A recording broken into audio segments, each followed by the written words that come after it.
Good support there. I'm waiting for this. Right, if you can't see the camera, the camera can't see you guys, by the way. It's going to be a good day.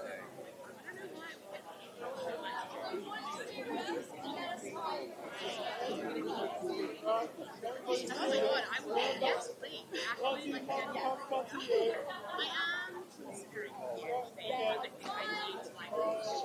considering I need 20 seconds.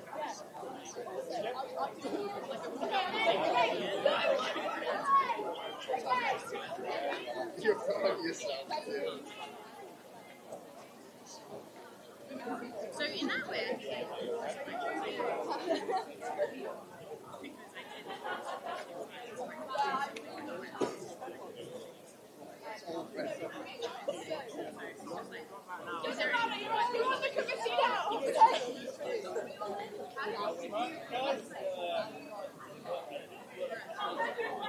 No way. Surely not. I think that needs to come out as a commentary.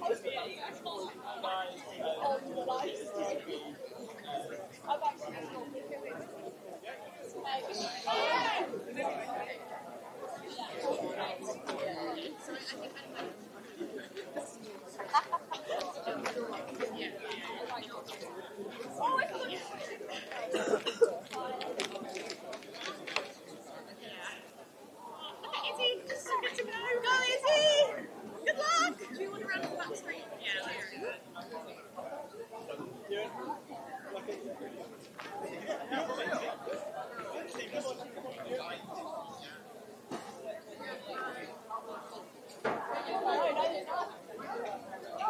Helen!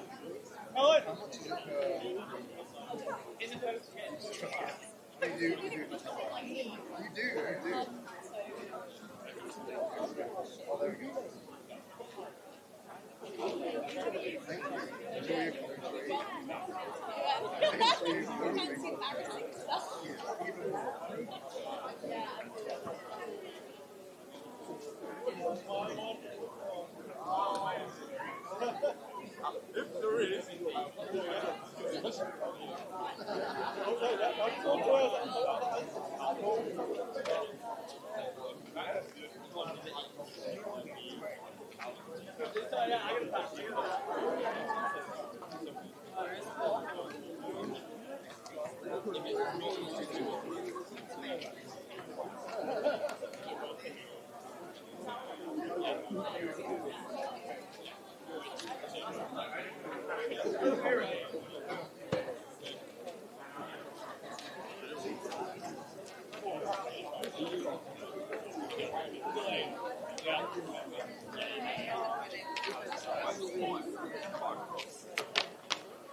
Yeah.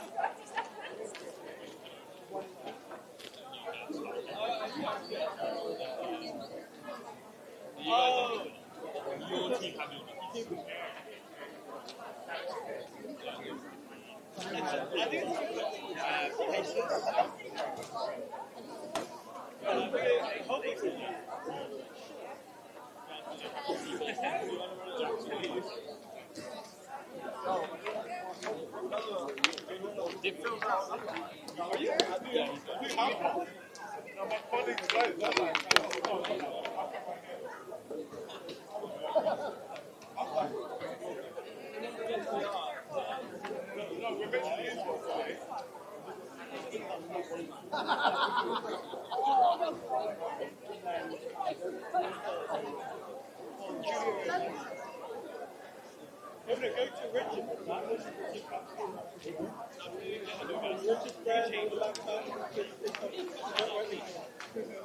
I should call it a sleep. I'll do one. I put the best over it. Yeah, we're dark water.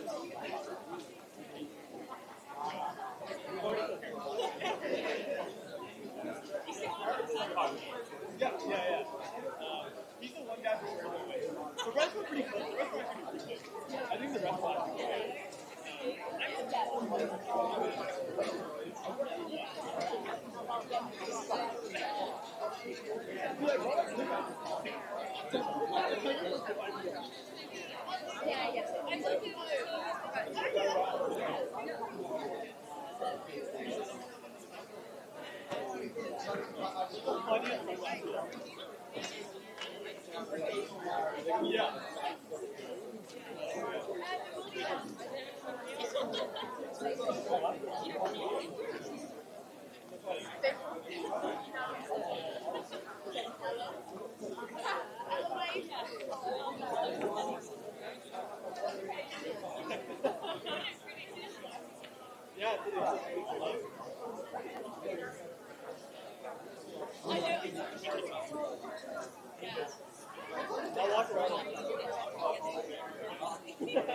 No, dude, I love it.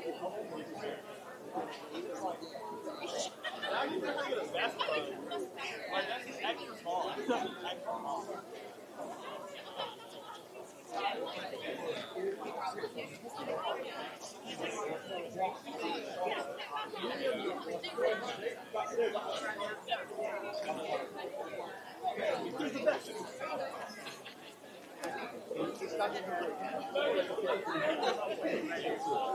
Okay. Good morning, everyone, and I'm delighted to welcome you to the 150th men's varsity match, the 50th women's varsity match, and the second para varsity match at Wilberforce Road in Cambridge. Starting today with the Open 1500 metres, which will see a number of alumni come back to test their speed at Wilberforce Road. That will be then followed by the 400 metres hurdles on the track and the long jump in the field.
So just looking ahead to the main match today, I've been reliably informed that we've got two very close matches ahead of us.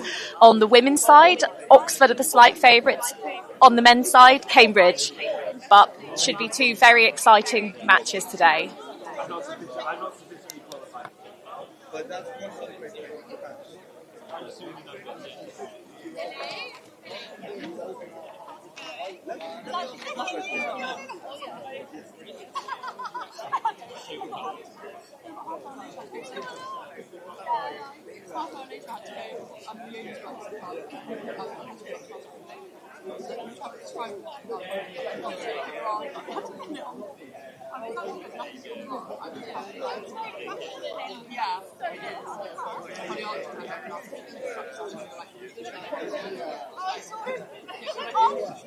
Yeah, and it was set up like this, like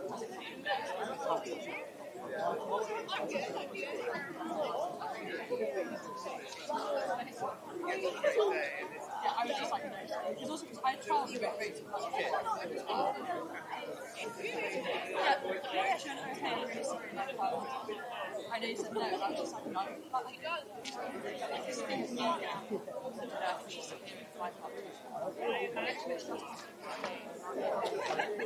I'm armed and dangerous.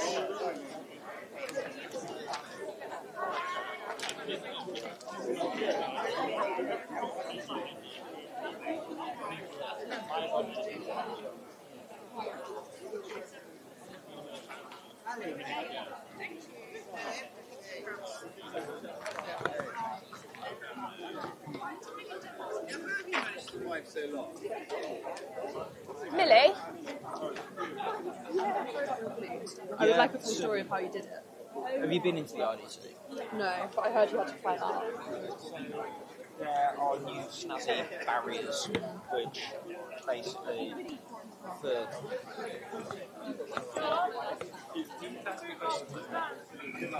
Okay, come.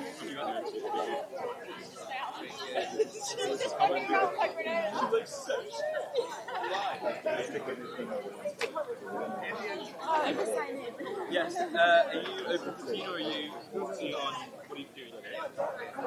Okay, fair enough. Find your name and your number. So now, like your trousers.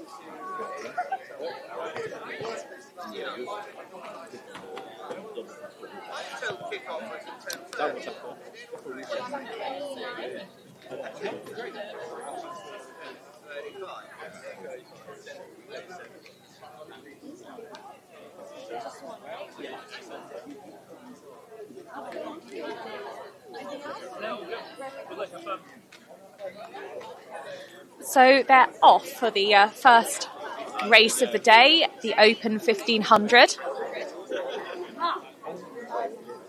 Lovely mix of dark blue and light blue in there.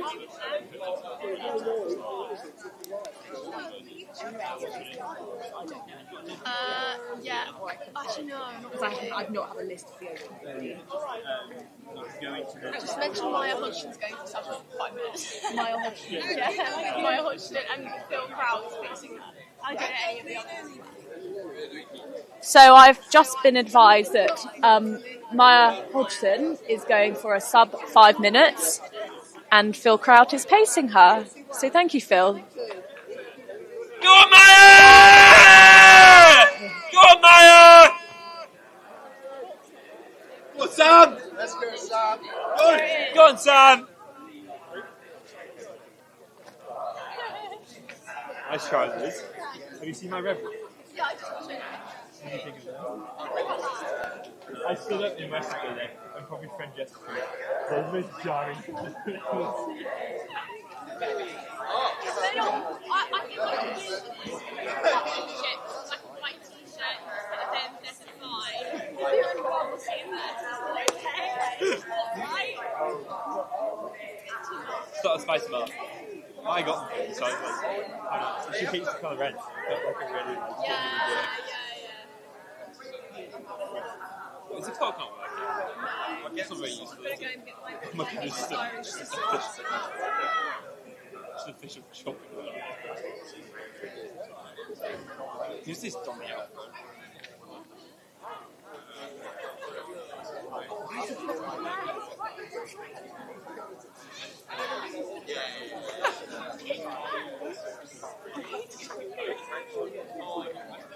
They're going to take every inch go. Go on, Maya! Go on, Izzy! Go on, Maya! Back out! Get in there, Sam! Go on, Sam! Come on, Sam, hang in there, man. Sort of like, if they're with Trout now. Go on, mate.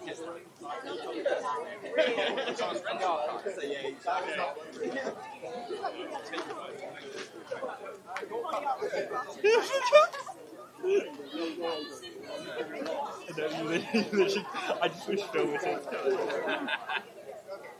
Phil rage quit coffee up, I think. Oh, too much. This kid's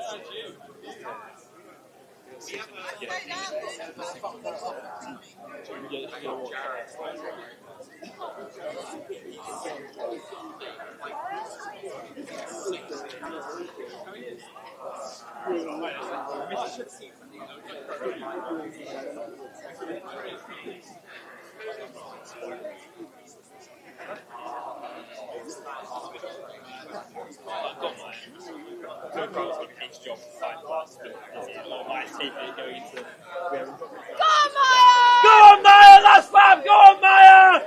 Go on, Maya! So they're now on to the final Maya, lap. go on!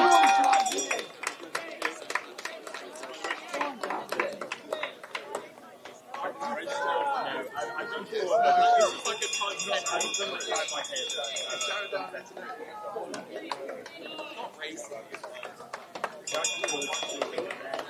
First, second, guys,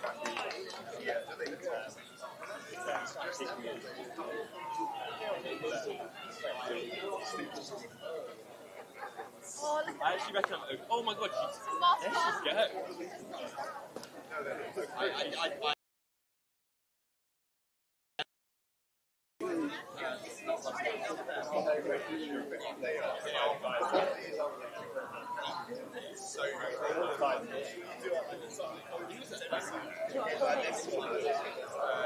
She's going. Go on, drop crowd. Go on. Really fast here. Go on, Maya! Go on, Maya! So Maya Hodgson finishing very, very strongly. Come on! There you go, Maya! There you go! All the way, Maya!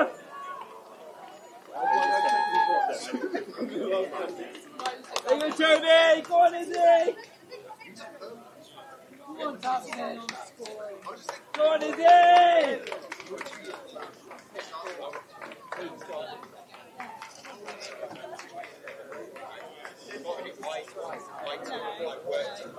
Let's go, Maya! All the way, Maya! What's up? Let's go, Maya!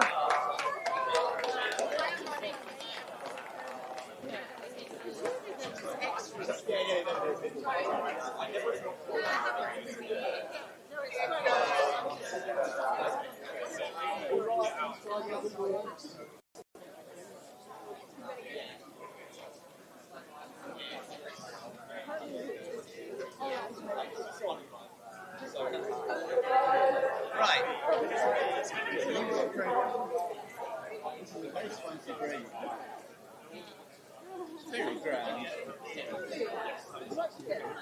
This is what student loans get spent on. Producing magnificent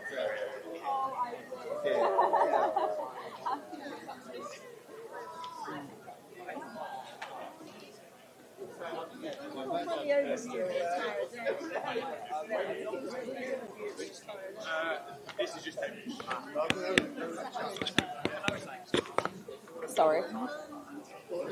the pages so fast I can't see what's going on.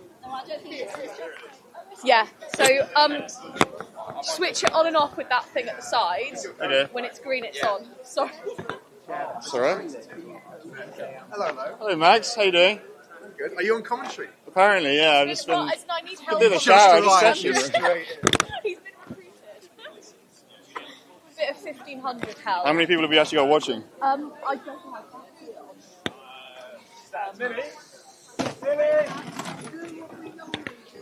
So I'm just being joined by Angus Harrington, former QAC men's captain and president, inventor of the t-shirt cannon. Wait, how do I get it to start? Press Come on. Oh, hello everyone. Good to be here today. It's a beautiful day in Cambridge. Thanks, Martha, for the lovely introduction. The t-shirt cannon was in fact invented by me. Yeah, great part of the format. So we're currently on the Open 1500s, I believe. Is it getting faster, race by race? I think so. Yeah. So I think we have Jack Gray potentially running this one, being paced by Harry Cox, inventor of fly carb himself, co-inventor.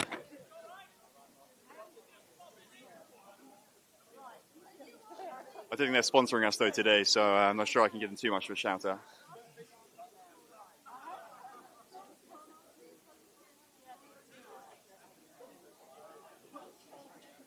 So how quickly are they trying to run, Angus? Well, we'll see.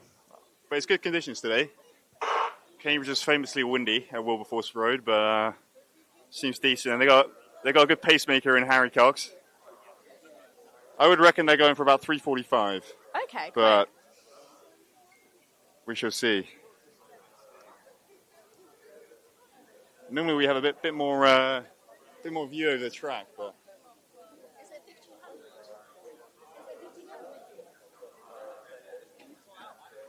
going off briskly. I think Josh Carr might be taking over the pacing, but we don't know. He's just hot off a 2:23 marathon, I believe, so really dropping the distance today. You know, the two co-founders of Flycarb donning their own merchandise. Clock's not working.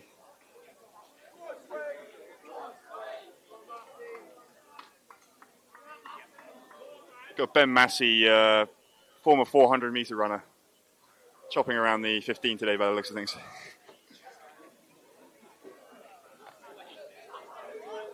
Harry's just done a little session with myself, beat me on a couple of reps, so just casually doing a probably reasonably fresh. 1500. I don't think he's going all the way. We'll see how far he gets.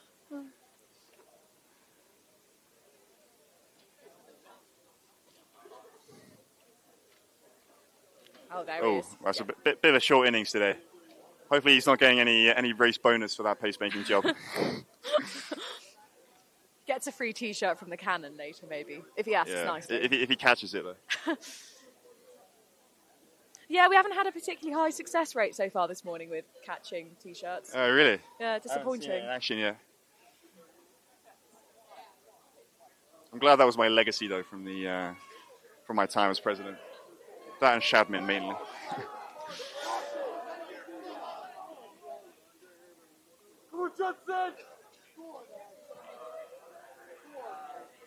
So now Jack Gray's taking over. Looks like Carr's still getting involved, though, so maybe he's not dropping out. They've got about 500 meters to go. No idea what pace they're on, but they look like they're running quite fast.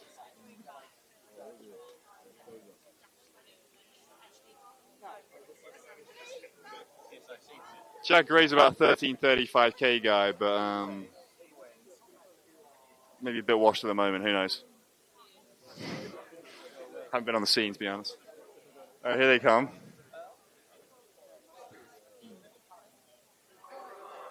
The famous karate chop, arm style, coming down the home straight. Quick check of the watch. Very aggressive arm movement there.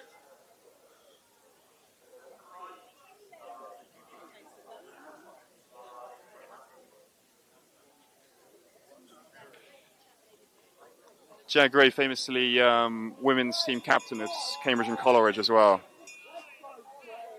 Not sure if he still is.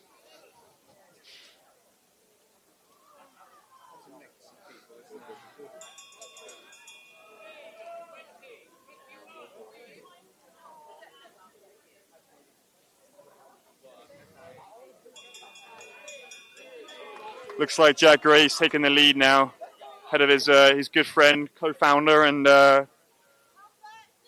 training partner, Josh Carr. That marathon training not quite converting into a sprint finish, but he's coming back. Here he goes, he's going to come down to the line. Jack Gray, he's chopping hard now. He's going to get it, he's going to hold on.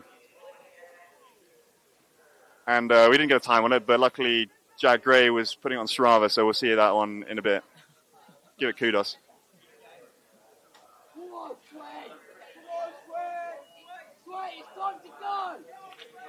Bit of a two-horse race out here today. We've got the third and fourth here battling. Oxford v Oxford. Yeah. It's always good that the spectators get a little run out as well, feel part of the action with this open 1500 for supporting their teams for the rest of the day. And drinking the Pims. Oh, it's Pims is there. It's 5 p.m. somewhere, I believe.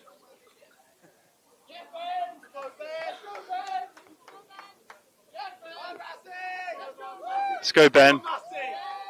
There we go. Looks hot off quite a big social stint, potentially. But maybe not running the mileage he once was. Here we go. Potentially that's our last one. Good effort. Good for everyone getting out and kicking us off. The sun is now coming out, so I think it's going to be hot now on the track. Yeah. Ready to go. I don't know if we have any clear favourites today. I don't know if you've been looking into the numbers, Martha. Well, so from what I've been told, Oxford's like favourites on the women's side, Okay. Cambridge is slight favourites on the men's side. It sounds like it's up for anyone then Yeah. today.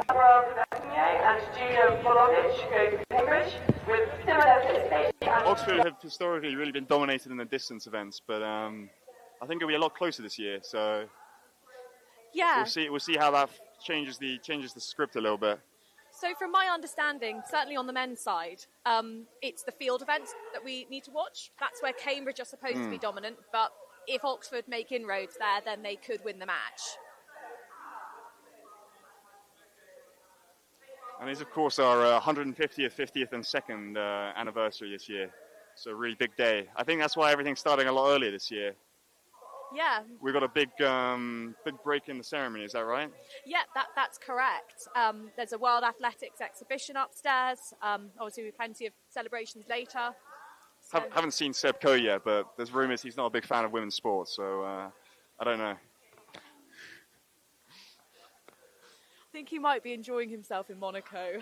Yeah, he's dodging taxes out there, I think, currently. Getting bribed by the Saudis, probably. That's classic.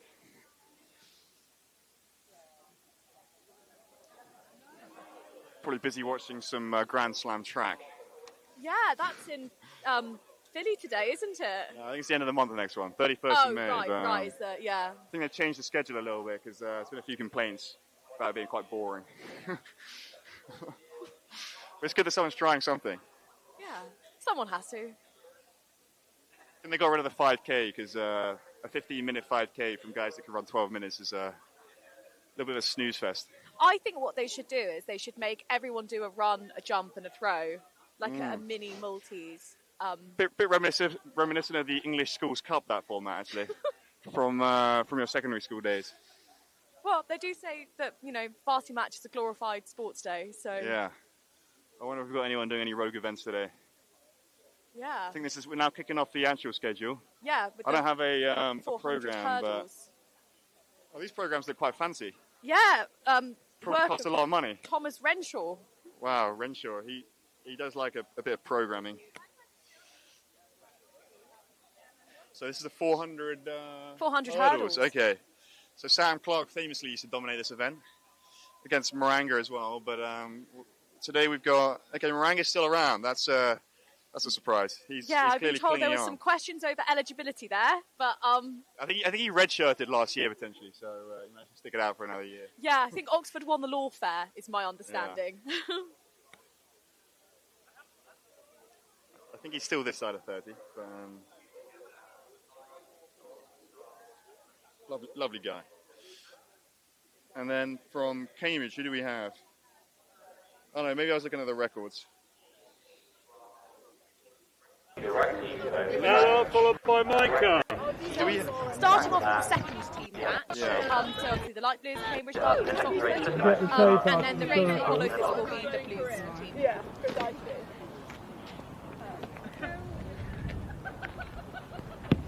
I don't think that was any part. Okay, that's no put for that one. But your shot is going away from the chin a bit there. Okay, next to put Micah, followed by Thomas Renshaw in JJ. the Blues 400 hurdles today. That's exciting. Yeah, he's quite famous for running distance, so that's a big change in his running. No Will Parry either today. I guess he's gone. Yeah, so it could be anyone's game today. All got around. Both the Cambridge men don't have a PV to their name, so this could be an interesting watch. They've been training hard. The hurdles coach. 9 meters 56. 9.56. Yeah, the Varsity JJ match followed is strong, by very Leo. hurdles heavy. Got the 400 hurdles, the 200 hurdles, and the 100 and 110 metre hurdles. So historically, it has favoured the team that has the better hurdlers. So both Oxford men choosing not to go for blocks today. Some lovely 3-point starts But a there. 3-point start I don't think is actually legal, so he might get told off for that one. Out. See, the clever thing to do would have been let him run and then go contest it afterwards. Null point them. Run under protest. Is that what he's going Well, for? speaking as a former captain, right? 0 points is better than 1 point. They're your opponent, of course. Potentially a little bit new to the sport, these two.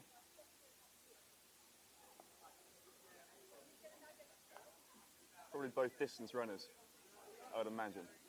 Well, no time like a varsity match to make the distance runners do your 400-metre hurdles. Points do mean prizes on a day like today, so...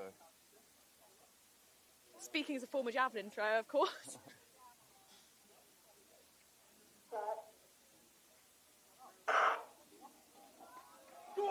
And away cleanly. Let's see if they're clean over the hurdles. No, not too shoddy technique. Number 1. 2. Battle of strength today. Of course, these hurdles are much lower than the hurdles in the 110. Yeah. It's still pretty high. Same high as the steeplechase, I believe, about 91 centimetres. Yeah, so still higher than the women's 100-metre hurdle height. Yeah. Almost a different event, you might say. Very much so. And we have Cambridge, I believe, now coming into the lead as the stagger unwinds.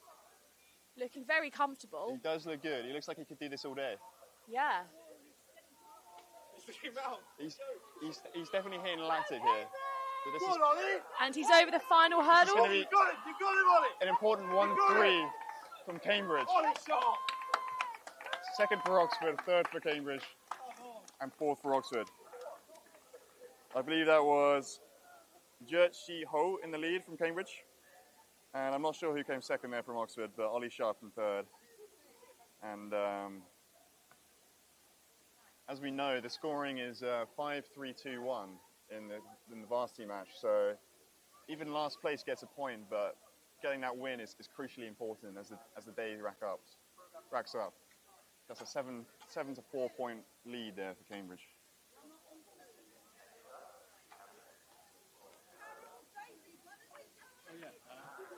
I think while we're here, it's also worth noting that some of the field events have kicked off. I don't know how they're going, but the hammer in the men and the long jump in the women have started, as well as the shot for the women. Please tune into your open track to see how those are going. But I believe we also have some split screens out here today with our great media team. We got Old Red here lining up from Oxford. So here you can see the kit is slightly different for those competing for the Blues team. Oxford are wearing the white vest and the navy shorts, and Cambridge are wearing the absolutely stunning white-on-white combination. Both men have gone for the white half tie. It's always quite a controversial choice, those ones, because they don't leave a lot to the imagination. Yeah, I do wonder whose idea it was to sort of run in white-on-white. It's history, I believe. Yeah. It's historic. Oxford used to run in the white shorts and the dark blue top, didn't they, on their blue side? And now they've switched it round. They did, yeah. Don't really know how they make these calls, but...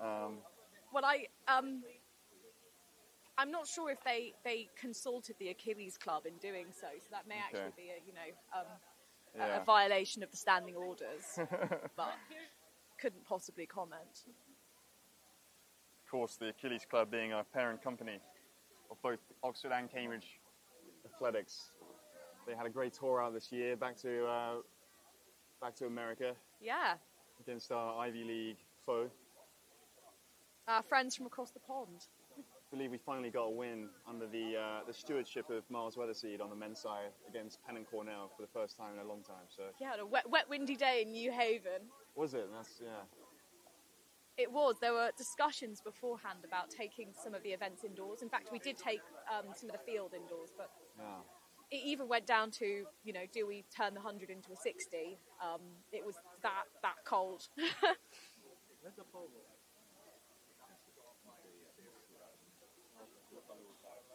It's been beautiful weather in the UK though, in the last couple of weeks.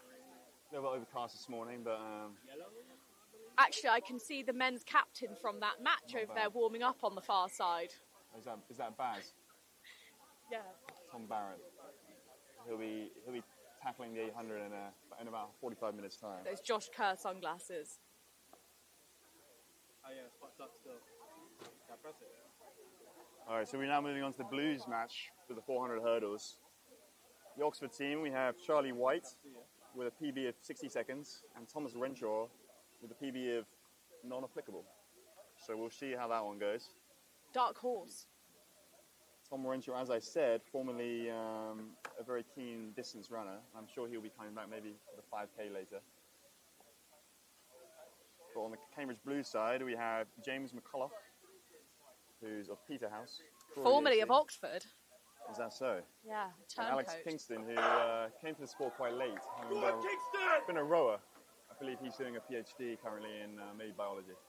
Here we go, and they're off. Both pretty smooth over the hurdles. Thomas Renshaw potentially not built for this game. Go on, Kingston! I believe now it looks like Cambridge moving into 1 and 2, but it is close, all to play for.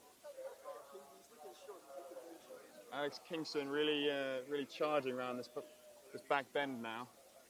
Two Cambridge boys looking very, very strong there. As we know, a lot can change in this final 100 in the 4 hurdles as the lactic sniper hits. The 2 Cambridge lads. Well, the three of them neck and neck coming into the final straight. And here we go, Oxford's coming back strong. Really pushing towards the Cambridge. line. James McCullough, second for Charlie White, and third for Alex Kingston. So Charlie White there putting his neck out, and honourable mention to Old Red there for getting around. Not his usual event.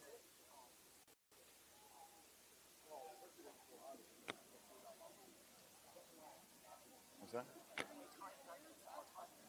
Okay, good. Yeah, the clock's still not in action, so we're gonna revert to the old-fashioned stopwatch.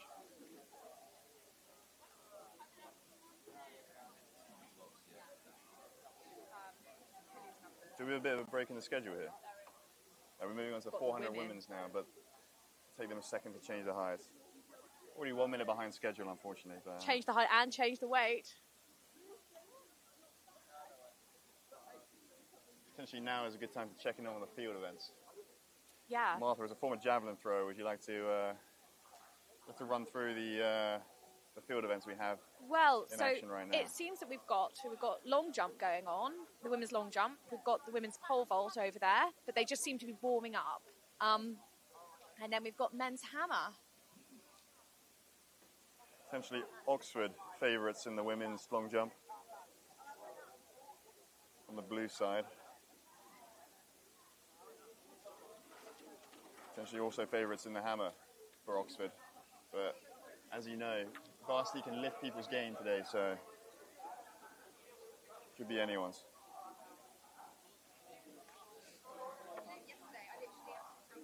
I might can't have a shower now. Hello. How you doing? Good to see you. How are you? I was just listening. It was good, yeah. It's good to be out here. I'll turn off my my mic. I got a text from Poppy that she's like, I can hear you on the live stream. So I don't know what to say. So? Thank you. You're welcome back at any point. I will be back, maybe. For some distance races. I was doing a 15. Already given a bit.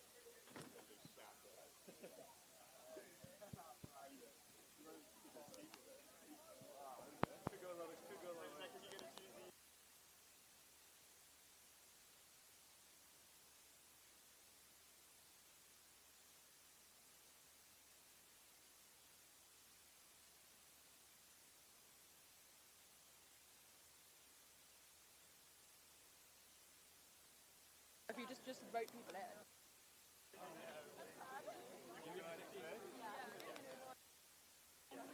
You're running as well? You're running.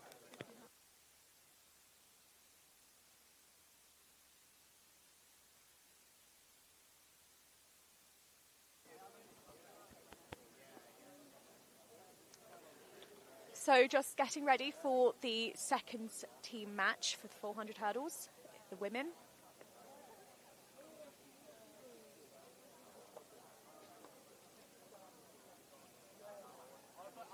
Once again, we've got a couple of athletes running today who haven't traditionally been 400 metre hurdlers, but giving it their best shot to get some points for the team.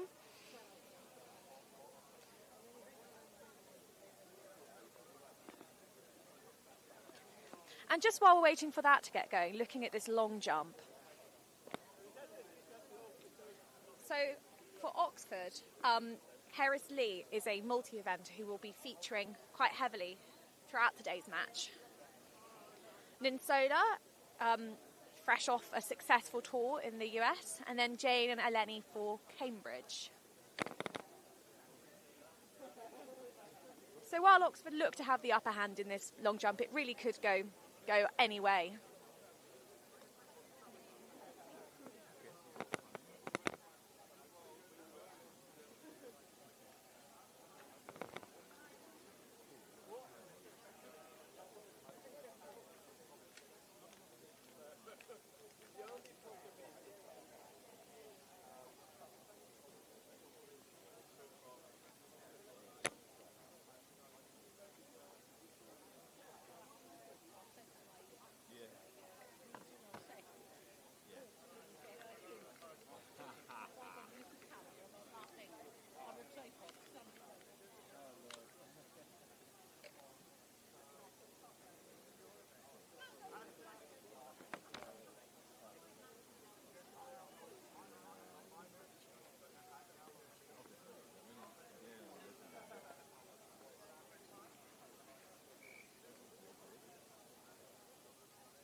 So they're off for one lap of the track with hurdles. And our first women's race today.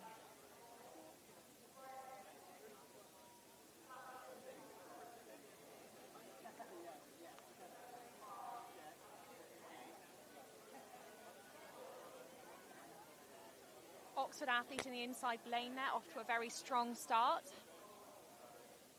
Hurdling quite confidently.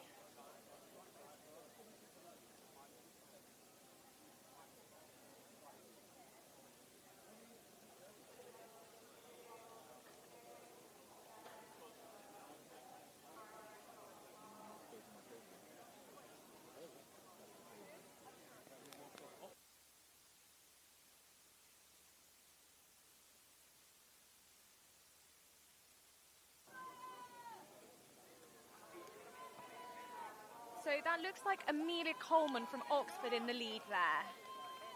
And she's over that final barrier safely. Bria Smith is chasing her and Elishka from Oxford following, but that looks like an Oxford 1, Cambridge 2, Oxford 3, Cambridge 4. So just as a reminder of the scoring, it is 5-3-2-1. So while points count, the match definitely favours winners.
So that looks like it's the women's shot put. We've moved the events around a little bit today. This isn't the traditional varsity match schedule, but this will be a very fun and exciting day nonetheless.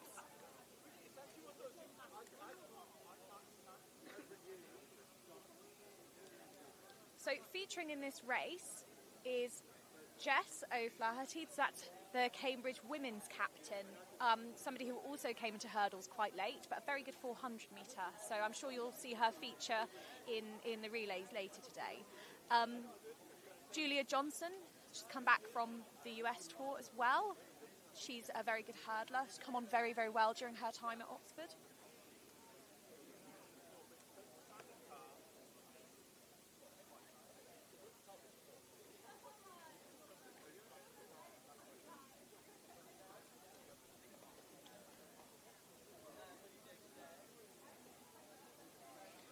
But yeah, so in this women's shot, as you can see, Keris Lee is also competing. So she'll be going back and forth between the shot put and the long jump, trying to get throws in, jumps in, judging when she can leave one event to go to the other. She'll be pushed by Leonie Brunning of Cambridge, who's just come back from her second US tour, where she won a number of events, including the high jump and the hammer, not a traditional combination. But here we go back to the 400 metre hurdles, getting ready.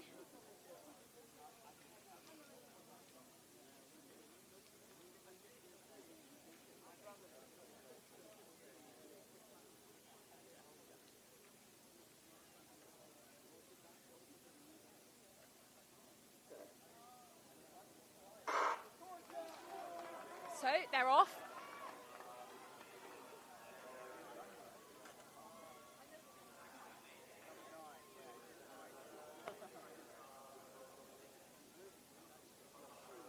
Oxford girls off very strong. As I mentioned, Julia is an excellent 400 metre hurdler. She's recovering from an injury, but that doesn't look like it's phasing her at the minute.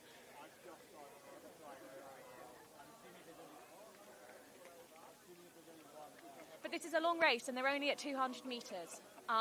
Currently Oxford are looking strong, but let's see if the Cambridge girls can reel them back in that second half.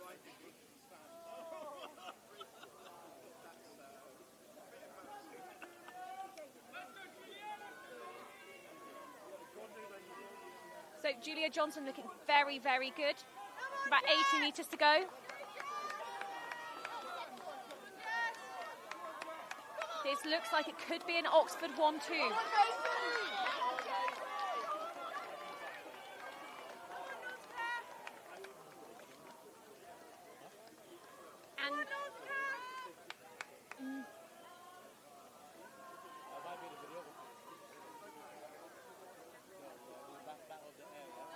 And our second Cambridge athlete now crossing the line.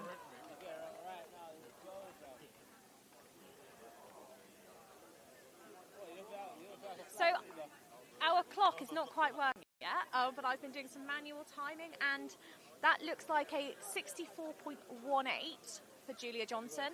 That's won't be a precise time, but looks roughly around there. 66.79, followed by a 67.51 for Jess, and then 88.56 for Nausicaa. But please bear in mind those are manual times, so no accuracy guaranteed.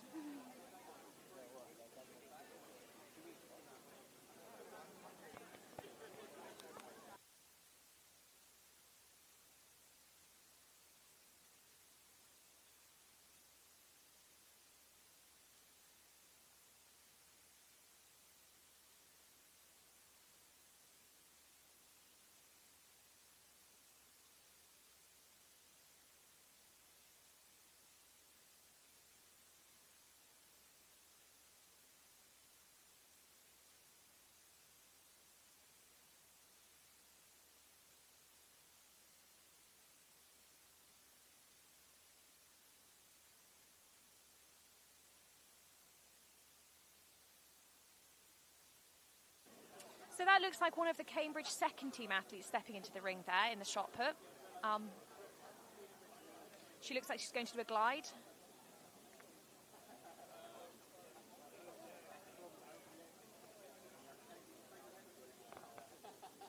Not a bad throw, I must say. Just looking at these PBs, that's quite a strong second team that Cambridge have fielded.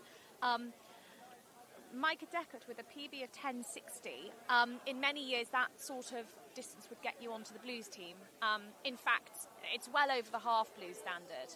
So Cambridge seem to have put together quite a strong little little shot put squad here.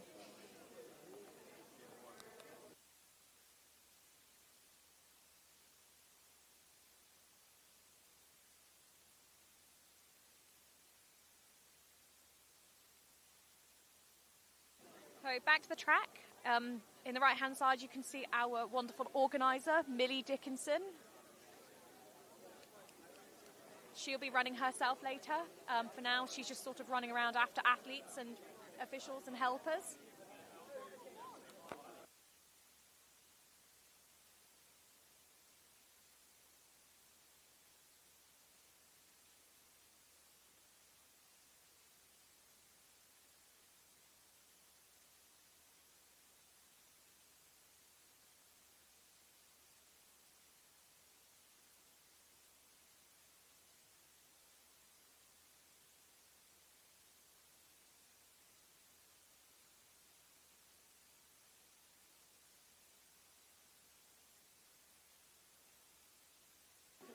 So the next event on the track is going to be the 800 metres for the women.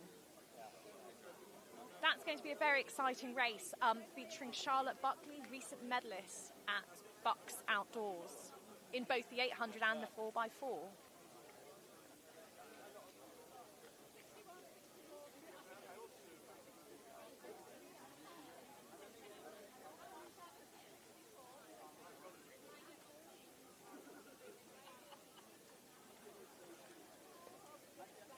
Still a bit breezy here at Wilberforce Road. Sun hasn't quite broken through the clouds yet, but we're hoping later in the afternoon it should warm up a bit.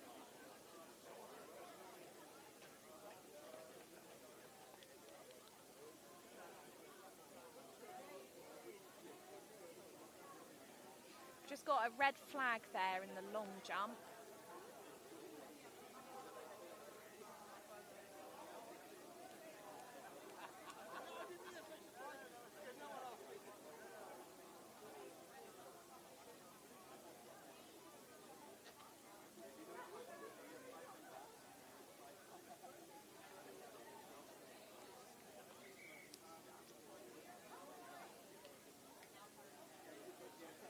So I've just heard the whistle. So it sounds like there we are, they're ready to go. So this is the second team match, but still got some quick athletes in there. Although, if I am reading this correctly, Elishka from Oxford is running, and she's just run the 400 hurdles. So it will be interesting to see how she goes in this women's 800.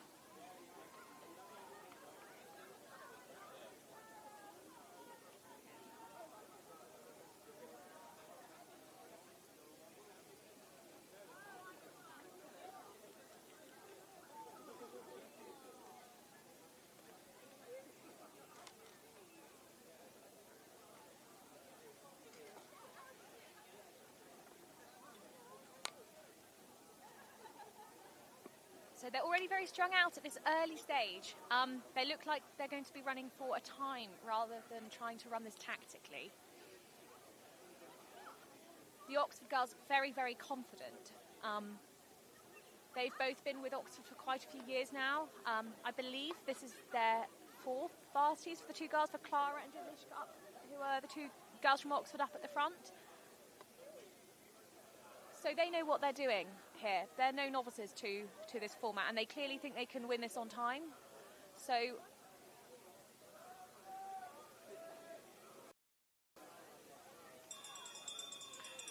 they're taking the bell. Final lap.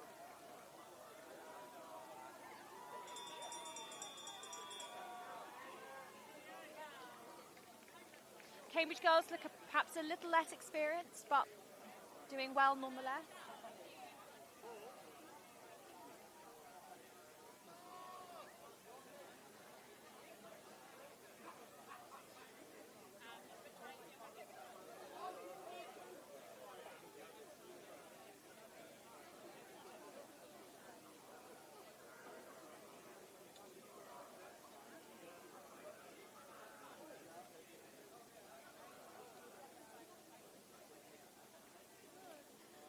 So the two girls from Oxford have opened up a massive gap here. They're running very well indeed.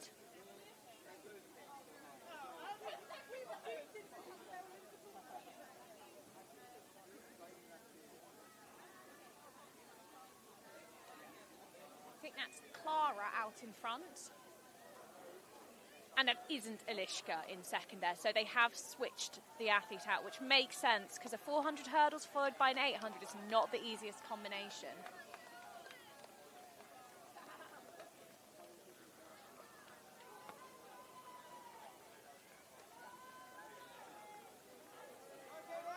And now in third and fourth, the two Cambridge women, Alice and Grace.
So, on to the blues race now.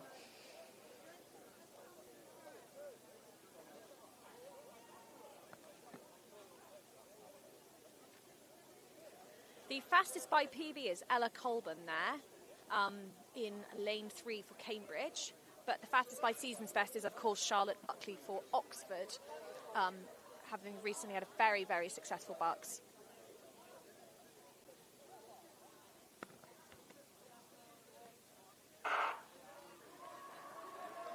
They're off.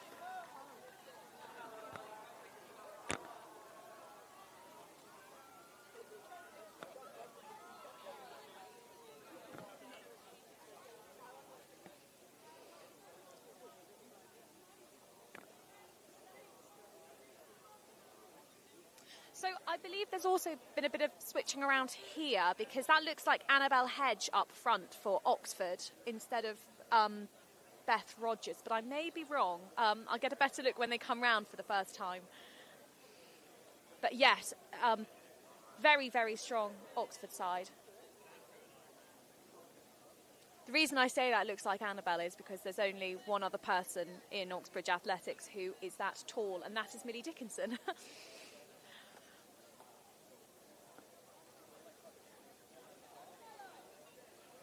So as you can see, this race is much, much closer than the previous one. They're all very good runners, so it will be interesting to see. Yeah, so that is Annabelle Hedge running instead, I think, of Ella Fryer.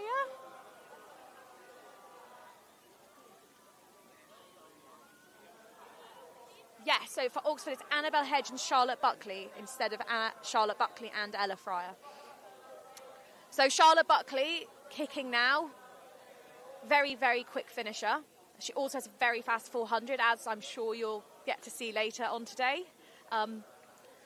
Following her is Ella Colburn. But Charlotte is incredibly strong in the final stages of these races. So she's opened up a very big gap. It looks like Charlotte Buckley and Annabelle Hedge is trying to overtake Ella. So it looks like this might be an Oxford 1-2. Charlotte looking very comfortable, only doing what she needs to do to win this race. Looking behind her, slowing up towards the line, making it look easy. And that's another win for Charlotte Buckley. Annabelle Hedge to make it a 1-2 for Oxford. Ella, and then I believe that's Beth Rogers from Jesus College, Cambridge.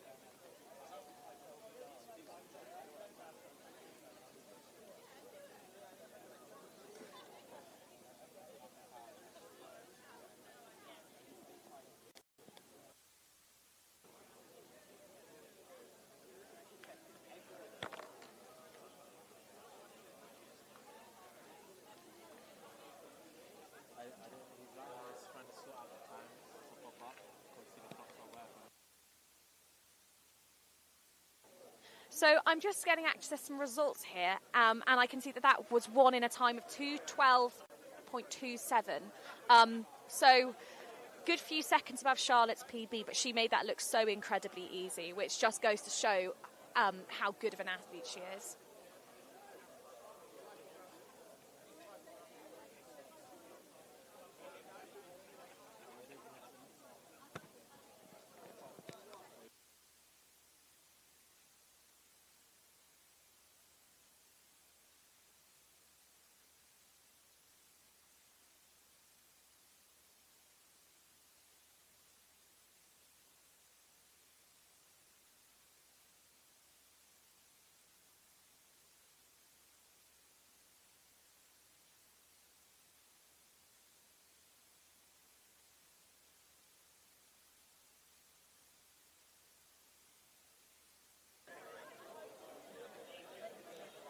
So next up on the track will be the men's 800 metres. We may be joined by Angus again, we may not. As you can see, though, for any of you looking at the programme, he won this race in 2022 and 2023. But we have got last year's winner running, Tom Barrett of Oxford. But first, we've got the second team match.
So my start is differing ever so slightly from what we've got on the screen, but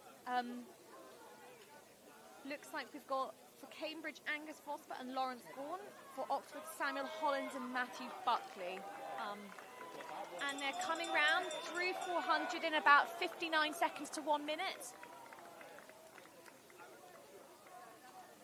So the Oxford boys have PBs more towards the 2 minute mark.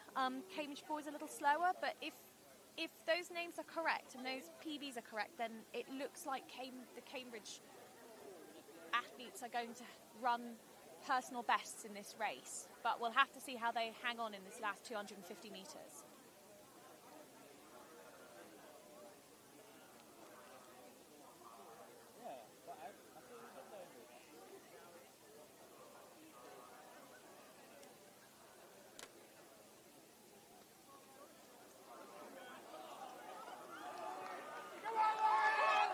So, yes, it does look like I can hear people cheering on for Lawrence from Cambridge, and it looks like he might just get beaten into second here by the Oxford athlete, but that's going to be a big, big PB for him by the looks of things. That was, by my admittedly, very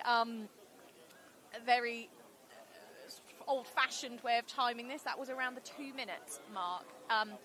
And according to my notes, his PB was 2:12. So if that time is correct, then it looks like the Cambridge athlete will have just run a PB in that race. So that's great to see.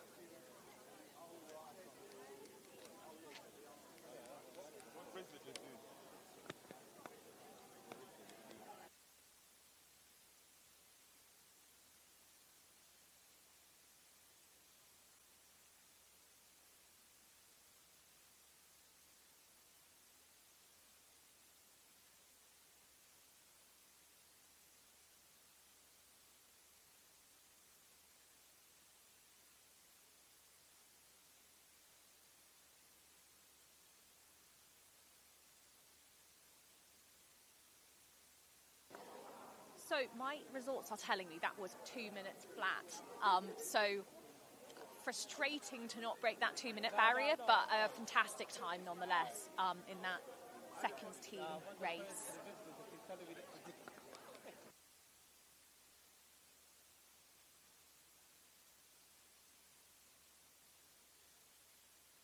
I'm just looking at this pole vault, they appear to have got started. Still the early heights. So the favourites are yet to enter the competition by the looks of things, but I'm sure we'll see them in action later on.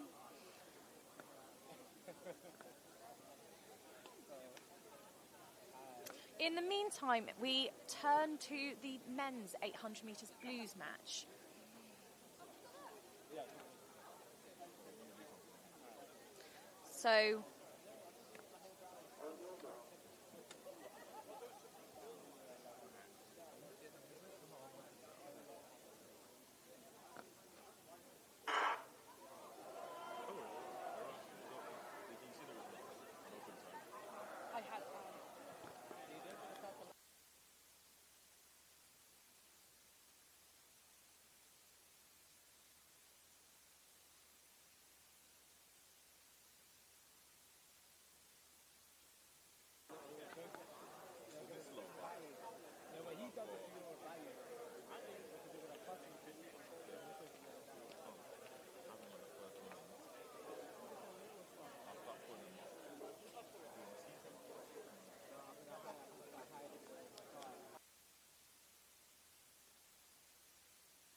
So Tom Barrett out in front for Oxford there, with Cameron Deverill of Cambridge right behind him, but it's a very close race as they come through 400 metres.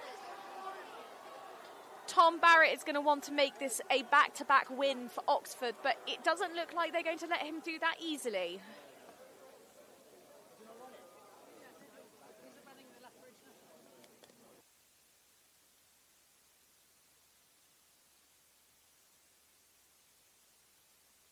So with 250 metres to go, it's Oxford, Cambridge, Cambridge, Oxford. But anything could happen in this final 200 metres.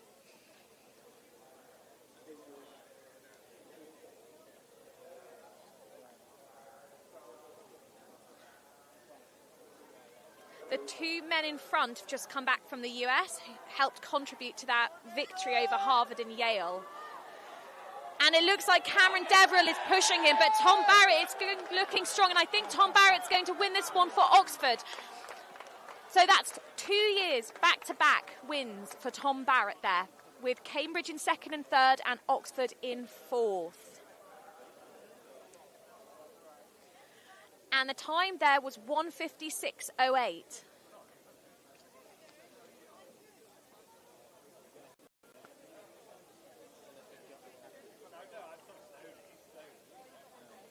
So just watching a replay of that dramatic last 100 metres, Cameron Deverill did try to overtake Tom, but didn't quite get there.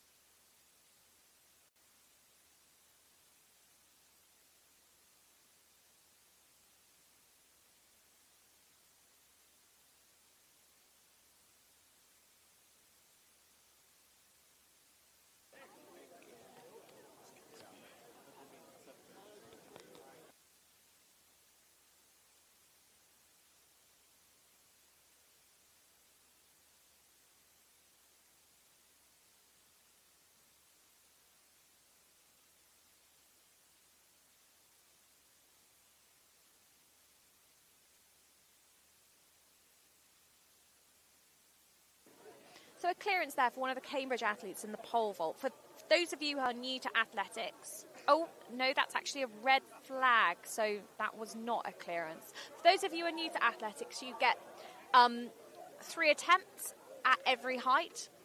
You want to try and clear it on your first go, because if 2 athletes finish with the same height, then it comes down to count back, so who has the fewest failures overall. But if you have to rely on third-time clearances, then I suppose that's what you have to do.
So I'm going to just tidy up a few results from earlier, actually. So looking back to those 400 hurdles, the women's race, the women's blues race, was won in a time of 64.26 by Julia Johnson. So I'm quite proud of my manual timing there, actually. I was not too far off. Maisie Heggie of Oxford was second, making it a 1-2 there for the dark blues with a time of 67.17. That looks like a season's best for her. Then Jess O'Flaherty leading from the front there for Cambridge with a time of 67.39, a personal best for her. And then Nausicaa from Cambridge in a time of 83.56.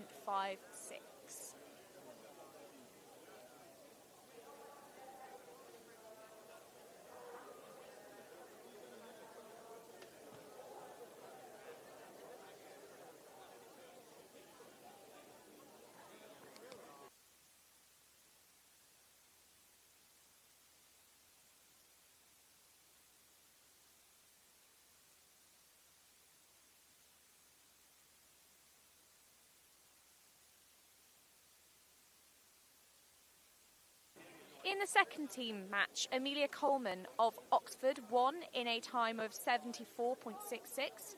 Bria Smith from Cambridge was second in 75.5. Eliška Freibergerova was third from Oxford in a time of 75.6, so very close on the line there between second and third. And then Eve Godsall of Cambridge was fourth in a time of 90.01.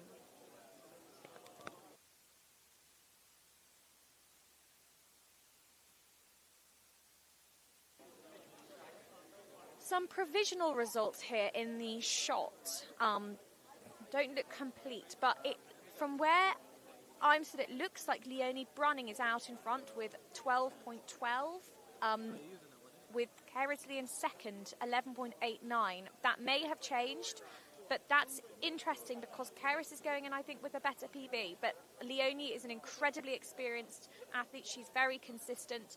And I think, most importantly, Leonie is very good at juggling, doing multiple events on the same day.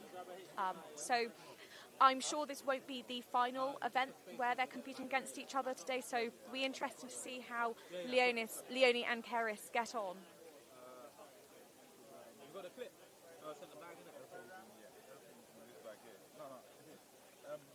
And then in the long jump, it looks like it was a 1-2 for Oxford, with Kerrisley winning in a time of 5:52. So she will have been going back and forth there between the long jump and the shot put. So to put those two marks on the board there in those respective competitions is very impressive indeed. I'm sure she has a busy day ahead of her, but it's a great way to start the day. Ninsola of Oxford was second in 5:44. And Jane Mills of Cambridge jumped a PB of 5:39 to come third. And Eleni Philippou was fourth in 4:94. So that ties up the blues match.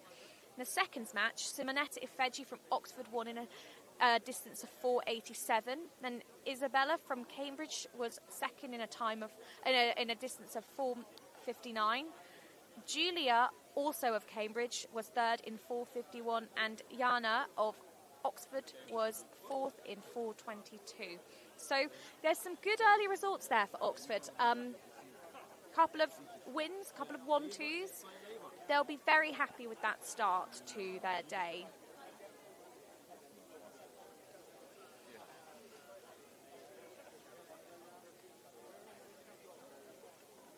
It should be in there. HMI's in there. HMI's in the thing. No.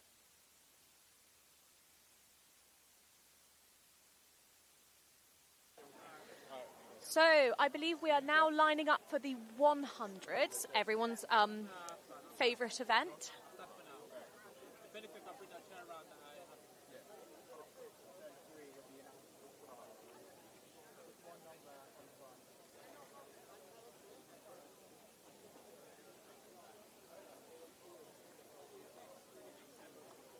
It looks like the men are lining up, but according to the schedule, we've got the para event first, followed by the women, then followed by the men. So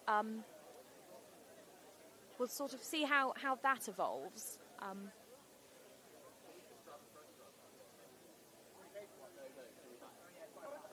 Oh, I can see the para athletes there up there. So, yeah. So it will be the para. This, of course, is the second para varsity match. I know a lot of hard work was put into figuring out how to integrate the para events into this historic event. And it's a great addition to the schedule and to the match.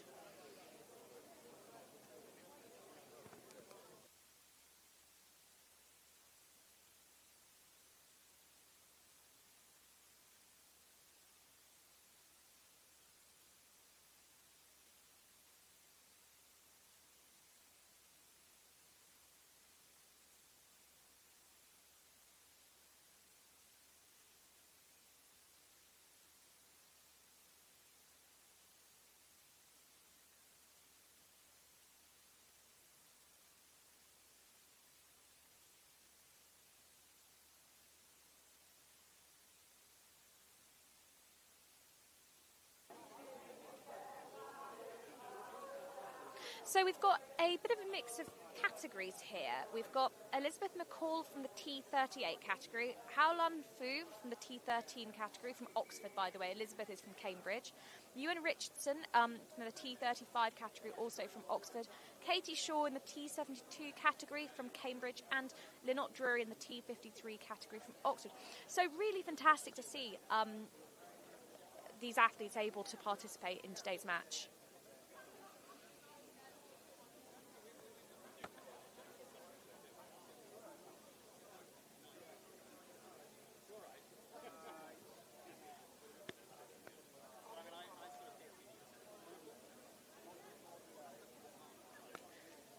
Some athletes using blocks, some opting for a 3-point start, some opting for a standing start. Of course, with blocks, there's no point using them if you can't use them properly. They will actually slow you down.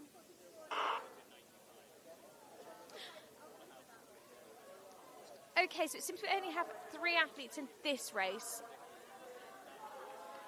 The Oxford athlete running very well there. Finishes in a time of 13.24.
So, in the meantime, I've got some shot put results for you. And in very exciting news, it appears Leonie Brunning set a PB with 12.35 to win the match.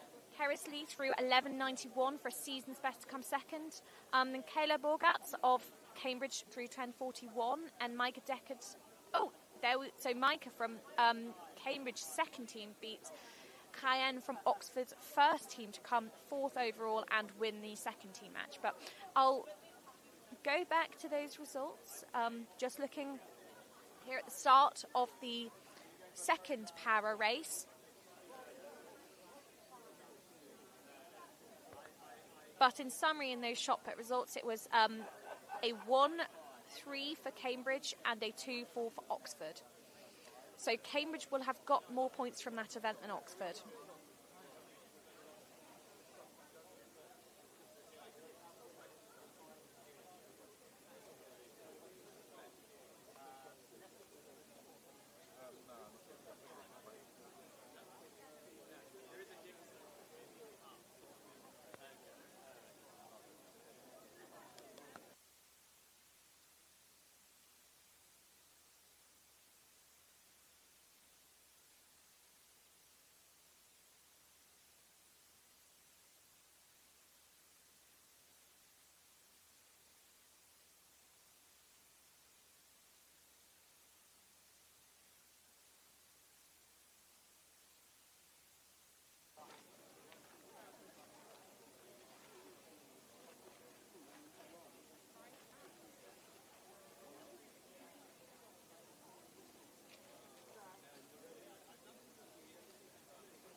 They're off in the second para 100.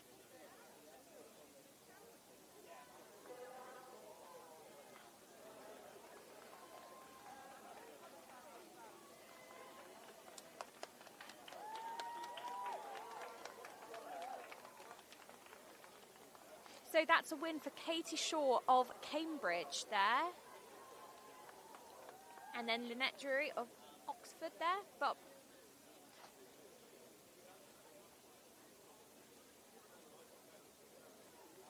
so great effort from all of those para athletes today.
So actually a very good question there in the comment section from Archie.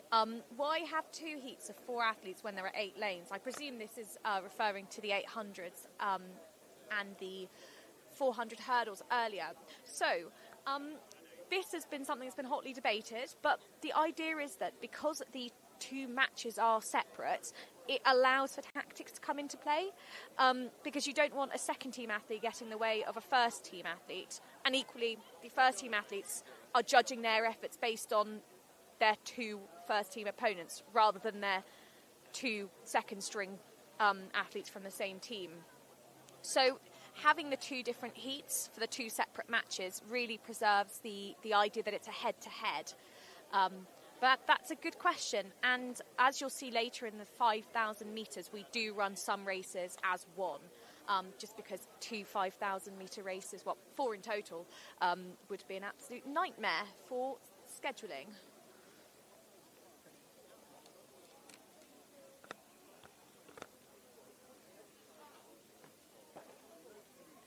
Some absolutely beautiful camera angles there. I believe we've got some drones flying overhead.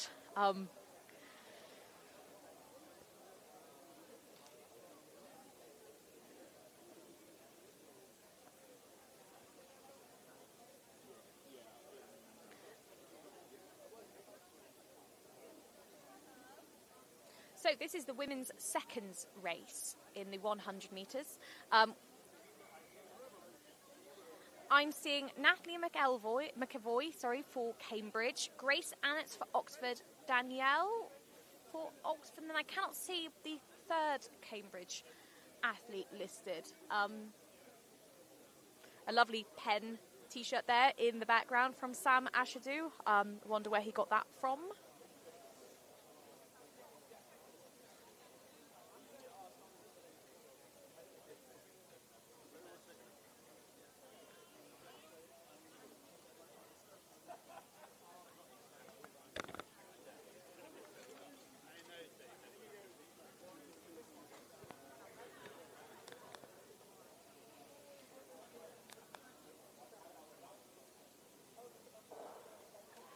They're off.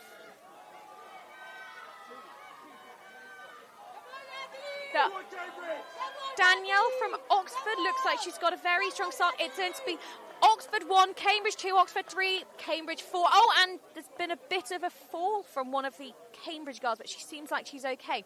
So that was 1 in a time of 12.98. A quick time, but really just testament to the depth of sprinting at Oxford at the minute.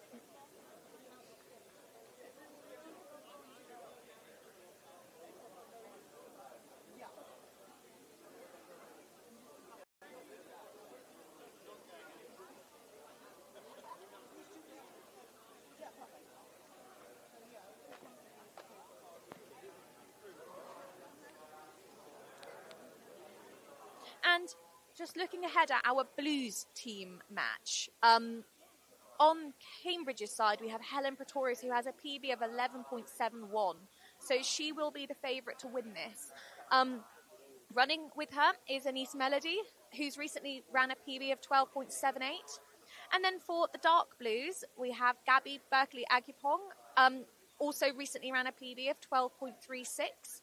And Ninsola, who's just fresh off the long jump and fresh off a PB in the US of 12.39 and 12.36 wind assisted. And I was actually there the day Ninsola ran that PB, and it was about 1 or 2 degrees outside. So I'm sure Ninsola's got something very, very special in store this summer. Yeah.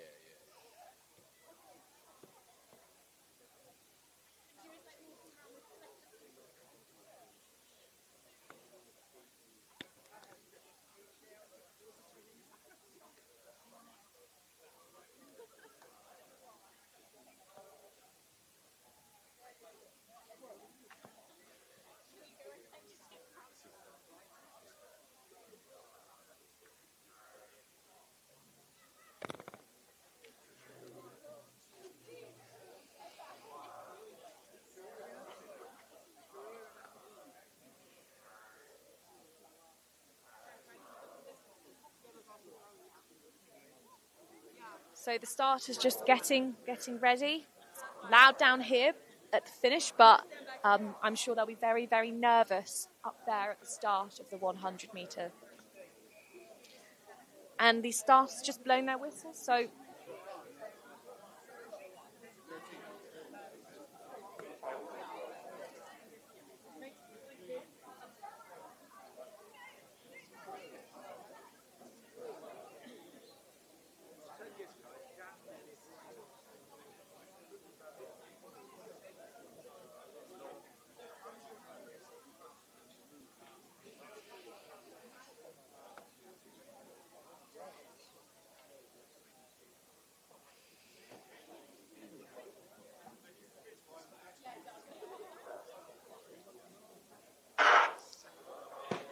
oh, and that's a false start. So this is interesting. You're only allowed 1 false start now, so you get disqualified straight away. There are no second chances. So if it is found to be a false start rather than a faulty start, and a red card is given, then the athlete responsible will no longer be in the race, and they will score 0 points. The other thing to note is that you don't actually have to start before the gun gets fired for it to be considered a false start. You have about 1/10 of a second in which they consider that, no one can have reactions that are that quick, and as such, you must have tried to leave before the gun. But it looks...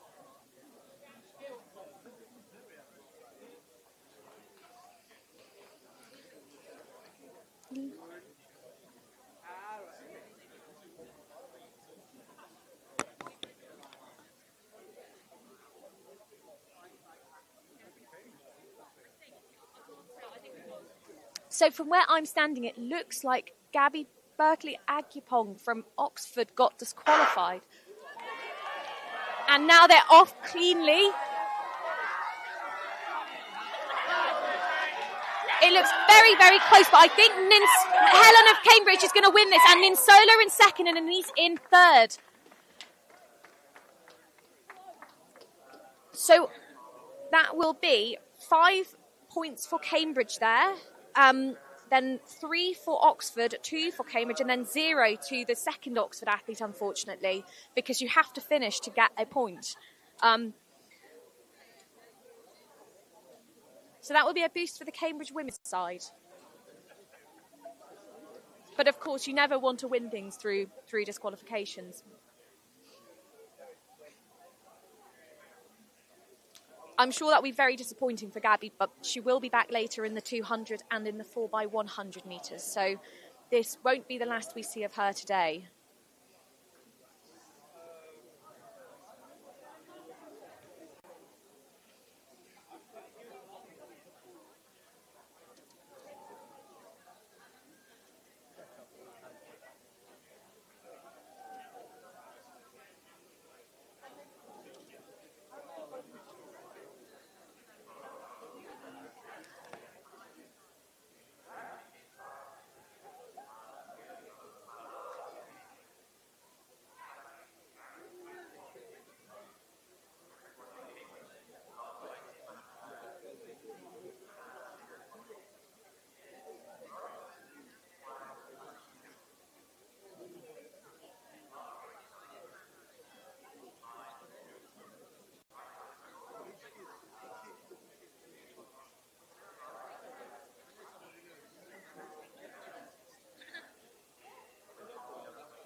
Okay, Bridget, who's going to win this? I think on form it should be Palumi. Probably 1 and 2 for Cambridge. That's what we like to hear. Well, speaking of two ladies in light blue blazers. Yeah.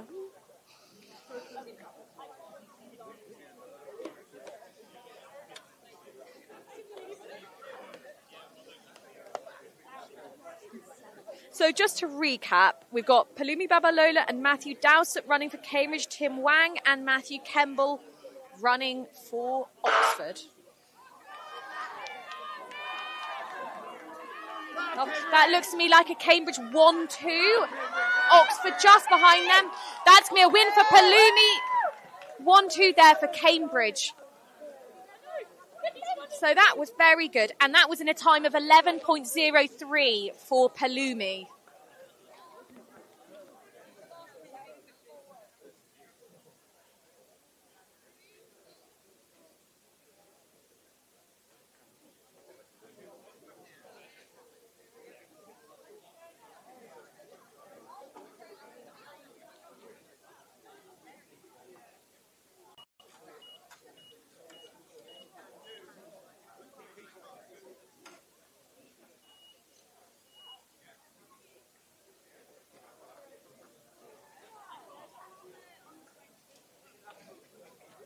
And just as we watch this replay, the Blues men are getting lined up with QAC veteran Zuti, former men's captain, running for Cambridge, alongside Sam Ashadu, who has just got back from the tour to the US. Then on the Oxford side, Cheyenne Evans and Lemuel Krenzel. So it looks like it could be a Cambridge 1-2 here again, but you never know. Anything could happen.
Start has just blown his whistle, so we're getting ready for this men's Blues 100.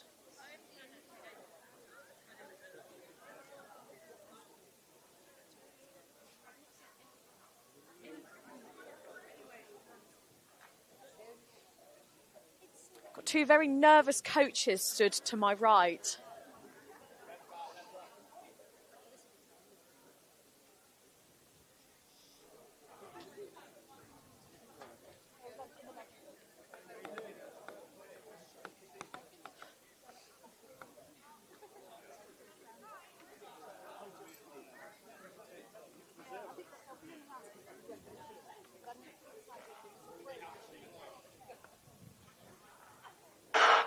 Oh! That looked like one of the Oxford athletes from where I'm standing.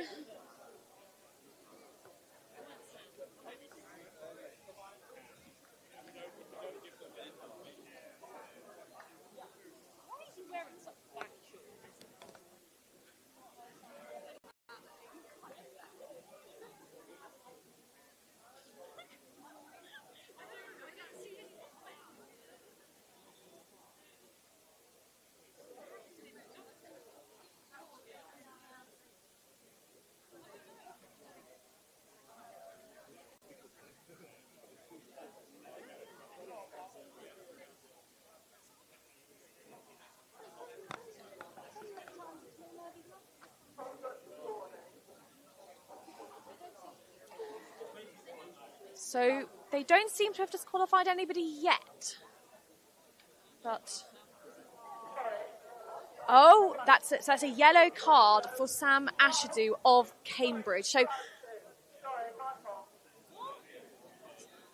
oh, and a yellow card for the Oxford athlete as well. So that means that the next false start is the next faulty start is a disqualification.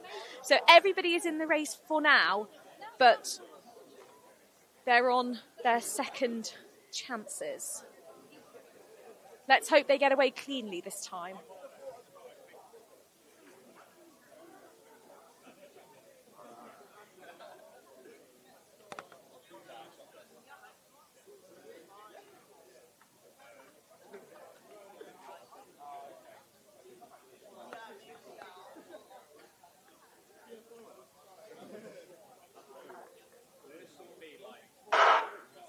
And they're away cleanly this time. Good starts from Zuti and Sam. Is this going to be a Cambridge 1-2? It looks like it will be. And that's a win for Zuti, second for Sam. Third and fourth for the Oxford athletes. We'll clean up who got what. And I'm just being told by Bridget that was very fast. 10.71. That was very fast indeed. Zuti showing the world that he still has it after 6 years. A PB, actually. So great stuff there. Turns out age is just a number.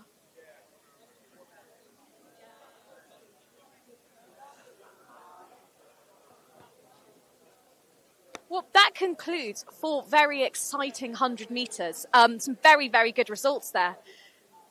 Sun still hasn't quite broken out of Wilberforce Road, and it is a bit windy, so not the best conditions for sprinting. Not the worst, but some very strong performances there.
Those are 5Ks. They're getting ready for the 5Ks up there. That was the women's 5K.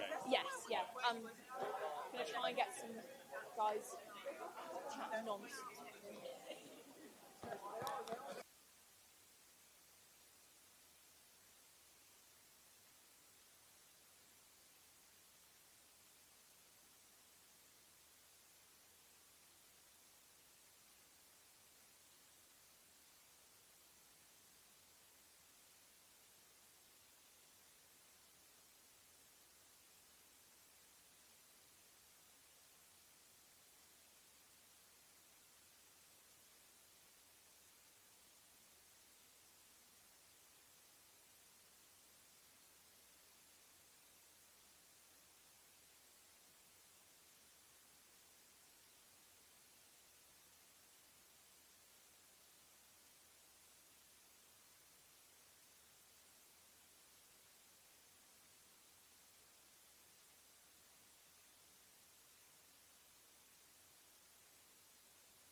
There you go.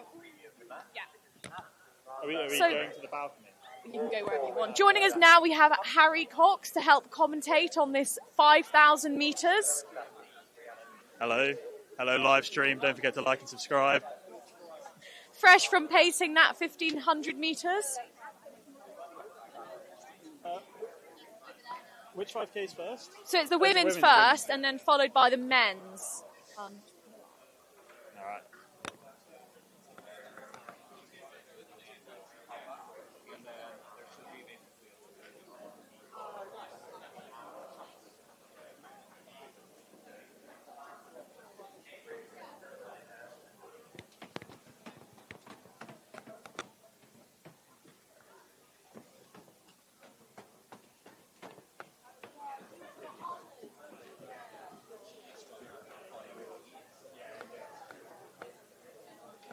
athletes just limbering up now. Getting ready for 12 and a half laps of the track. I don't actually know how they sort of... I mean, I know there's obviously the board, but otherwise I'd lose count. Yeah, I lose count running 1500, so just wait for the bell. Just sort of keep running until you hear a bell. Hope for the best. Yeah. So for Cambridge, we've got B. Wood and Neve Bridson Hubbard. Have we? I think so. I've not properly analysed the start list. I've not done my homework for this job. Well, you know, we like spontaneity on this live stream. Then, you know, apologies. I have no clue who's running for Oxford, to be honest. Jo Auer will be running for Oxford. She won the 3,000 metres against Penn and Cornell recently in the US. Good fact. Good fact, yep. You had to be there to see it. It was incredible. Yeah, it's going to be tough to beat Neve Bridson Hubbard, though. A real stalwart of Cambridge athletics. Yeah. She's done how many years? I think this is coming up to 8, maybe, with a small hiatus in between. No, maybe is 7, it 10 consecutive years you can do, or is it 10 years total? I don't know. I never read the rules that closely. I did my 4 years and got out. And got on the left.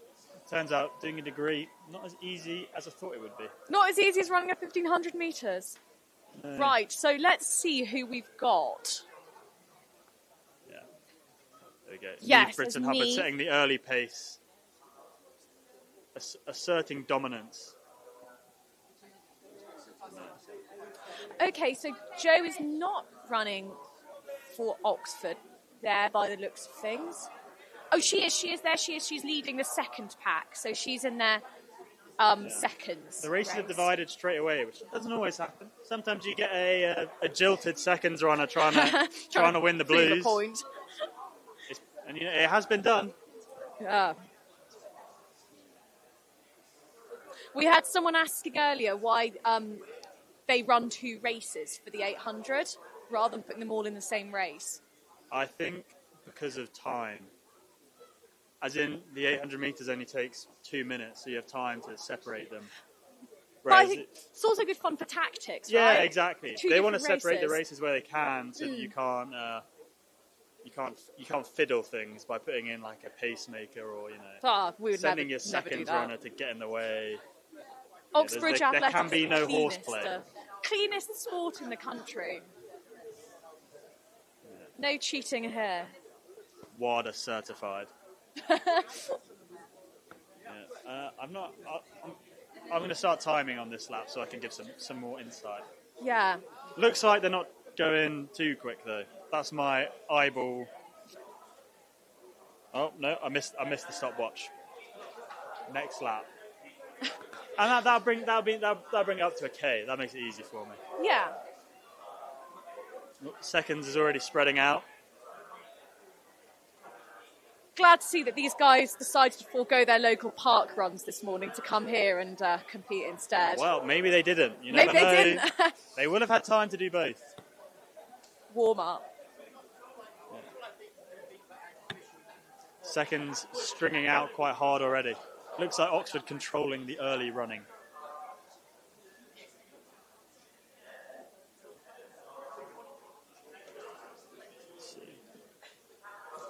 Do you have the overall scores on the door so far, Martha? We don't. I think we're going to use the lunch break to sort of top things up. For my money, it's all square. But I wasn't really watching many of the early events, so read into that what you will. Oxford have had quite a few 1-2s in the women's, but then Cambridge had a good 100, and then they've won shot put as well. So. Oh yeah, I forgot about the field events. the non-Grand Slam events. Grand Slam Varsity, Oxford ahead. B. Wood taking over. You wonder if this is a pre-arranged tactic? Maybe. Sort of, the master and the apprentice. Although B. Wood now in her 3rd year. Yeah. Do you knows what she's doing now? Yeah. Looks like Oxford's still controlling the seconds.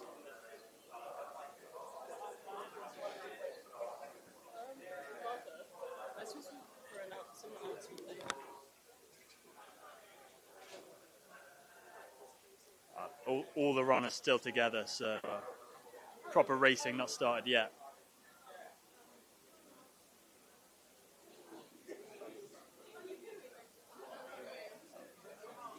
I reckon this is our best vantage point. Actually, is it? Can't see much. Maybe we go trackside. Yeah. Officials booth getting in the way of the view up there. That's why the commentary was so sporadic. Alright.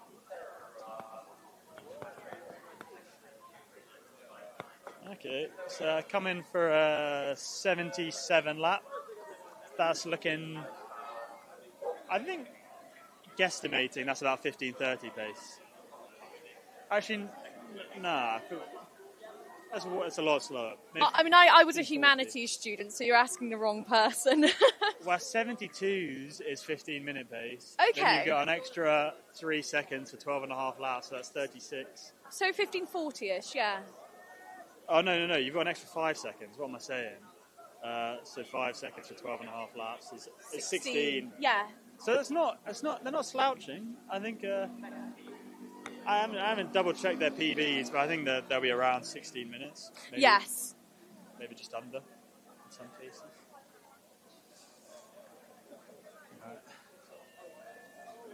See, oh yeah. It like can even be picking up the pace now round the, in the second kilometre, the lead pack down to 3. So looks like they want a hard race. Honest. Be a lonely few laps for the second Oxford girl there. Yeah. So, looking relaxed at the front as well. Not showing any signs of fear.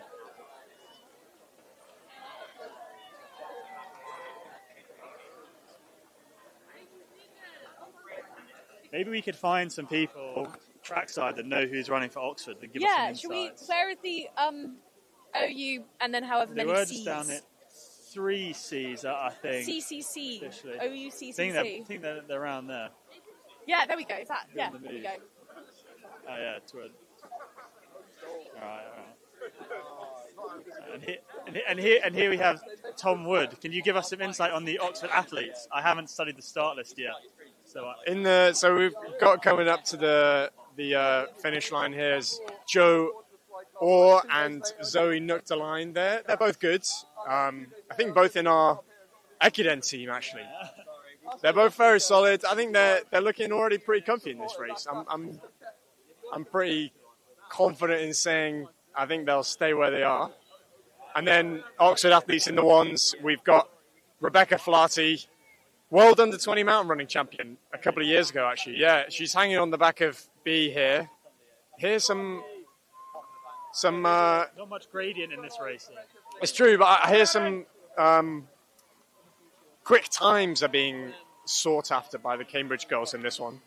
Yeah, I'm saying they're on maybe like 16-minute pace, but I didn't do the maths exactly. Yeah, okay, so going for Phoebe's record here. They were mates with Phoebe. That feels quite harsh. Yeah, I know. It's a bit peak, isn't it? But, yeah, let her have it for. I don't know. I think it's a good partnership. Okay, so B at the moment is just going around Neve. So Neve's moved out of the way, perhaps, for B. I think they're taking turns. Okay. Driving it Yeah, on. right. Yeah, and we've got Rebecca hanging on the back and Rhiannon. Rhiannon's doing very well Rebecca too. won the Isle of Man festival. Yeah, that's right. Yep. And Rhiannon's got a couple of Welsh vests as well, so she's also Isle of Man festival. Very much up there. Shout out Jeremy Dempsey. Shout out. Yeah. Jeremy who? I'm joking. Second skill still smoothly going round. You know, running as you do in this sort of event. Yeah, good addition there. B on the front now. Yeah. Still looking very easy though. B's starting to look the more distressed of the two I Cambridge think so. runners. Yeah, I think so. But she's, Rebecca looking good. I think she's looking slightly pressed, but good. Be a cross-country specialist, so she can slug out. That's right. And Rhiannon's doing well to hang on here, I think. A bit of a gap. I think that's always horrible to deal with on this kind of race. It is always harsh when two people just want to go hard from the gun. Well, I catch you a few years ago when Joe Morrow and I tried doing that against Joe Maskingham, and we were unsuccessful. We in the end did not end up going that hard. Four-peating champion, not returning exactly. this year Shouts for the out. men's varsity. Sadly not. Yes. For a big showdown with Jay Weezy. That's right. Oxford's resident, non-resident Olympian. Women's sports. That's right. That's right. Seb Coe, though. Not Why here is to that talk the about second women's time I've sport. heard that today on the live stream from one of you guys? Okay, Zoe taking over in the seconds. In the seconds, women. Well, here. This is exciting. I think it's exciting in the seconds. I think, all three in. I think that's 2K. They're middle 2K in 6:30. So that's, right. 2:45. Okay, gap's starting to build though between those two Cambridge girls and Rebecca. I think that helps you to go for the record. I mean, they should have done. Yeah, once you feel like the win is in the bag, yeah, then you can go a bit deeper. It's always a bit nervy. You think it's not the opposite, and they're not going to just ease off? No, I think you can kick on. Okay. Because when you're driving and they're hanging with you, you're worried. You're like, am I just going to let them get the record, or are we going to die off trying to do that? Yeah. Put in the hard work. Yeah. Whereas once you think that, it's never guaranteed that you're going to win. Yeah, and once you feel comfortable with your lead, you can start to play with it. So what we're saying that 3,200 right now. Is that right? Yeah. Yes. There'll be 3,400 when they go through this lap. Yeah. Right. Should we get some predictions from behind? Predictions from behind. National cross country champion. National cross country champion. Any predictions for the race? I'd say I think B and Neve are probably looking pretty good here. What's the time saying? We think the middle 2K was in 6:30, and the two women's blues here are about to lap the seconds, but they're probably still going at 3:15s. We think. So was that 16:15? 16:15. I think the record is about 16:20. Someone was telling me B was wanting to run 16:10.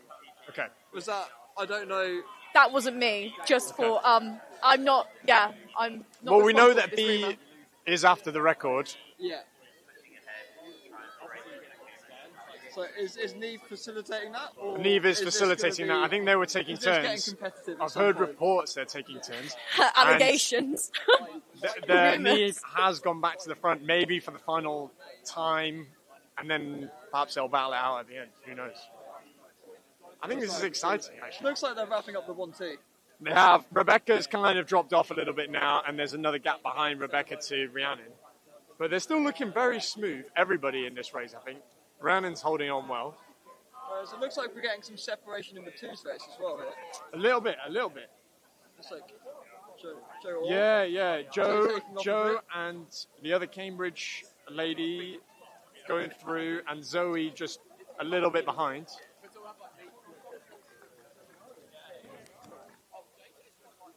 So must be into the final 1,200 soon, I guess. Yeah, I just saw him raise four fingers at the second team lady who's just been lapped. So I think they've got about 3 laps left. 3 laps to go. Yeah. Wow. And a potential double lapping? Is that a double lapping of the blues on the twos? I think so. If they can, I think that's the back of the twos race up there at 200 metres. So let's see how quickly they go in these last 3 laps. Wow, this is exciting.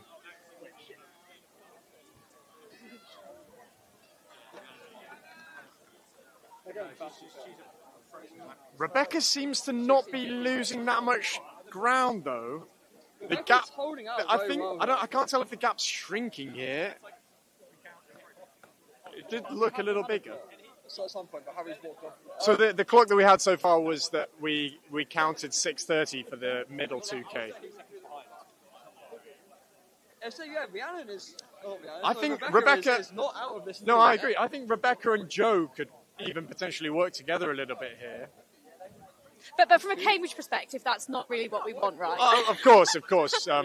But Rebecca is doing well. Speaking very neutrally. She could. Separation between B and Neve. B and Neve. B's going for it now. I think she needs some support. Come on, B! Yeah, B's going for it. Come on, Rebecca! And I don't want to call it too early, but I think Rebecca could get Neve here. I think there's a danger of that. It looks like the gap might be closing. The gap's closing. The gap's growing from B to Neve, but closing from Neve to Rebecca. B looking very strong. Rhiannon coming through. Also very good. Go, Rhiannon. Come on, Rhiannon.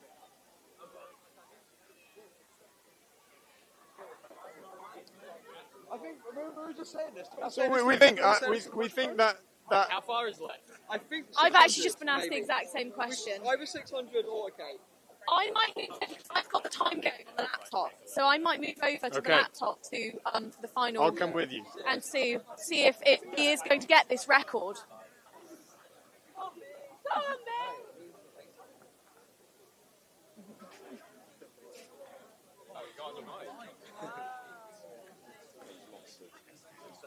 B's still in the lead. So, quite a good lead here now, Coming I up the think. final lap, and that's 14:59. Final lap to go. Wow. And then So she's definitely on for the time that she's aiming for, 16:10. The gap hasn't changed between Neve and Rebecca. So Neve's still hanging on the pace she was at. Rebecca's still hanging on. Joe's still in the lead in the women's twos. well, she's definitely going to get the match record because the match record is 16:28. Okay, match record 16:28, and we went through In 15 about flat. 15 minutes, yes. So she'd lap have to to go. fall over to not get that match record at this point. But let's see how much she can break it by.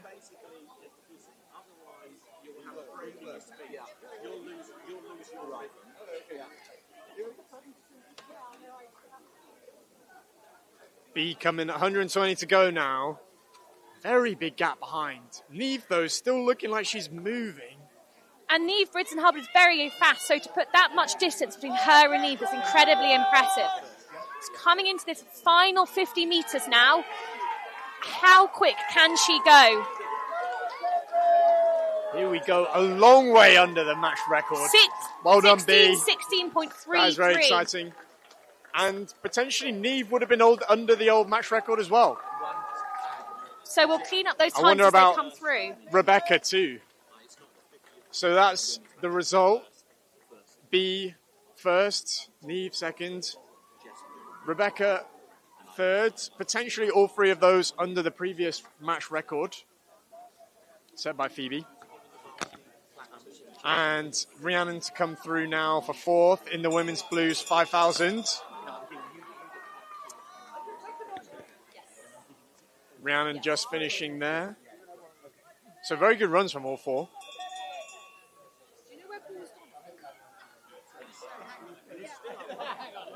Thanks, mate. Just at the end.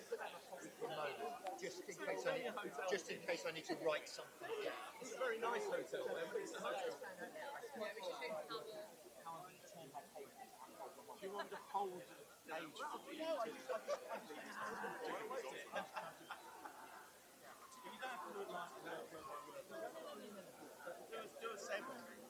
What did you get as the winning time?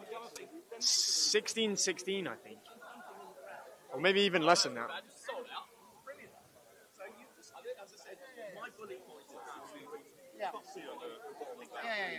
Right, that's right, yeah, 16:16. Very solid. 12 seconds below. Okay, so Cambridge in the women's seconds pulled away a lot on this last lap.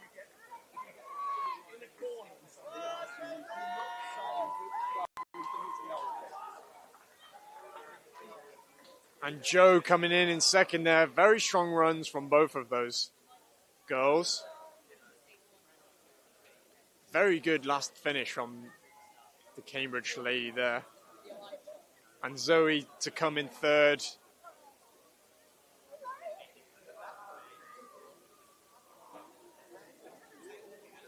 And Cambridge fourth. So in those races, in the women's blues, we had Cambridge 1-2, Oxford 3-4, and in the women's twos, we had Cambridge 1, Oxford 2, Oxford 3, Oxford 4. Cambridge 4, sorry.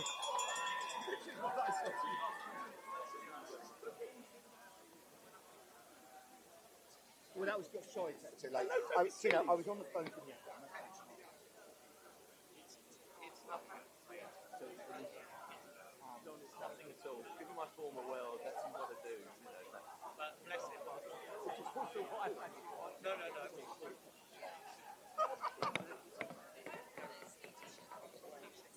No.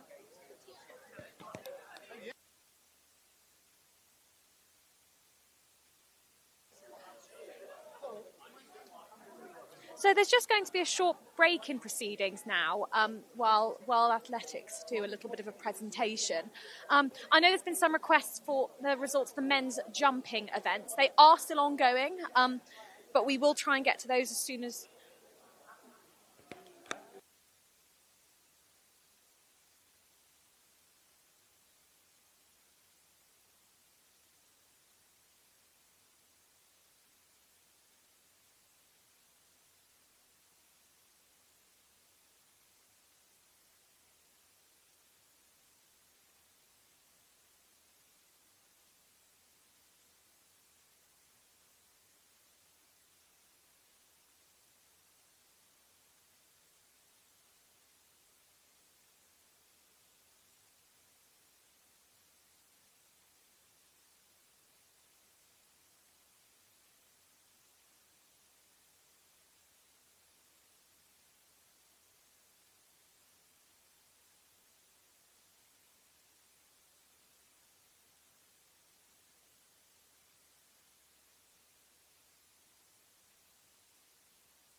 I've got it from here, so you can.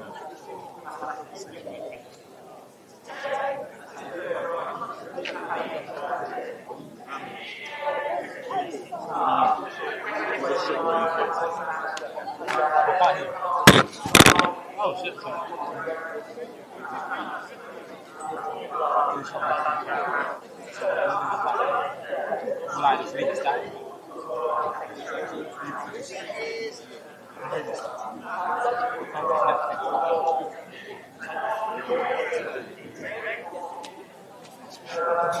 One place. Okay, go there.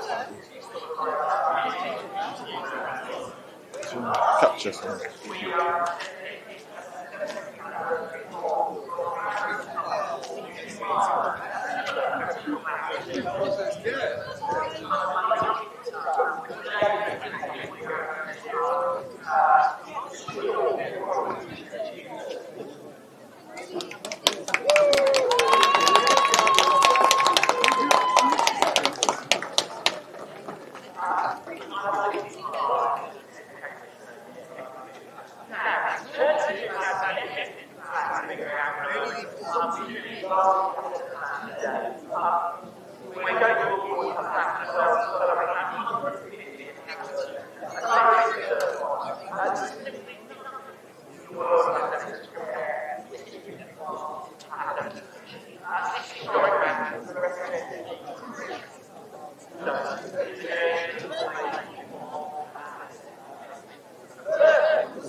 We've invited a lot of our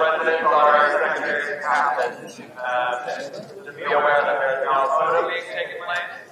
If you head towards the 100-meter start, that would be really lovely. Find any other former residents, captains, non-members, pilot club, please make your way towards the 100-meter start. Thank you.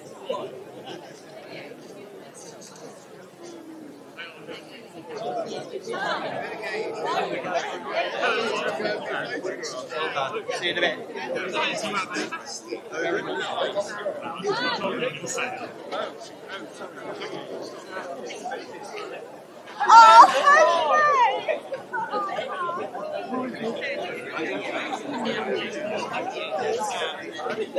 Good to see you.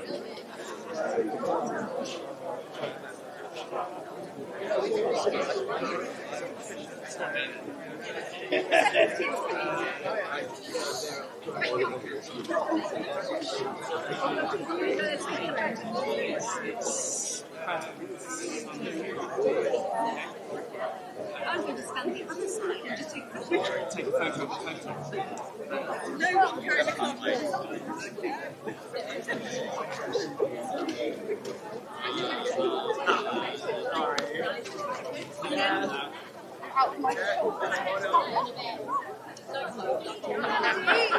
Borderline.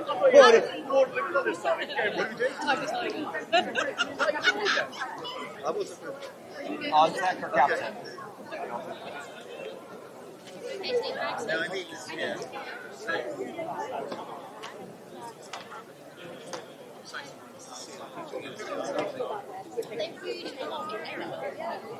They really want our picture.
It is like this, right? So shocking results.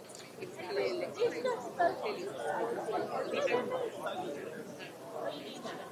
yeah, I think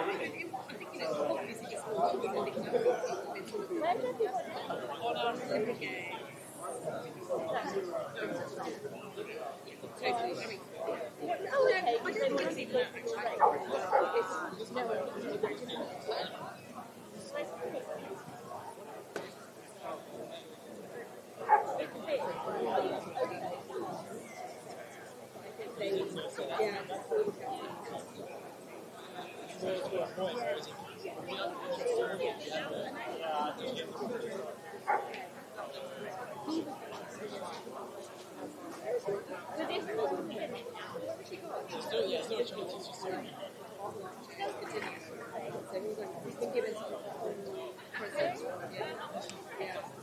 so she's not seen her do anything.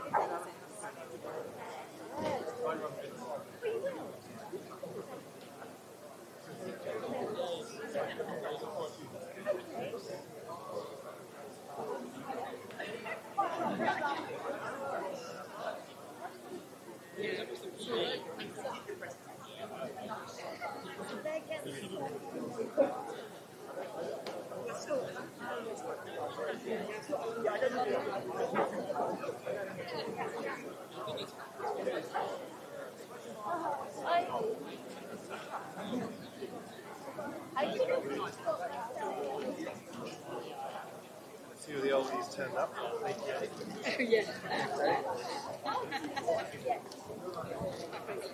These guys can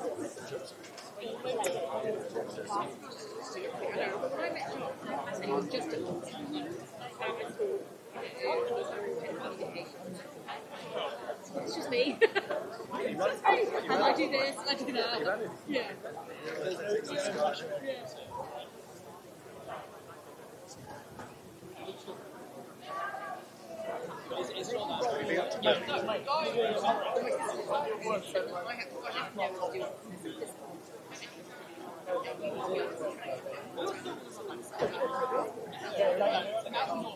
So yeah, it's okay. So yeah, I think they.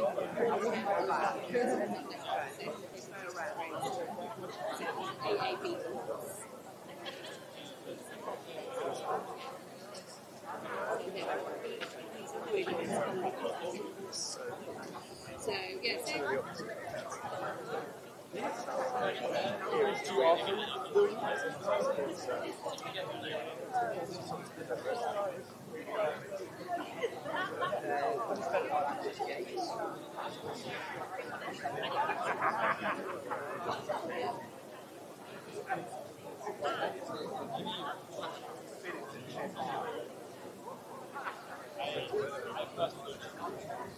Right.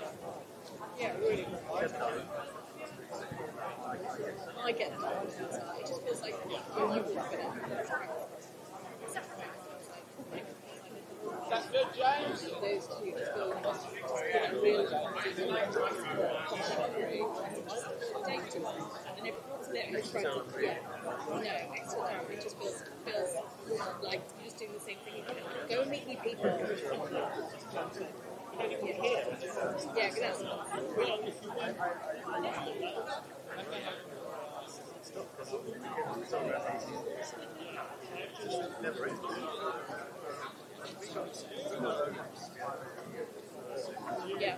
yeah.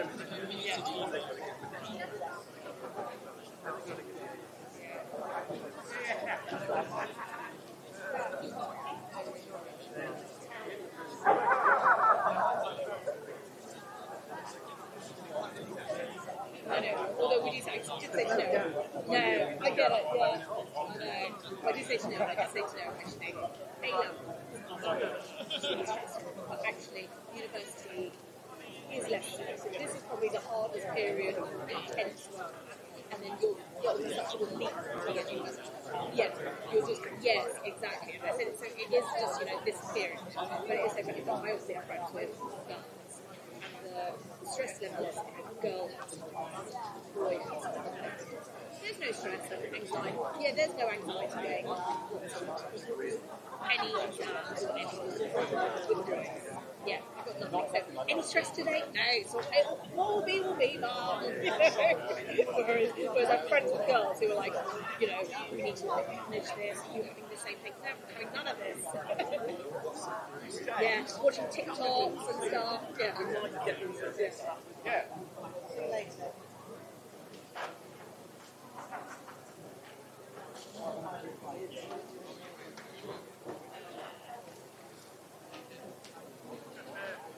So did you do a lot of this? Not a lot, actually. This is a good day, so I said it's a nice thing to with anything filming. So we're doing that. So yeah, no, I try to get to as much as I can. The kids obviously, a bit away. I haven't seen Daily Pages. I didn't see him before he went to Big Brother House. I messaged him before. Well, I messaged him just before and he went, "Are you going into Big Brother House?" And he said, I said, "Oh God, Daily, just like I think really well." Yeah, I think really well. He was himself, and people liked him because there was obviously a danger where he could just get something else. So there was just like, always, yeah, and actually came out, and I hope it's worth it because I think he might have seen him in obviously all his stuff just not allowed like that because he is quite shooting off the hip, yeah. Yeah, whereas, I think so I think he's got a little bit of medium back here. So, yeah,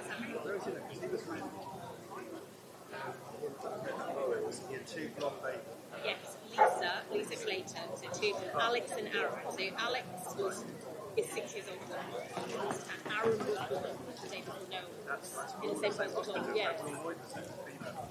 Okay.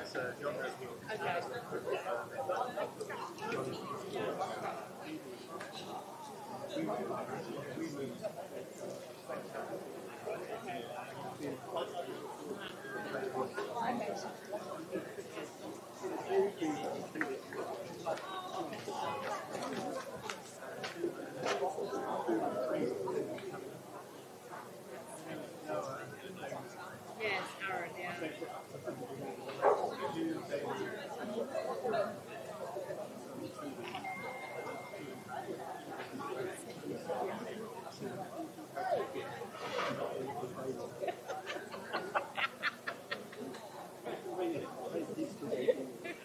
That's why.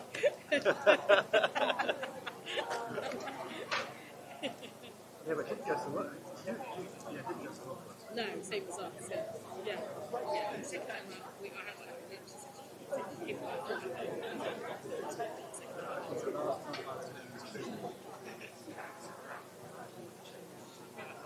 I had really damaged her.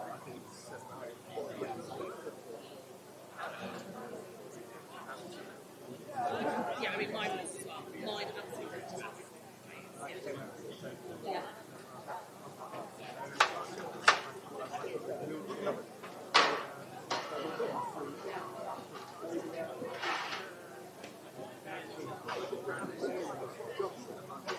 Yeah, I remember you were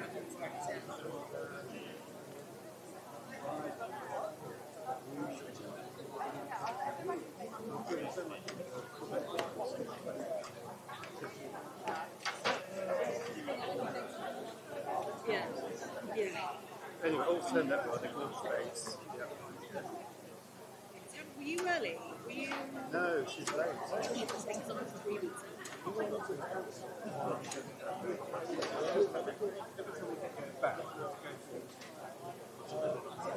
That was always the issue, right? No consistency, no continuity. You know.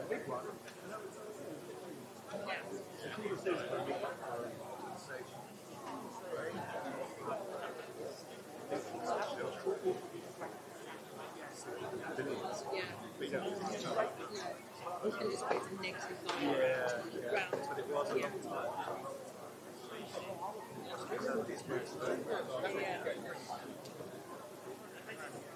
And so, Danny's not with these No kids. Stopped on kids, so he's only on 5. Yes, and that he knows about, I think. And so he was a lovely baby.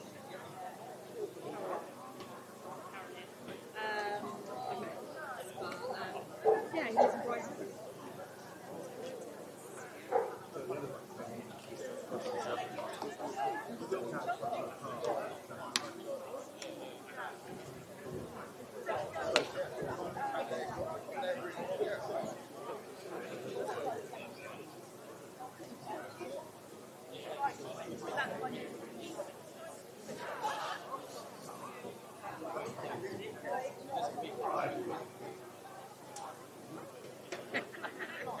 Give me the pull.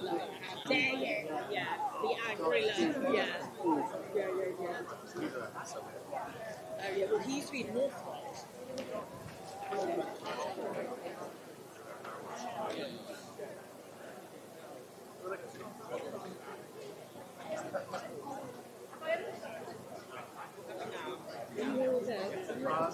No, I'm only going to go another hour.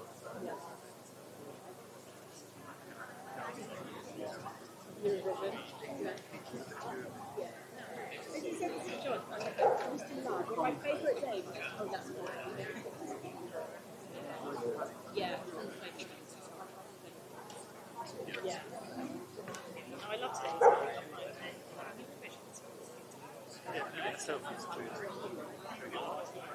No, of course not.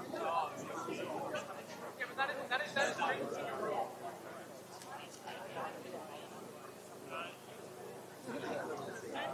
yeah. Created the Varsity.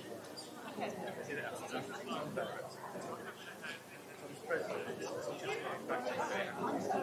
detail.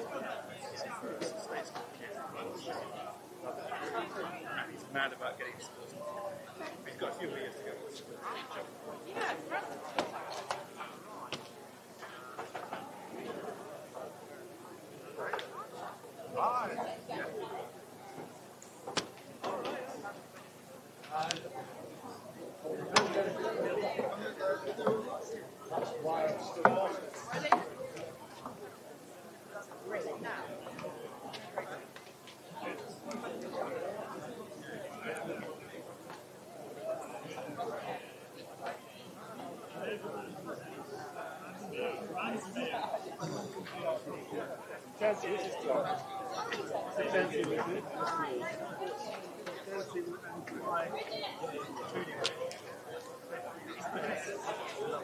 No way.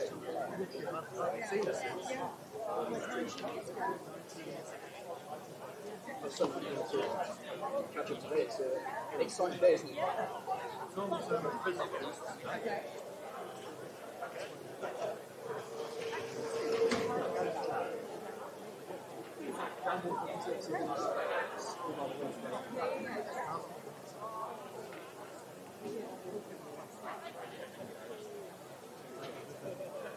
Yeah, it's a bit of a heat of the moment celebration, so it's good.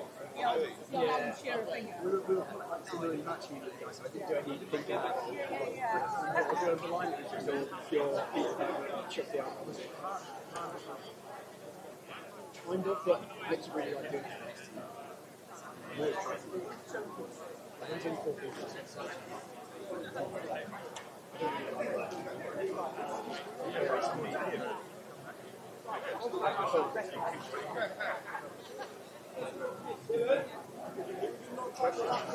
I wrote down my passcode.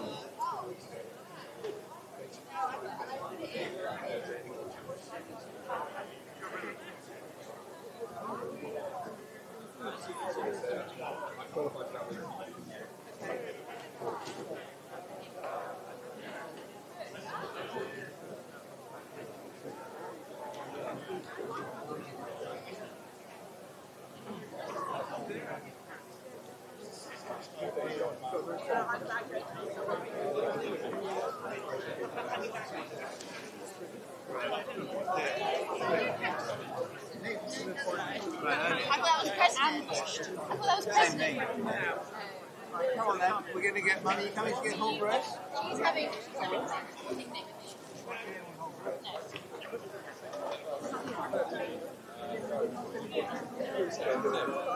And so I was put the inside lane. It's completely crashed. So I moved my second set. I think I'm really stuck in about lane 4 because like the whole track. everything is just mud. Yeah, that's what I did. We were on the And is it going to be places? Yeah, never second. I'm wondering whether I should speak and shout and see whether people can hear me. I'll ask you a couple of questions.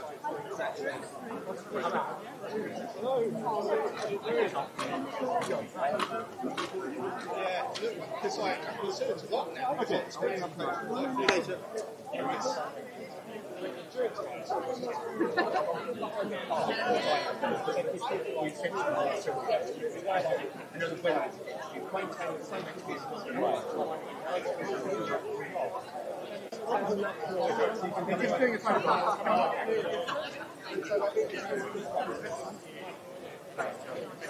But really brilliant. When you finally move on and want to work in athletics, make sure you reach out. So don't go into work. Come and do something in athletics. Well, no, do. I'll be right back. Not expecting people to be.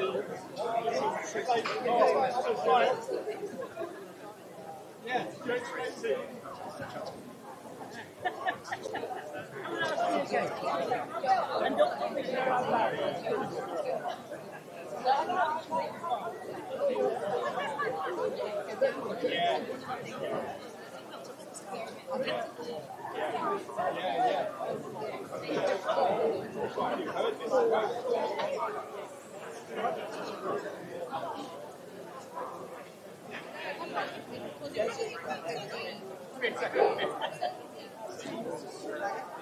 No problem.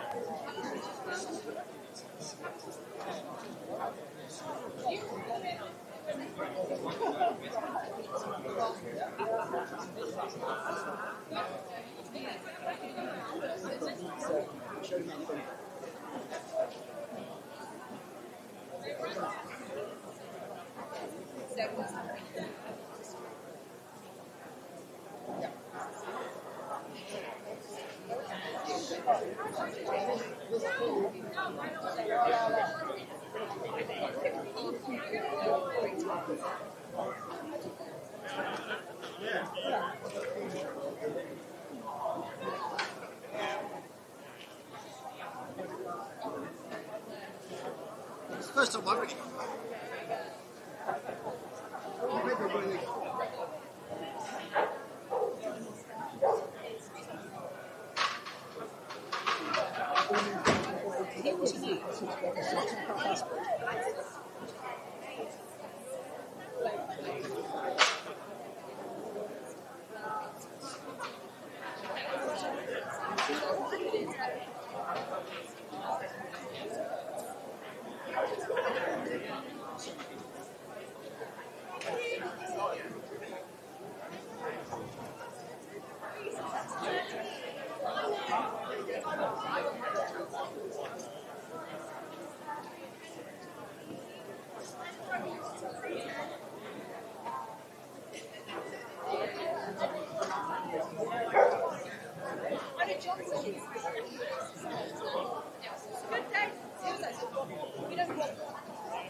Photographs and other associated frivolities. We'll be kicking off the second half in bright sunshine, the weather getting beautiful, with the 2018 case of women, which is 1:30. And in the field, the men's distance will be kicking off at 1:35, and the men's javelin at 1:52. I know.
While the men's blues reverse. For the sixth event, Cambridge moved by 39.5 points. From 20.5. The track that is Cambridge winning the men's second, winning the women's second currently. Give you a result, the men's high jump, earlier. We are in it, in Cambridge today. Got the first win campaign, win, with a pretty standard height of 1m95, ahead of joint second place, Philip of Village, Cambridge, Thomas Blackburn of Oxford, both jumping 185, Chris Everett of Oxford, all race 170, second category, Gabriel Wally of 71, with a height of 1m65 on handback, Cambridge Archie Harper, Willie Montfort, getting third place on handback with a height of 1m60, Cambridge opponent Manuel Buckley. That's a 1-2 for Cambridge. 1-2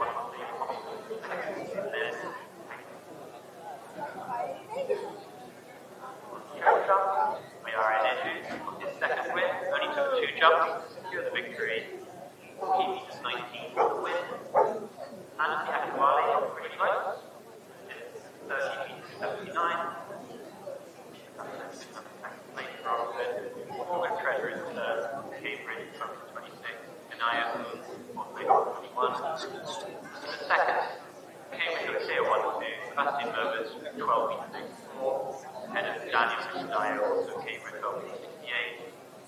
Ryan Price was third, 12 meters 22. And Oliver Bandit, 9 meters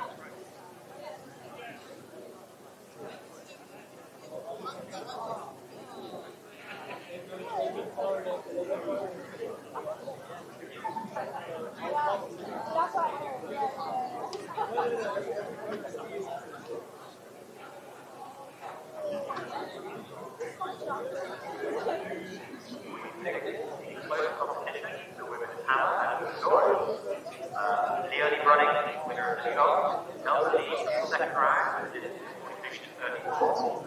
Our opponent, Ryan Wang, managed to finish that last row, 43.64, taking the win with the hammer. Katie Collar, Thompson, third, with 10 meters. Liz Stevenson of Cambridge, fourth, giving Oxford 1-3. Second, Katie Collar took a 1-2, making Echo winning 30 meters, and then Titani 30 meters 2. Roll, still Durkin, third, 20 meters 71. Julie Patrick, 4 meters 1-3.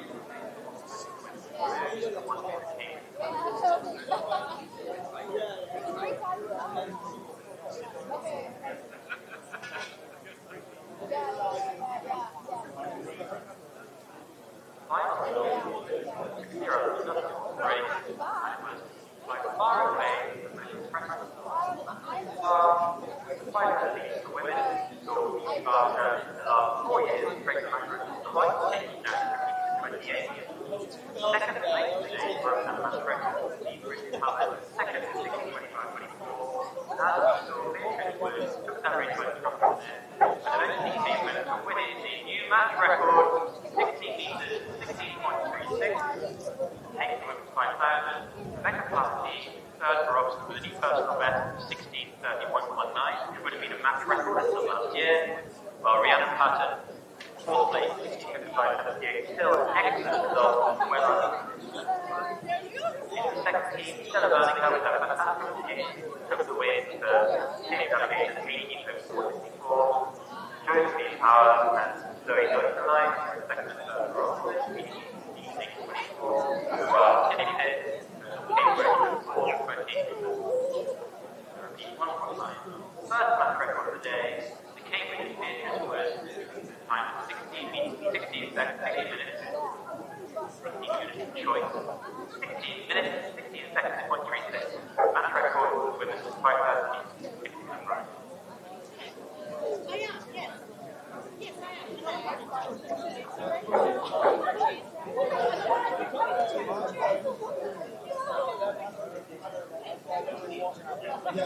Chin.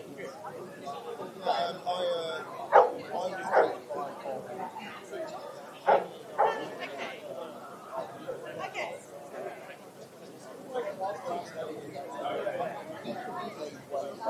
You look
jumping over bits as well.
It comes out like when you grow up.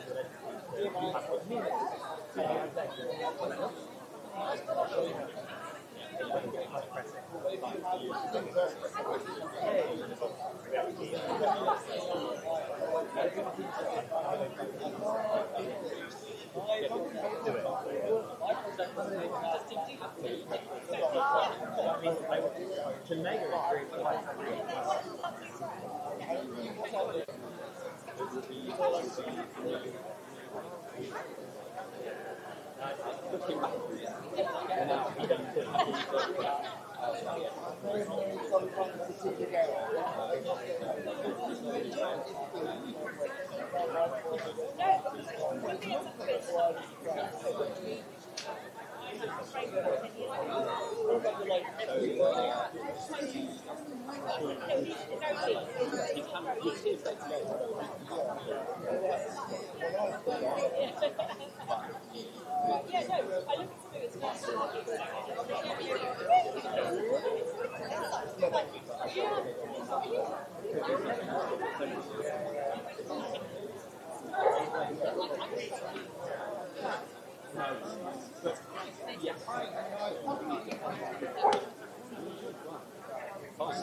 But literally nothing whatever.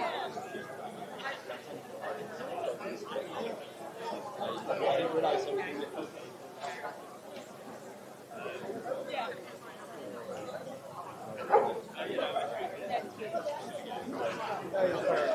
Well, yeah.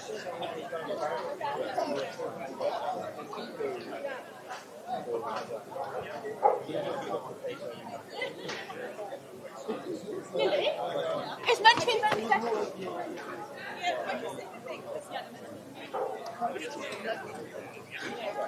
Can you?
That was an impressive hurdle.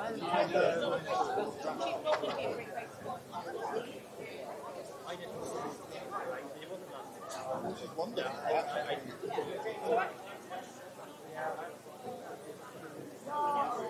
I didn't think it was too last time. We didn't do the match. I think that's. There's some races that only I think we probably need to Get on with it, didn't you?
Oh, yeah.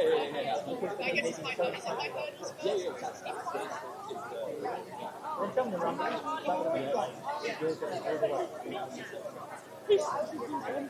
so when I was when it all so that you were nowhere near there. Yeah, I was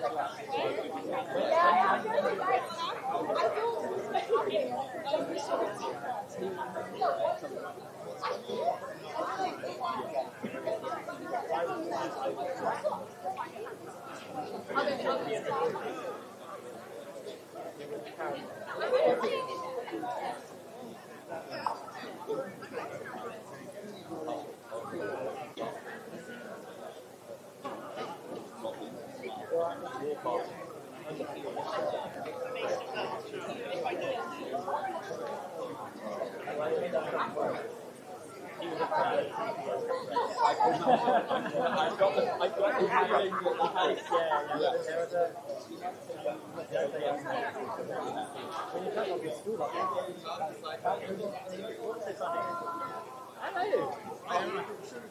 You said we have been chatting shit on the microphone. You can't come away.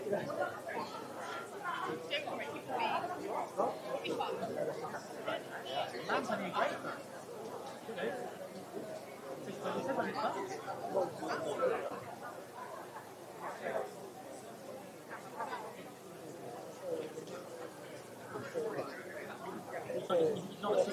He's not a 600.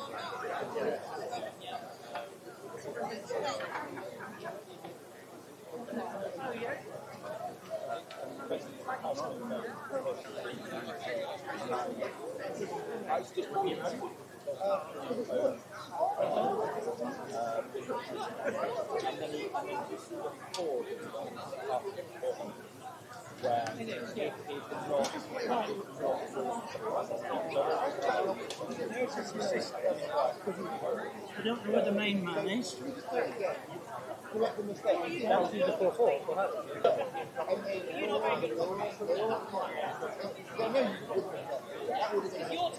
You're too smart.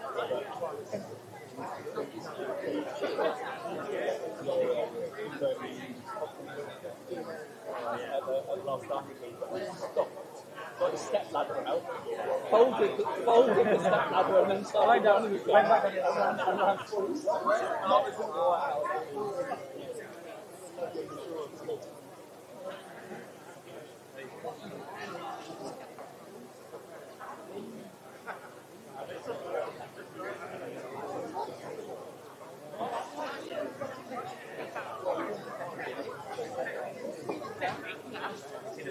Been really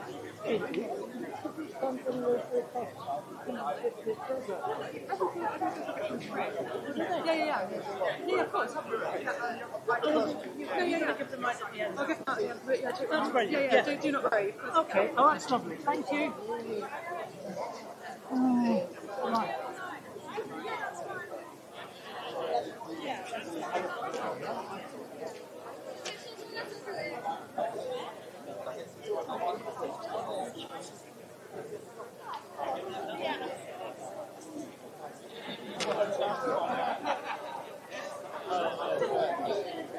Reminder of last school, we're about to start the half day action on track.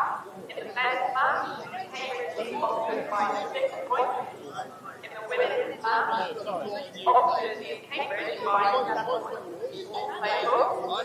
In the men's match, Cambridge men lead Oxford men by 10 points, and it's definitely the women's with 38 points.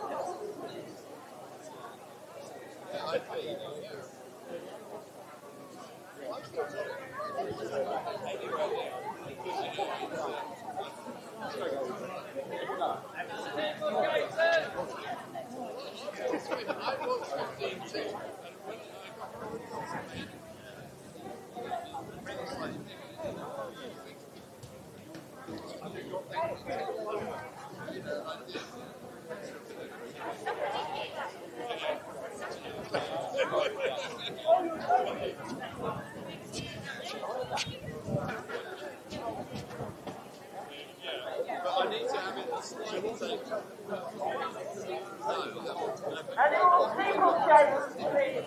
Start just beyond the finish line. Beyond the finish line, see it, please. Well,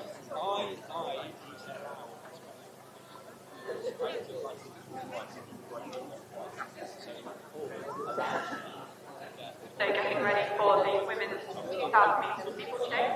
In the blue match, both Athena Tavares from Oxford and Lee Thompson from Cambridge have run under 7 minutes this year. They'll be joined in the race by Cambridge Lucy Randall and Oxford Grace Shepherd for the blues match. In the second match, Hattie Clayton and Amelia Collins line up for Oxford, with the same balance in Tracy Carrier running for Cambridge.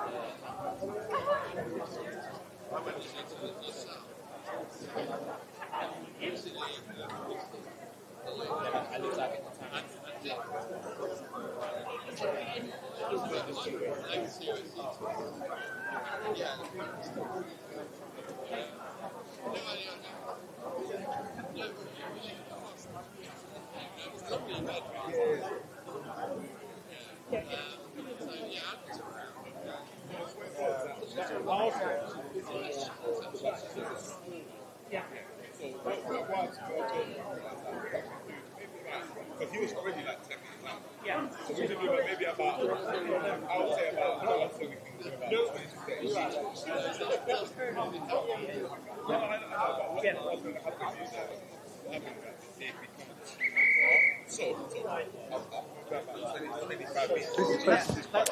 So, welcome back. I've just heard a whistle go, which means we're getting ready for this afternoon's events. Starting off with the 2,000 metre steeplechase for the women.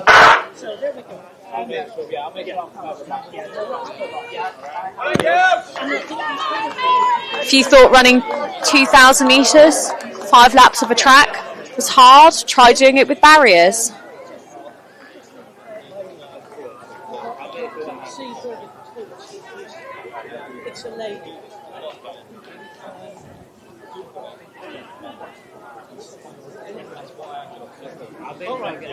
Yeah, that's good. All right. Is that okay? Yeah. And just as an update on overall scoring, for those of you who aren't following the open track,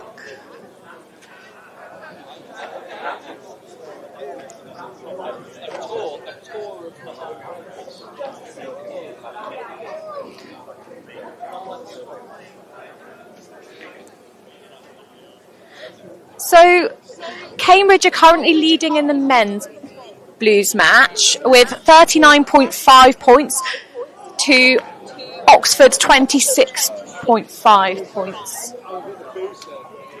In the ladies' match, Oxford are leading with 49 points to Cambridge's 38 points. In the men's seconds, the Alvestone, so that's Cambridge's seconds team, have 38 points ahead of Oxford's, so the Centipedes 28 points. And then in the ladies' seconds, the Alligators, so Cambridge, and Millipedes, so Oxford, are drawn with 43 points apiece.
What, right now?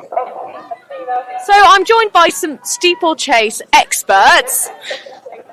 Got Terry here. And with you, great.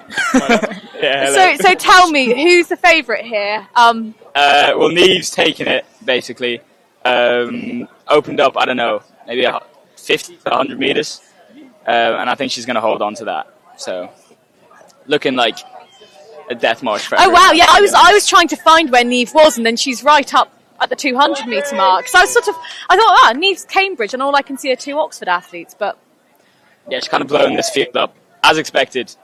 Well, that's great. Came fourth in the box, so she's in really good shape.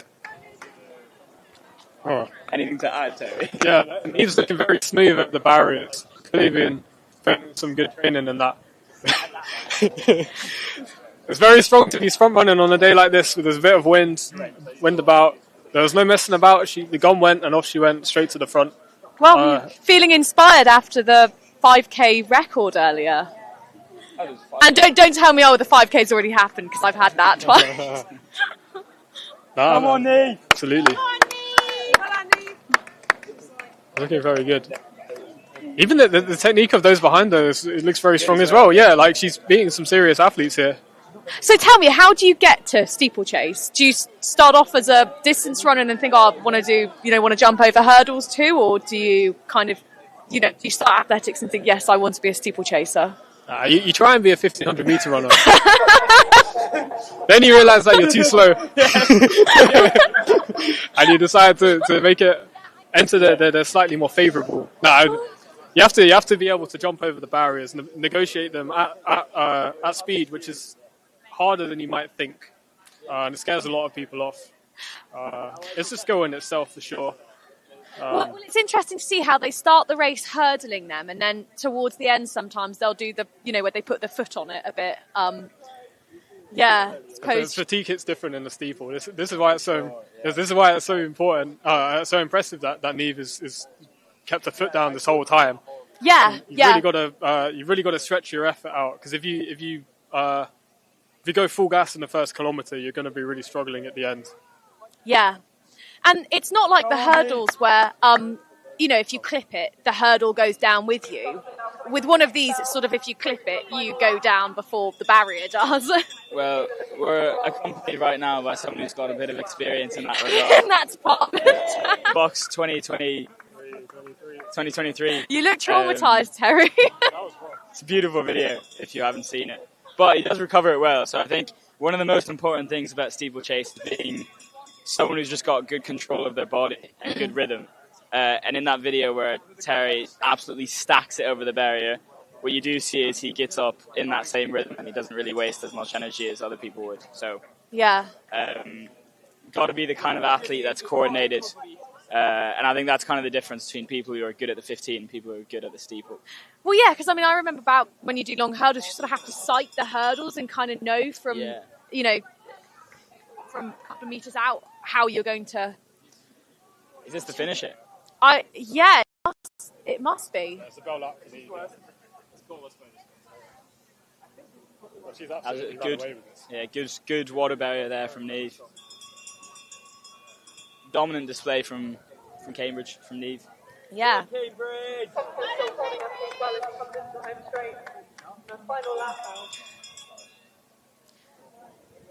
It's not as far off. Go on, Grace! Well, she's putting a little sprint all the way to the line. Yeah. She's going to pop a celly. Sprint finish for good measure. Hit the mobot. Easy. Thought she was about to carry on there for a second. Does the postman celebrate when he delivers the post? Exactly. That's standard procedure. Adam Dre type finish. Win, walk off. Win, walk off.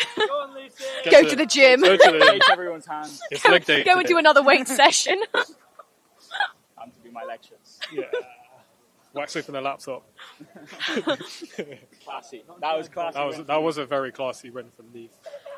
Doesn't even look that Thank tired. you, guys. So what time are you racing later? 5 minutes. 3. Oh, yeah. There, He knows better than me. Yeah, we still got a bit of time, but. Right. Well, good luck. We'll keep an eye out for you. Oh, right. Yeah. Thanks. GDBO.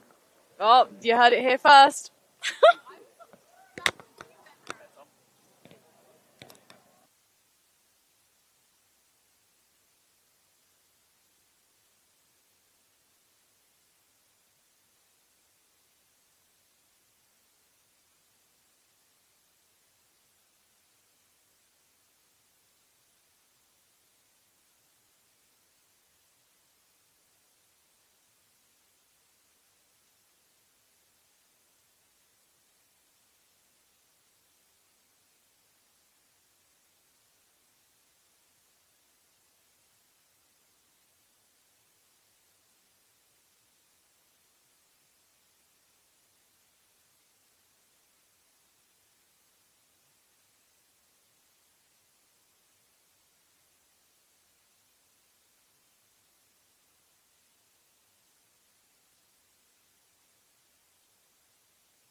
So that was a great race in the steeple, a great win for Neve there in a time of 7:05.76. Next up on the track, we have the high hurdles. So you can see all the men getting warmed up down the home straight.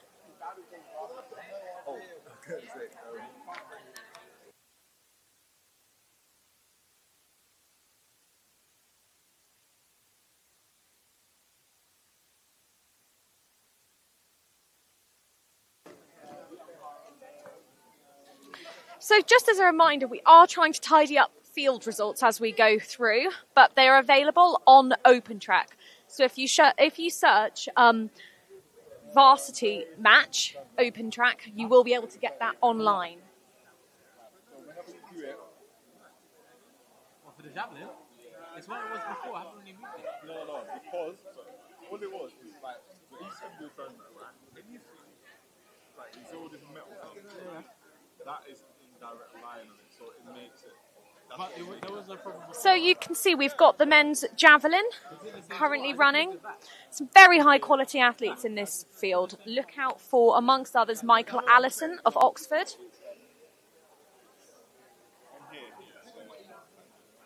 Alright, let me just get this stuff over. Yeah. No, you do it. Michael has a PB of just shy of 77 metres. But Ruben Lombard, also from Oxford, also a quality athlete. His PB is 60.24.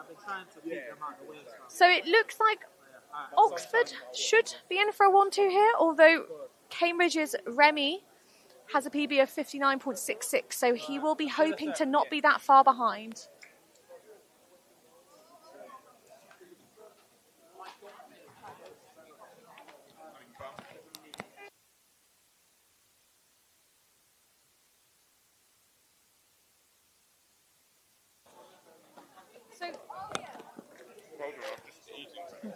Joining me for these men's high hurdles is the man, the myth, the legend. He of 6 blues and many varsity wins, the one and only Sam Clark. Hello. Yeah. He's embarrassed. Should be looking forward to seeing the hurdles. Should be a pretty high standard. Got Maranga running, taking a change in 400 hurdles, which is unexpected, but he's done a first race in 6 years this year and got a massive PB, so in very good form. I think he's probably quite untouchable in this unless something goes badly wrong. Ollie Hector from Cambridge has got his blue this year as well. He's looking pretty good. Probably expecting to win until Maranga was on the entry list, so unfortunate for him. Well, you know, it happens, that's sport, isn't it? Yeah, it is. Yeah, I think they're probably the only big names. It's always hard to fill all the spots for hurdles, but I think both Cambridge and Oxford managed it this year with people filling in. Yeah, and should be a good race in the blues match. Yeah, it should be interesting to see what Maranga runs. Maranga, yeah, probably get the fastest time for at least the last 10 years. Obviously, John Ridgen has the match record, the CEO of World Athletics, who was doing a presentation earlier. Yeah, his record's probably safe today, but you never know. Why don't you have the match record? Because it's quite fast. And John Ridgen's quite fast. You didn't run quick enough. Oh, we're joined by another hurdles legend. Hello. It's Joe Mitchell. Yeah, Joe Mitchell, 400 metre hurdler. Very nearly got a blue, but not quite. It's a bit unlucky for when he timed his time at Cambridge. In 2022, he came last by quite some distance. But his time today would have won by quite some distance. Oh, right. So, yeah, shows how high the standard was back then. There was me, Maranga and Marco. Ever the modest athlete, right, Sam? Well, I mean, I got Maranga, just about beat Maranga that day, but he's a bit faster than me now. Well, he was eligible back then, wasn't he? And today, not so sure. I mean, I'm joking. He's taken a very long time to finish his PhD. So he's taken time out to focus on athletics. But he told me he finished writing his thesis last night, and then now needs to submit it. That's expert timing. Yeah, perfect. Yeah, so nice to see him finally finished. Coincidence? Hopefully, focus on the athletics now, not stressed about his PhD. Yeah.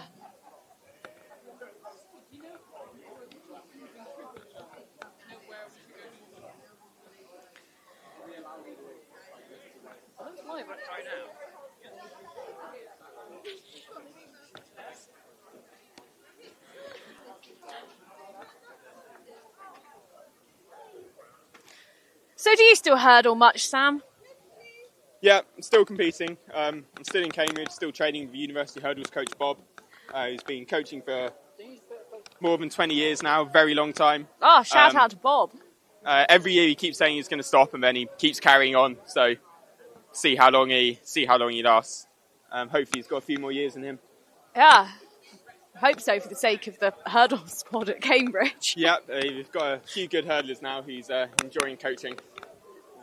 See, got one James in the 400 hurdles and Alex, and then a couple of sprint hurdlers as well, and some James, who had a Damascene conversion and came over to us from Oxford. Yep, switched from Oxford to Cambridge and from 400 flat to 400 hurdles, and it's been pretty successful for him so far. Saw the light. Sure, 3 more years, and I'm sure we'll get his blue by the end of that, no doubt. Just looking through these, we've got a Lord who once upon a time held the match record. Lord Burley, surely you've heard of him. No, who's Lord Burley? He was in the Chariots of Fire. It was that era with those guys. Yes, he won the Olympics in 1920, I think, in a time of 54.2. Well, there we go. A bit of Achilles history for you there. But yeah, Lord Burley, quite a famous name. Who's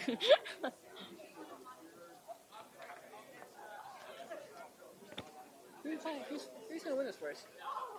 Sam Clark. Maranga, I think we've already said that. Well, this isn't. This race, this is the second team. I think Keys from Cambridge is probably the favourite. John Bennett is a really good sprint hurdler, but unfortunately he's injured at the moment, so he's taking it injured. Taking it easy, but it's still on track for second. Nice, easy win for Keys. John jogs to second, taking it very easy and still beating the Oxford guys. Good to see a full complement, 4 people in the hurdles when there was 2 extra competitors just gone through the track. Well, it's good to see 4 finish the race, and because you don't always get that, do you? Yeah, we were a bit down on entries last year. Cambridge only had 1 person who got injured and didn't finish, so nice. Good result this year. Yeah. Well, Cambridge will have wanted that 1-2 in the second match because they're currently about 9 points down on Oxford. So no, I'm pretty sure we're winning. In the men's seconds? Yeah, we're winning the men's blues in seconds. When I check. Definitely are.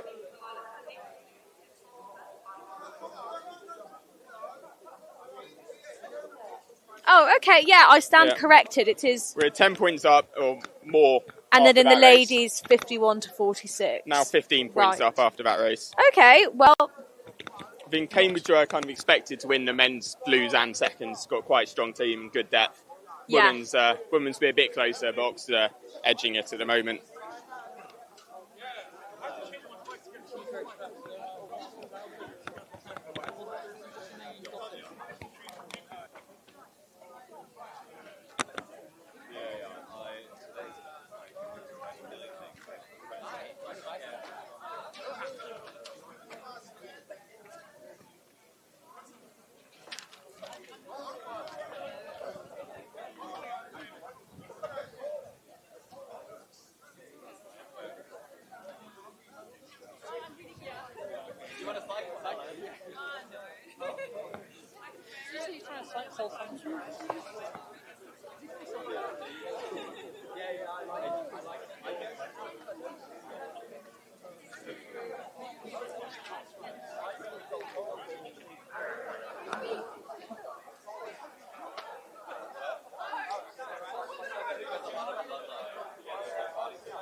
Right, so now looking towards the men's blues race.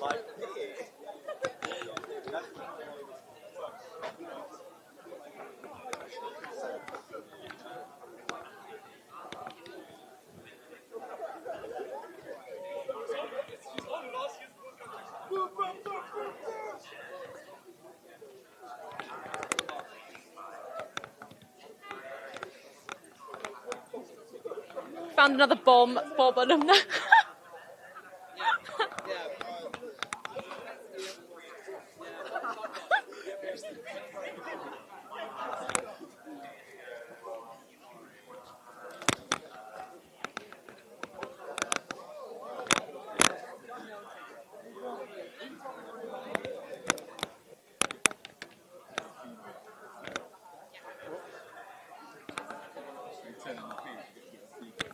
Do you want to turn it on and off?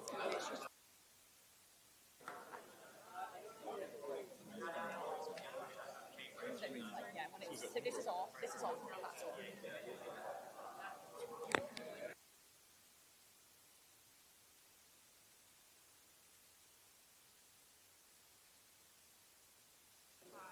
So would you get nervous before races, Sam?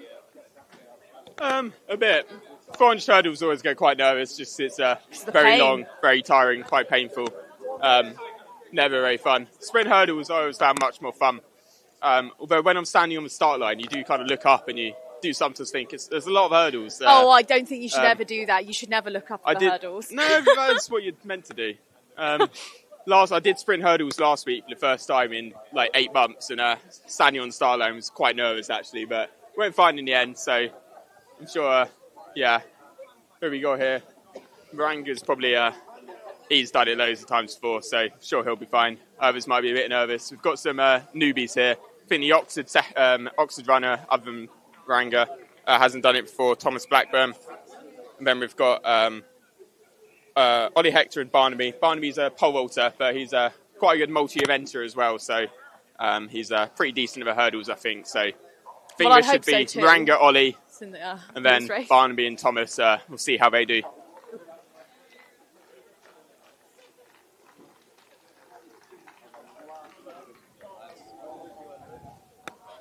So Michael doing a very long throw in the javelin. It's quite competitive this year, but I think Michael's probably going to win that one.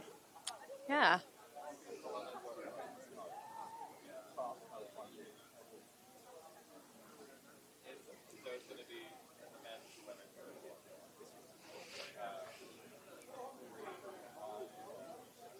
On the start line for the hurdles.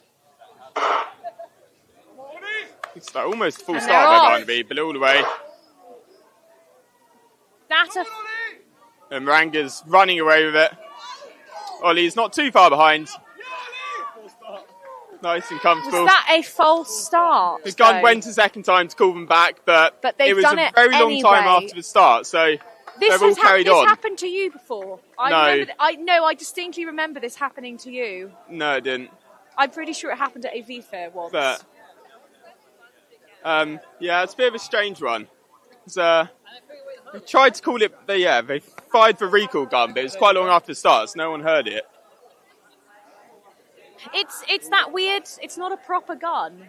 It's an electronic gun. They normally have a really loud recall function on the gun, which they didn't trigger. You can't miss it, yeah. So I reckon maybe it's just pulled the button by accident, or... Well, they're putting the hurdles down, so it... The officials think it's over. I think they can't call it back. So I think that's... Oh no, the officials are going over to the helpers. The officials are trying to tell them to run it again. Oh dear. They can't do that.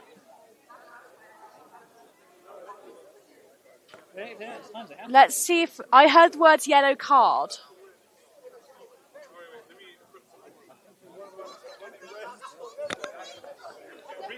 There seems to be a bit of disagreement here amongst the officials as to what's happened. I think the official fired the gun by accident a second time.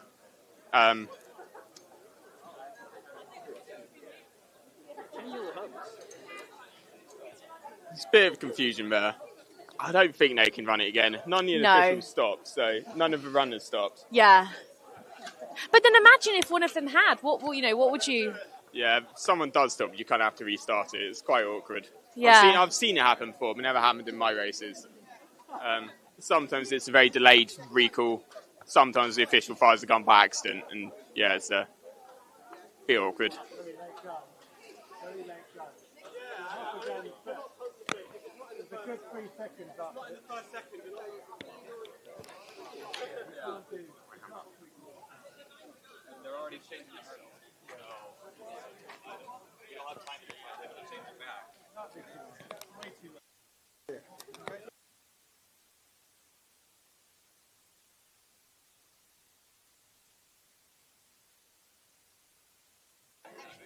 So I really should be commentating more on this javelin, considering that was my event for 4 years here.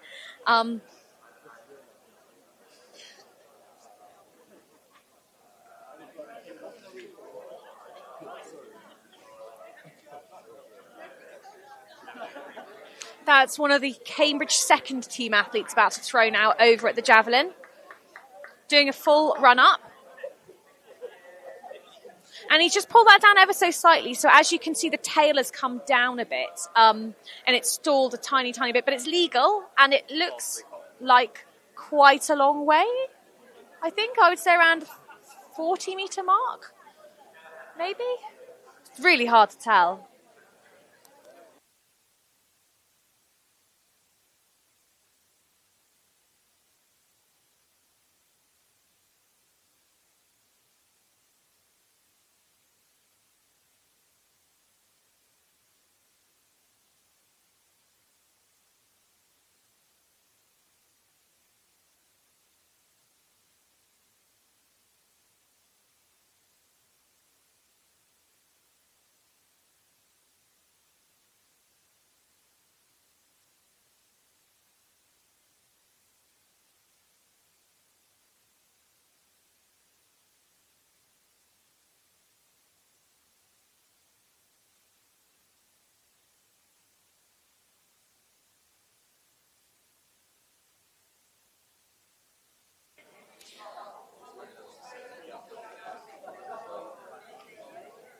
So we've got the second Cambridge seconds athlete now lining up, ready to go in the javelin.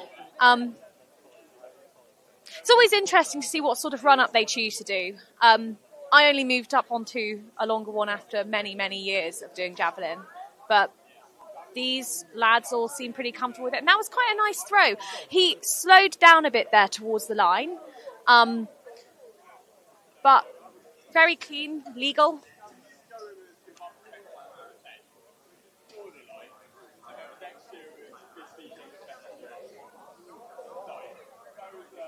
It's very easy to try and slow up at the line because you don't want to go over, because if you go over that white line, your throw isn't legal. And that's why you have to sort of factor maybe about 3 or 4 metres, or more if you're quicker, into your run-up and try and stop about 3 or 4 metres before the line so that then you can kind of fall forwards and be sort of throwing when you're at maximum speed.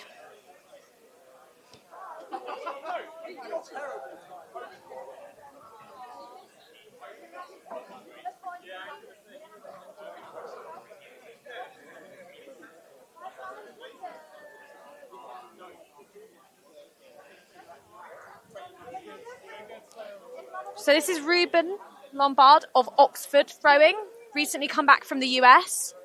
And that's a very good throw from Ruben. That was very, very nice. So he's a 60-metre thrower. It's good conditions today. So, PBs could get broken.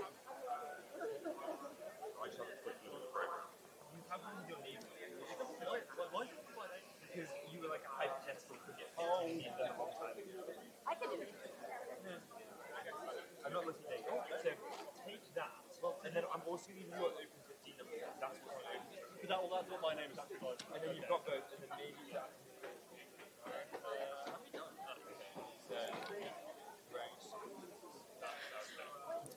Cambridge thrower there just pulled it down ever so slightly. As you can see, if you pull it down, the tail just goes into a bit of a stall. It doesn't quite get the speed that you need it to have.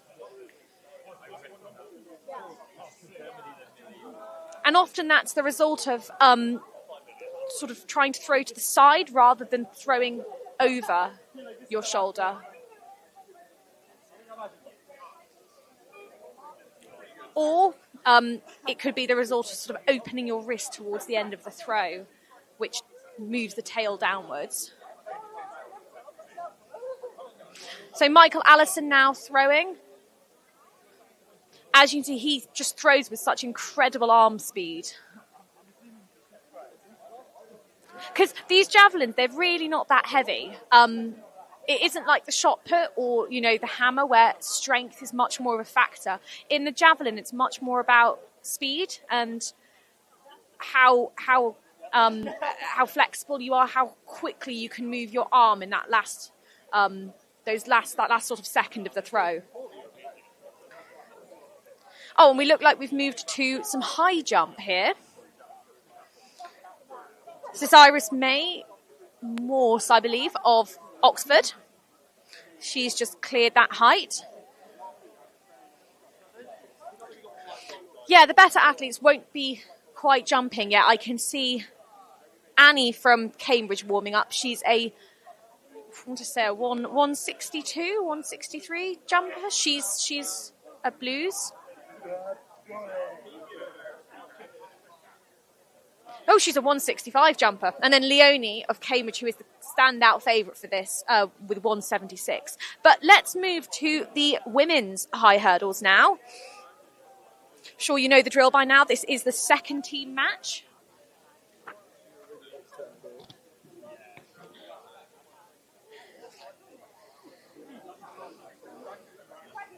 So the women's hurdles are much lower than the men's. And yeah, as Angus mentioned earlier, it just makes it a very, very different race. But thrilling nonetheless, and I'm sure we'll see some quick times. None of the ladies running in this race, apart from Cambridge's Georgia Odell, seem to have a PB. So let's see how they go.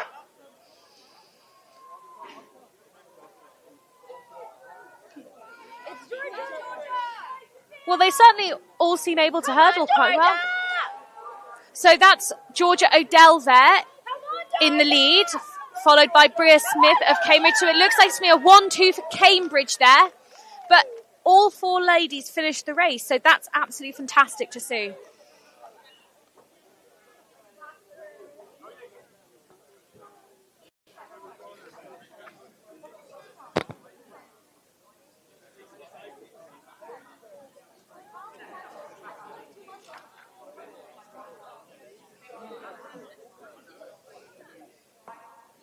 Oh, and look who we've got here. We've got none other than the men's captain, Ollie Hector, fresh off his race. How are you, Ollie? I'm good, thank you. I'm good. Bit tired, but doing okay. Bit tired from running 100 metres. 110 metres. Sorry, 10. Yeah, really does it, doesn't it? Extra 10 metres. This drone footage is great. It's great, isn't it? Live stream. This is the live stream. Yeah. So, talk us through your race. How was it? Yeah, it was okay. I kind of knew going into it what to expect. Manga's obviously quality.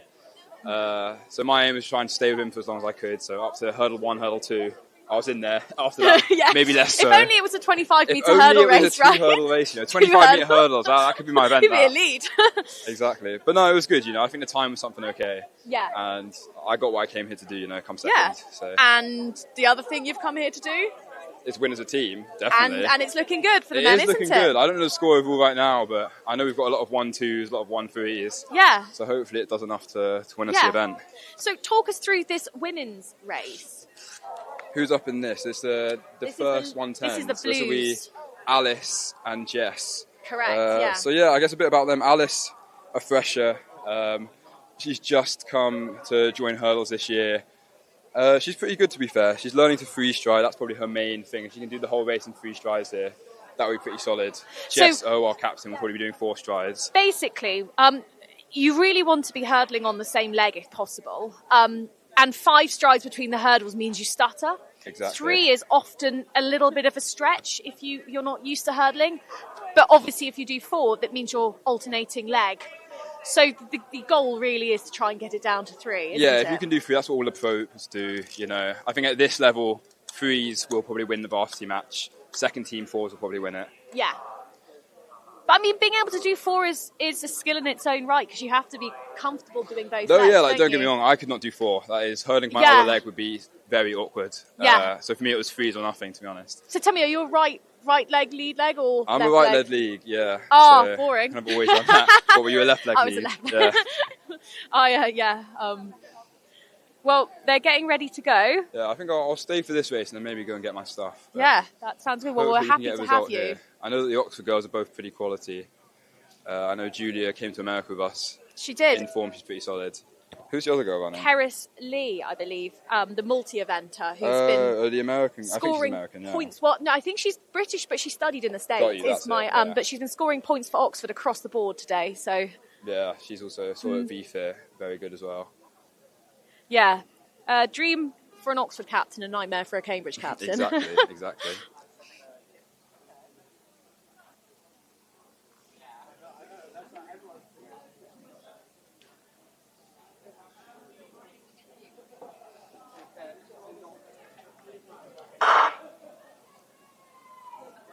Let's go, Jess. Come on. Looks like the two Oxford girls leading here, but it's close for second place. Come on, Alice.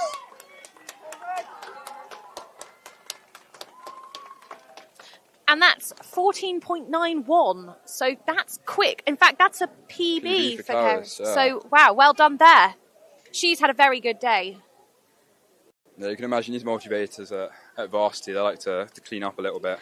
Yeah. But a good race for Alice, I think. I think she'll be happy with that. Yeah. I mean, riding the whole thing. And really, I mean, it was close there for between second and third. So. Yeah, exactly. You've got to remember Alice is a fresher, so she's got plenty of time to climb the rankings in the Blues match here. Yeah. Well, thank you for joining us, Ollie. We will. There you go. For having me. Yeah. Good luck for the rest of the day.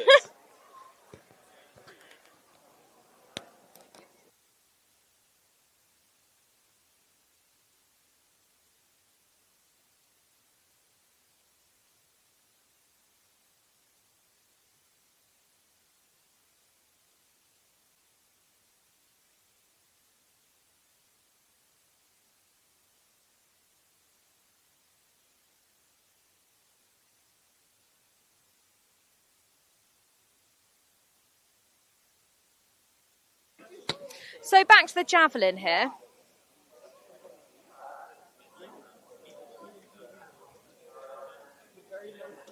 That's one of the Cambridge Blues athletes throwing. Oh, and that looked quite good, actually. That might challenge for second Oxford athlete, Ruben? Perhaps. I mean, their PBs are quite close on paper.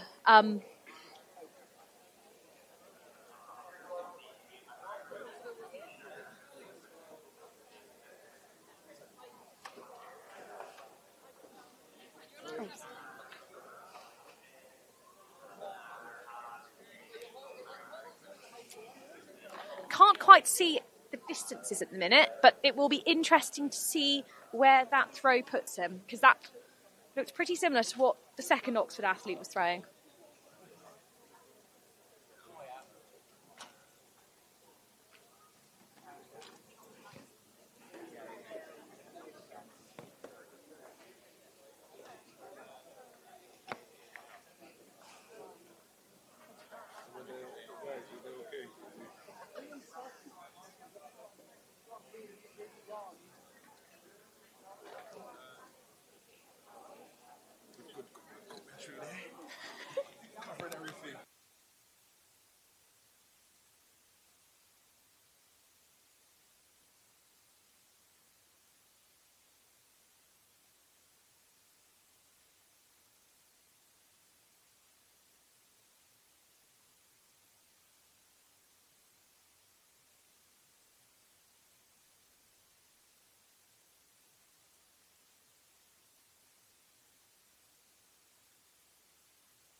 So next up on the track is the 400-metre para match, and I can see the girls getting ready here.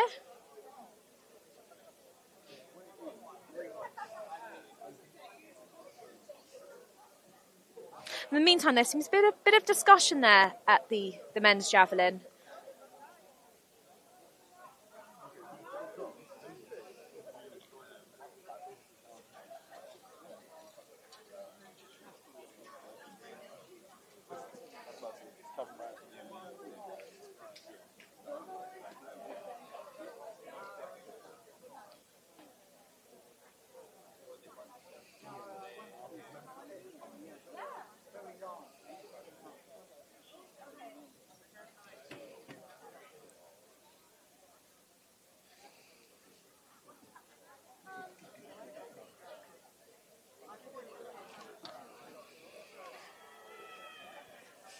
And I've just heard a cheer go up from the high jump. Someone's just cleared a height. That looks like 140 from where I'm standing. Makes me really happy that I brought my prescription sunglasses today because I can see what's on the board over there.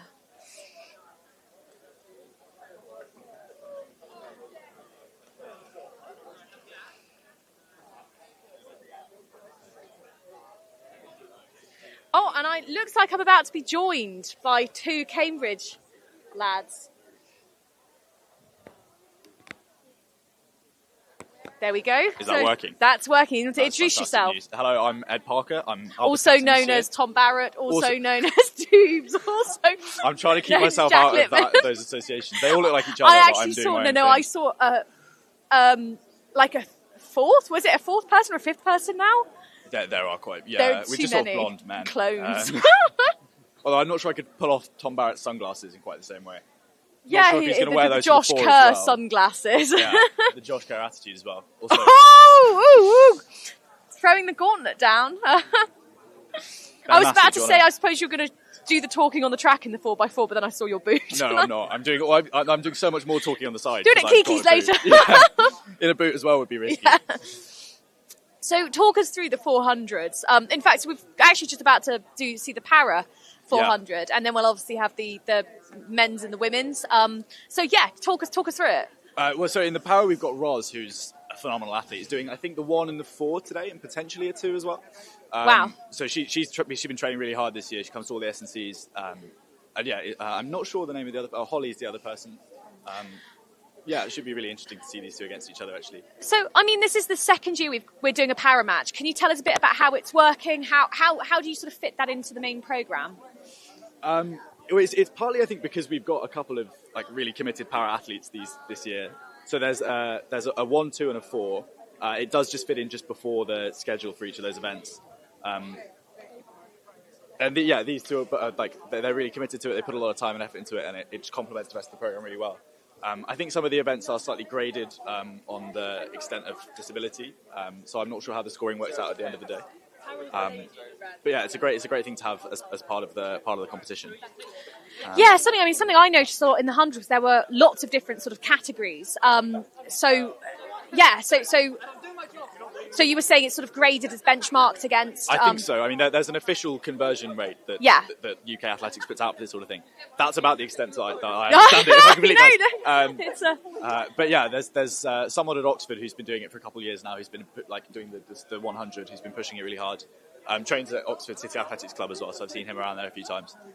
It's like a small group of people within each university that have put a lot of effort into making it happen, I think. Well, it's really great to have it sort of built into the main programme. I think it really adds something. Yeah, no, definitely. And it's good to see representation from both universities actually here too. That's what makes a huge difference when there are people competing against each other. It's an actual match, yeah. And this one should be really interesting. I don't know the Oxford person. I'm not sure if Oxford had a wheelchair athlete last year. They might do. I might have forgotten that. So yeah, this would be good to see the competition as well. Yeah. Ben Massey has just disappeared. Where's He's Ben supposed gone? to be joining us on the comms as well. Get him to introduce himself as well. He's been squad leader for the 400. Yeah, this year. so we've got Ben here too. Ben, do you want to make your presence known? Hello, I'm Ben. This is my presence. Where's your expertise? What do you do? So I was described earlier as a man who is generally fit, but not good at many events that require flexibility. That wasn't a comment on his athletic prowess. That was just an observation. That was by our coach Bridget Wheeler. I was actually going to say, was it Bridget Wheeler? It was Bridget that said that. That's one of the nicest things Bridget Wheeler's ever said to anyone. That's very true. But yeah, so I train with the 400 squad. I ran a 1500 this morning.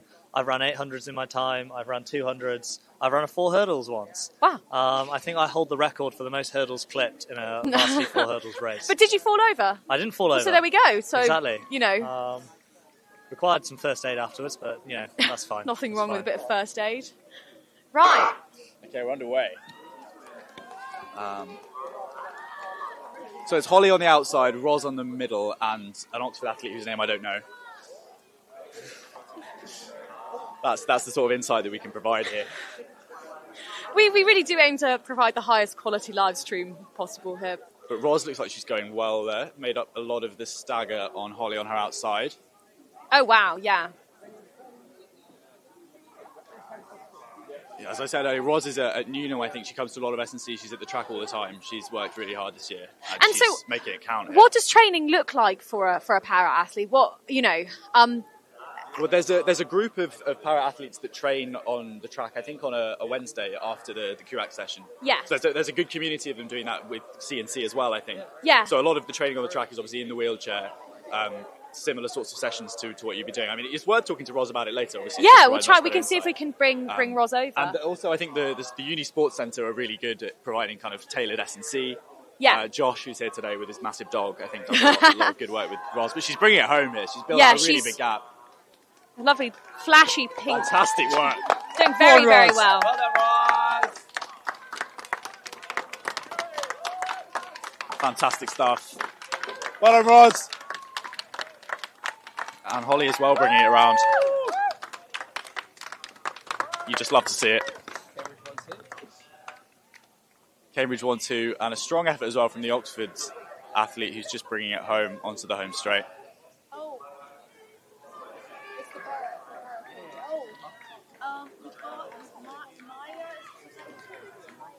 Okay, so do you know how the order of the 400 is?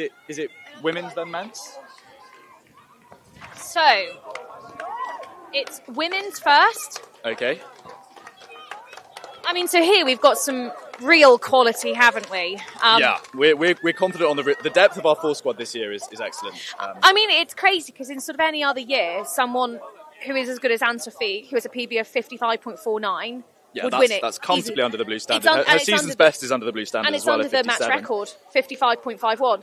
Is it? Yeah. Wow, okay. So, but unfortunately, this year she goes up against Natalie Groves, who has just run 54.89. So there's a match record on the cards then of 55. Well, you say? Potentially. We shall see. Depends, I suppose, if she wants to go for it, if she feels up to it. Then Annabelle Hedge, obviously, so she's an 800-metre runner. Okay. And well done, Roz.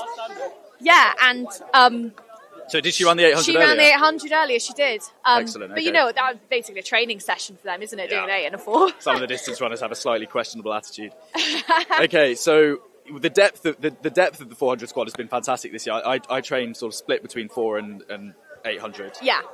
And like the Monday, Wednesday sessions down at the track, we've got so many people running a standard that would get them into varsity most years. Yeah. So we've got Maya Vandermark in the second team here, and Charlotte Lord. Maya has been running really well. She trains with Cambridge and Coleridge. She's running a 200 today as well, so her top end speed is really strong. Yeah. And then Oxford look like they're running 2 800 runners that they brought down. Well, it's always interesting. That is often before. the case, yeah. Oxford have a much more sort of, they have a middle distance squad that we don't really have in the same way. Yeah. So we have 400 runners who train more as kind of 200, 400 runners. Yeah. And then we have the cross country club that do everything sort of down to 800. Yeah. But yeah, Oxford do have some 800 guys in this. And they've done the same in the men's as well, I think. They've got Tom Barrett running in their blues and a couple of 800 runners in their second team. What, you mean Jack Lippman? Yeah, I'm hoping Barrett wears his sunnies in the 400 or we're going to struggle to tell them apart.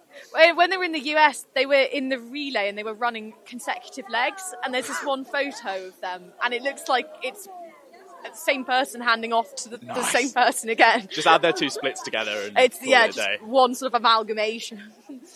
But I'm really excited for the blues, for the men's blues 400 here, because we've got Sol Inglis who's ran sub 50 at Bucks, Ryan Sherian who ran 49 last year, and then Tom Barrett and Jack Lippman who, interchangeable but are both excellent athletes. Yeah.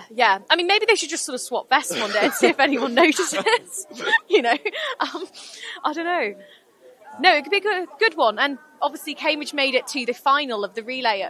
Did they the 4x4 final at Bucks? Yeah, they did. Yeah, they ran really, really well actually. It was fun to watch on the live stream. It was a nice break from revision. Yeah. Some really, really strong performances in that 4x4 from all of them, as there was from the whole club across the entirety of the Bucks weekend.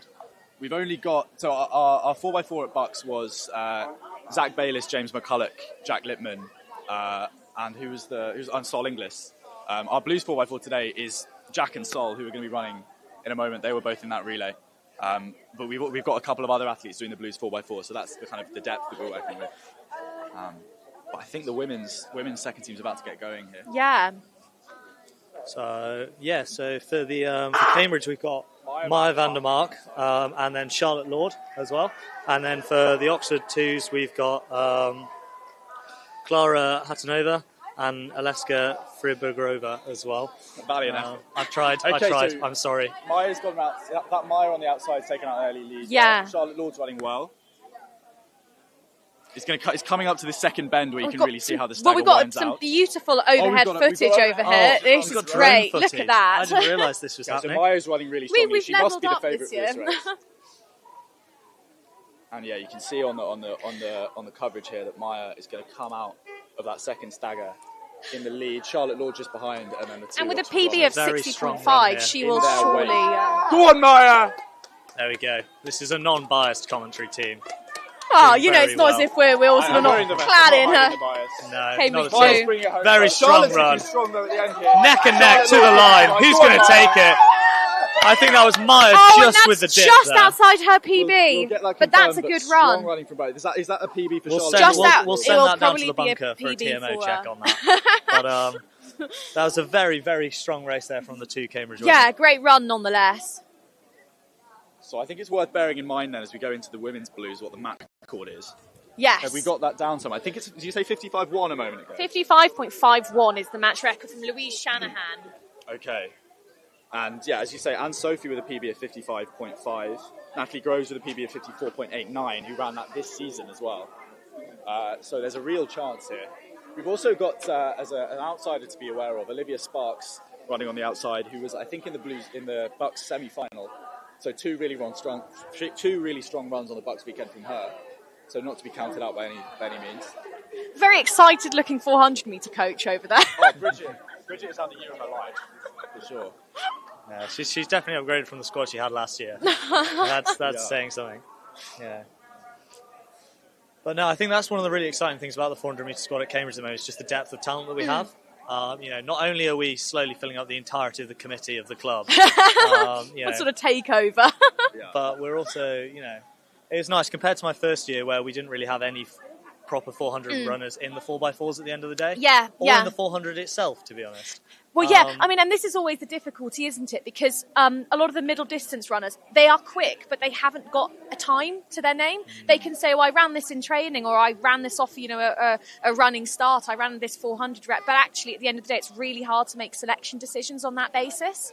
And it's hard to be able to justify that then to the athletes because, how can you tell someone that they got, relegated to the second team, against someone who doesn't even have a time? Yeah, and I think Ollie, Jess, and Alistair from the Harry side as well, and Lillian, they've done a really good job of kind of managing that this year. Whereas in previous seasons, I think we've had that confusion, and it has been quite difficult. It's difficult because it's been managed really well this year, I think. Yeah. And kudos to the QAC athletes and the Harry athletes as well. Yeah. The Harrys were coming down to some of the races we put on to put a time on the board. Yeah. And the athletics athletes were being understanding of kind of, how this whole selection process works. Yeah. But no, I'm really, really looking forward to this race. Yeah. It should be very exciting. Very excited for this. So do we know who is who here of the Cambridge athletes? We've got their numbers somewhere. So we've got Natalie Groves on the inside, then Anne-Sophie Bremens next to her, then Charlotte Buckley. That looks like that's not Annabelle Hedge running, that's Charlotte Buckley running, and then Olivia Sparks. So it's a very loaded race. Yeah. Really is the only way you can describe it.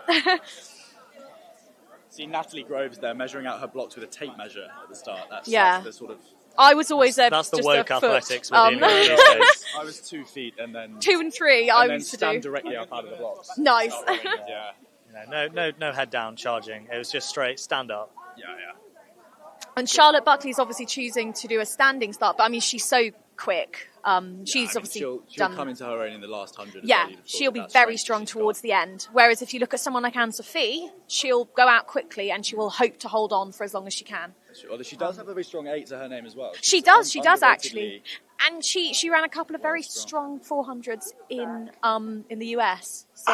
Okay, so they're underway. So yeah, you'd expect Cambridge to go out hard and then the final 100 to be a case of whether Oxford can hawk them down, and that looks like it's all happening here. And Sophie's gone out hard. And it looks like on the outside running strongly. Good job of making up the stagger there. Anne-Sophie's already gone past Charlotte Buckley, so this is...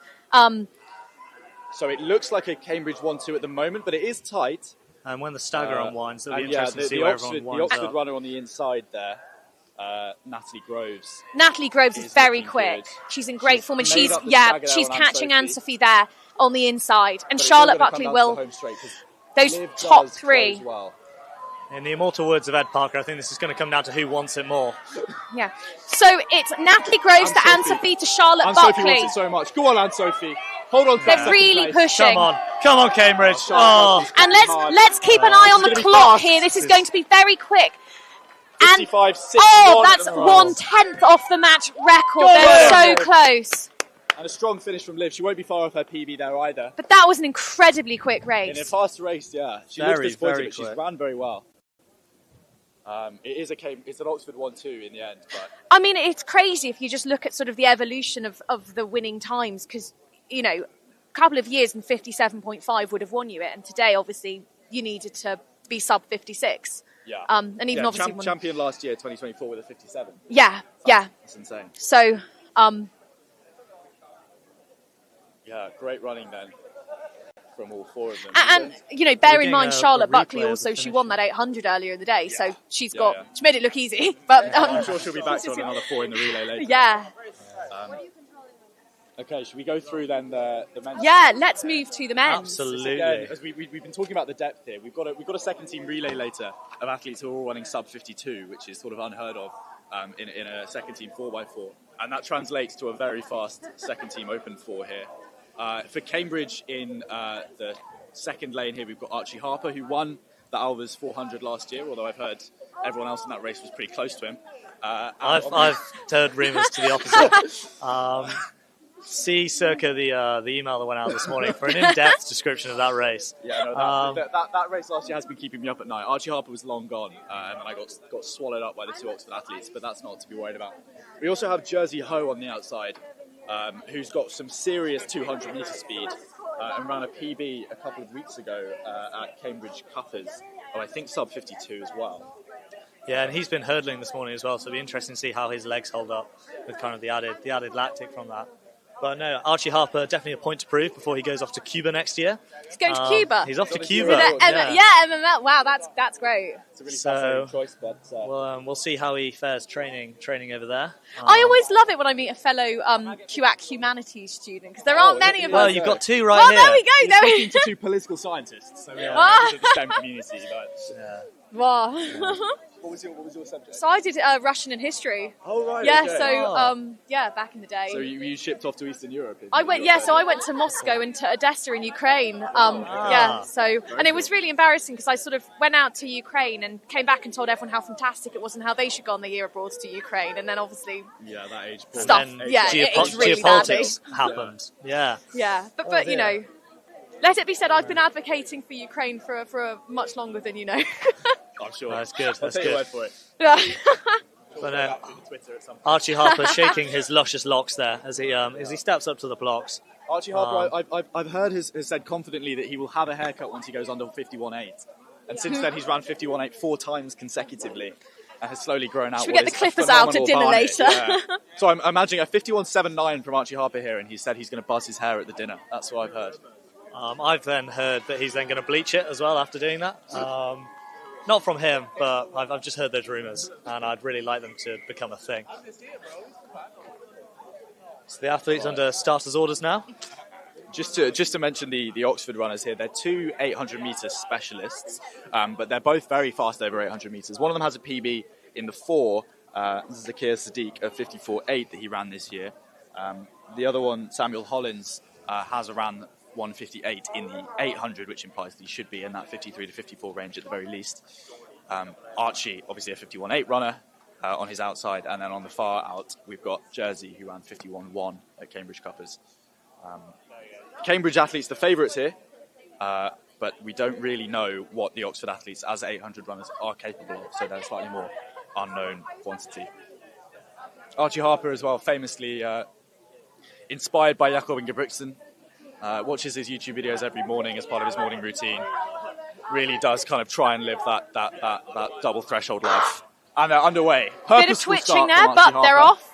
Archie Harper looking strong there, gliding beautifully around the bend, as is Jersey. The Oxford runners slightly heading behind now, and the Cambridge runners powering into the back straight. So this is a different approach from Archie. He's often very strong on the home straight, but he's gone out very hard here. And he's going to hit the 200 in about 23, 24. We go to the drone footage here. That's 23 seconds when Archie Harper hits the bend. So at the moment he's on for 50 point, if not even better than that. Can he hold it together? He's running very strongly here. Love of the badge coming through. Jersey You'd as love well, to see a run like this. Nicely. I think it's going to come down to the home straight. Can he do it? I want to see this man get a haircut. Come on, 42, Archie. 43. Come on, Archie. He's tightening up now. Jersey coming up. The lactic is hitting. QX athletes coming through very strongly together. Jersey with the dip. Jersey takes the win in 51-2, and I think Archie Harper is probably going to be under his PB. It's a big 1-2 for Cambridge. Fantastic running from both. Went out very hard there, Archie, and he held it together nicely on the home straight. Jersey always closes strongly.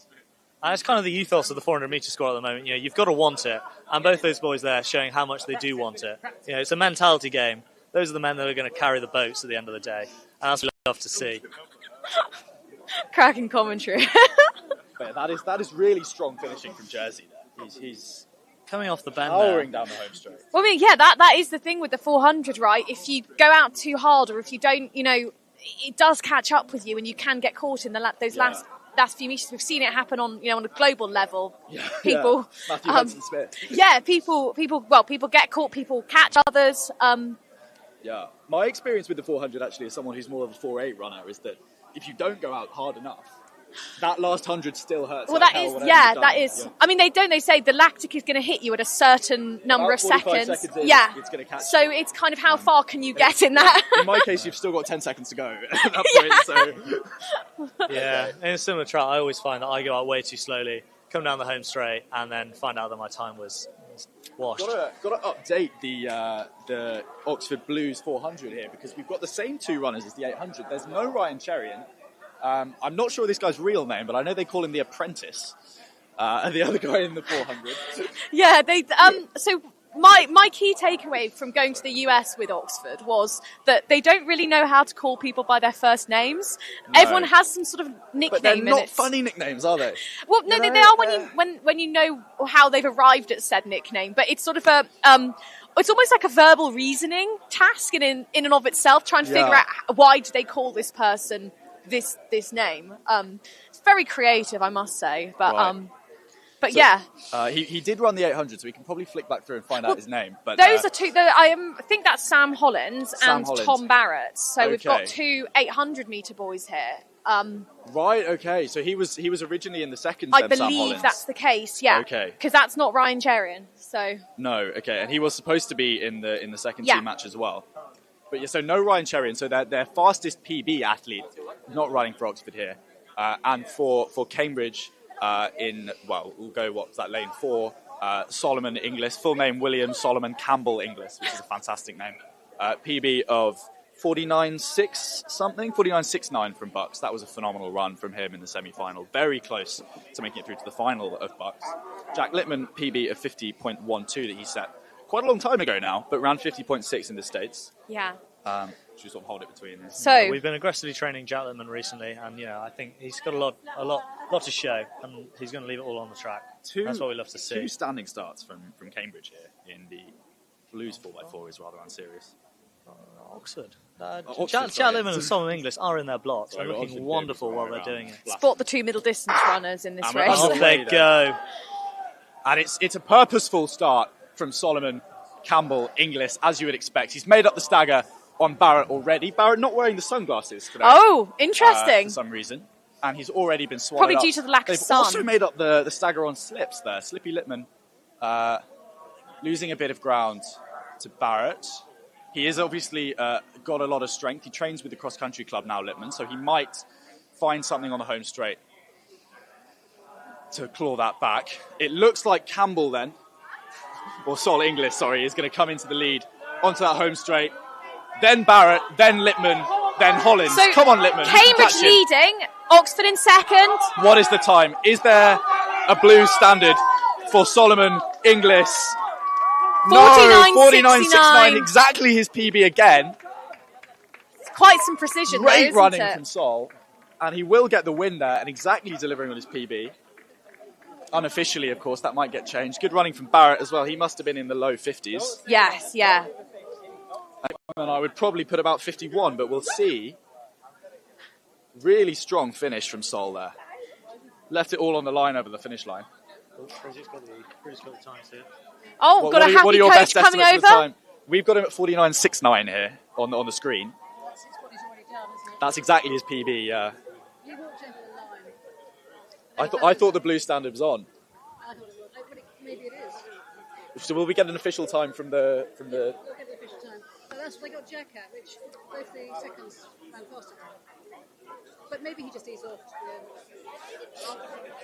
Got some coach commentary here. Bridget. Gonna get Bridget the giving race an in 3 official comment words. here for the live stream. 3 words. You've just said your 3 words.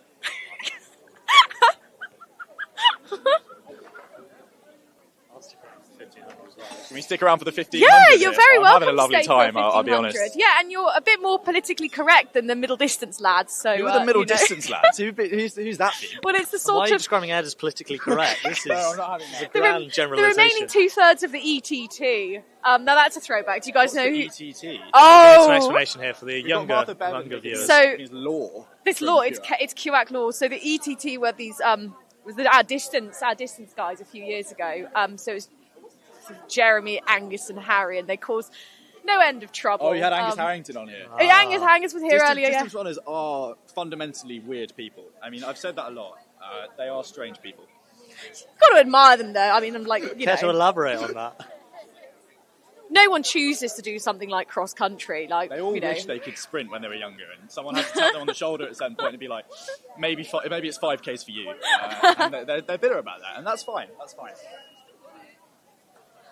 But the 1500 here, having said all that, we've got 2 wonderful athletes, Adam Dre, and I think it's Also Cameron known as Devereux Cube. well. The Cube at Adam Dre, and I think we've got Tim Bongart's running in the 1500 because Cameron Devereux ended up running the 8, which he obviously did very well.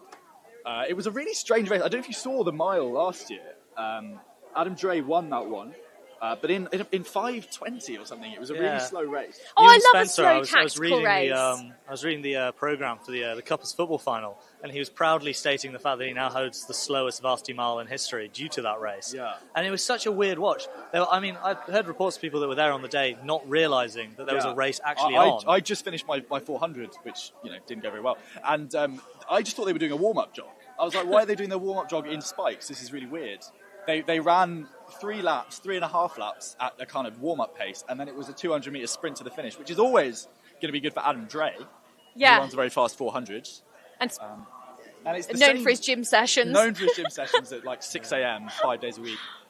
The Oxford guys are the same too, I think, in Alex Gruen and Nick Whittaker, who were burnt last year. So you'd imagine they'd take a different strategy in the 1500 today, but no guarantee. Are they going to fall victim to the Cube's tactics for the second year in a row? It's going to be the same. He's going to wait. He's going to sit on their shoulder and run past them. Master strategist. Yeah. For the purposes of this commentary team running out of things to say, if this does go on for an incredibly long amount of time, I really do hope they kind of get a shuffle on. But there we are. Yeah. There's an elegant simplicity to the way that the Cube approaches things.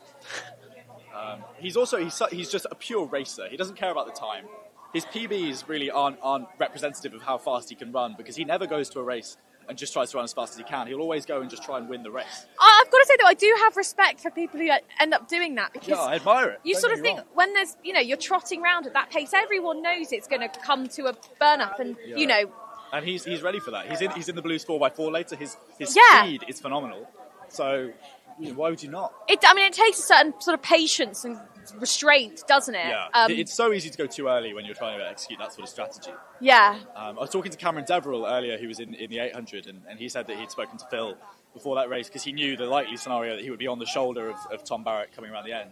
Last year, he kicked at about 2:50 to go, and he thought he'd gone too early and then faded on the home straight. This year, he left it to right coming down the home straight after that second bend and felt potentially it was too late. Yeah. So We've there's actually that, got there's that sweet spot. Just been joined by Jess Poon, president of QAC. She's just run off, though. She tried to run off, but she's coming back now. Jess, what are your thoughts on the upcoming 1500 metre race that's just started? Ooh. So who are our athletes in this one, Jess? In the seconds men's 1500 metre. So we have Elliot Heath of Cambridge and Daniel Fazakli from Cambridge. And from Oxford, we've got Levi Berger and Benjamin McCartney. I mean, That's some very impressive reading there, Jess. Looking at their PBs, it's looking quite close. And It their will season's be a best. really close race. Yeah, Mm. both of the Cambridge guys have made those PBs this year. They both ran very well at a Watford Wednesday a couple of weeks ago in the 1500. It was all over the hairy chat.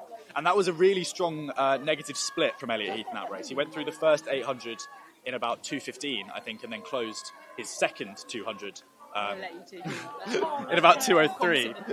Elliot Heath, the new social sec of the Hairies this year as well. Self-described hairy social head sec after a few beers in Portugal. So an interesting new... Interesting to see what approach he's gonna bring to the team this year. After a fast first 300, like they might be slightly taking their foot off the gas.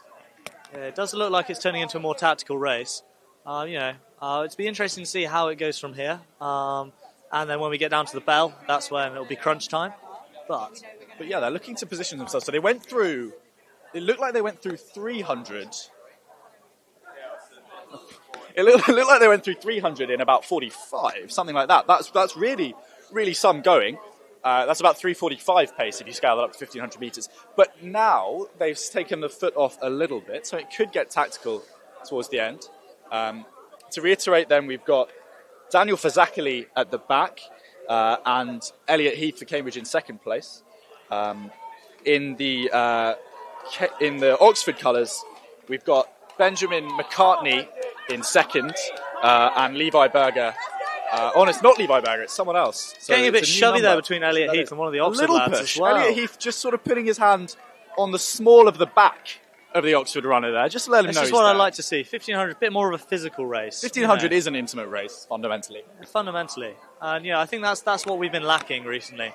I'd like to see someone try that on Adam Dre. Oh, yeah. I think they'd bounce off of it. But there we are. So Daniel Fazakerley, who's currently in fourth in this 1,500. Interesting fact about Daniel I discovered today when I tried to send out the motivational Alva's email this morning, is that Daniel Fazakerley is one of two Daniel Fazakerleys at Cambridge. The other one is doing a PhD and doesn't take very kindly to receiving Alva's emails, it turns out. Apparently this is the second time that he's been emailed. He was officially selected for Varsity. And then had to reply and say, you've got the wrong person. And then he received my motivational email this morning, strewn with Shakespeare quotes and Delia Smith, and asked me to stop contacting him. So he did wish us luck on the day, though. So if Daniel Fazakerley, PhD candidate, is watching this, thank you for your well wishes. Oxford Athletes taking the lead here at the bell then. Elliot Heath is going to be very interesting. Crunch time now. But has he made his move too early? The Oxford Athlete has pulled out what looked to be about 10 metres. But there's a chase pack of three behind who might be able to close that down. Elliot Heath and Daniel Fazakerley both kind of sticking with the third Oxford runner now, who does seem to be tiring slightly. Daniel looking to make a bit of a move there. Can Elliot follow him through into a second and third place? They really did kick early there. Fazakerley into second place. What's he got left? Elliot Heath looking like he's making a move now as well. Elliot is closing down the gap. And he's going to take third place as well here. And is Elliot going to close down for second? Can Daniel and Elliot hold on to second and third? It is a foregone conclusion for first, and it's a very good time of 4 minutes 01. That's fantastic running. Daniel Fazakerley for second, Heath for third. Really strong running there. And good times. I think that probably PB for Daniel Fazakerley. Quite a comfortable one as well, I'd have thought. What do you think of the race, Martha? I mean, you know me, I prefer a nice, slow, tactical race, sort of, in the 8-minute zone for the 1,500. Turn into like a final 60 metres, I think. I thought that was a very, very interesting tactic there. The Oxford runner that won in the end, going very early from about the 300-metre mark, kicking out to about 10 metres ahead, and then kudos to him, holding it for the rest of the race. Yeah. Whichever one of those it turns out to be, it is a big PB of 4:01. I think probably a fairly big PB for Daniel Fazakerley as well. He must have been about 4:03, 4:04. Elliot Heath not quite on his PB, but I think that was a fast race that he did it in. Very, very good racing from all the athletes there. And if the Blues race anyway lives up to that, I think we're in for a very, very nice time. Very nice time indeed. I was running out of words there. I personally am having a lovely time. Can't get yourself a nicer time in all of Cambridgeshire on a day like today than doing the 1,500. Injured to just soak it all up. Yeah. I've just looked over my shoulder and realised my parents are listening to this live stream and have just heard me make a fool of myself on the commentary. Aww. And were laughing at me. So thank you to them. Big shout out to Fiona Massey. Really appreciate her support today. Cheers, and Ed. Andy Massey, of course. I don't think anyone knows I'm doing this, so... Really? There aren't Bevins around the world tuning in. No, unfortunately not. I think they probably have better things to do on a Saturday. Surely afternoon. this is a prime post for LinkedIn. You know, get it on there. I think I'll be going on mine later. Don't know about you, Ed. Oh yeah, I'm going to be clipping this commentary for sure. It's going on the CV. It was an honour and a privilege to be able to commentate on the 150th, 50th second Varsity. It really taught me a lot as well about business-to-business sales. I think it inspired me to pursue a career in private equity. So that's what it's all about, preempting. So are we about to get going here in the Blues 50? We are, and I'm just joined here by Sarah Owen. Oh, she's running off. I was joined by Sarah Owen, who actually founded the women's varsity match. She doesn't want to be camera shy, but an icon of Oxbridge athletics.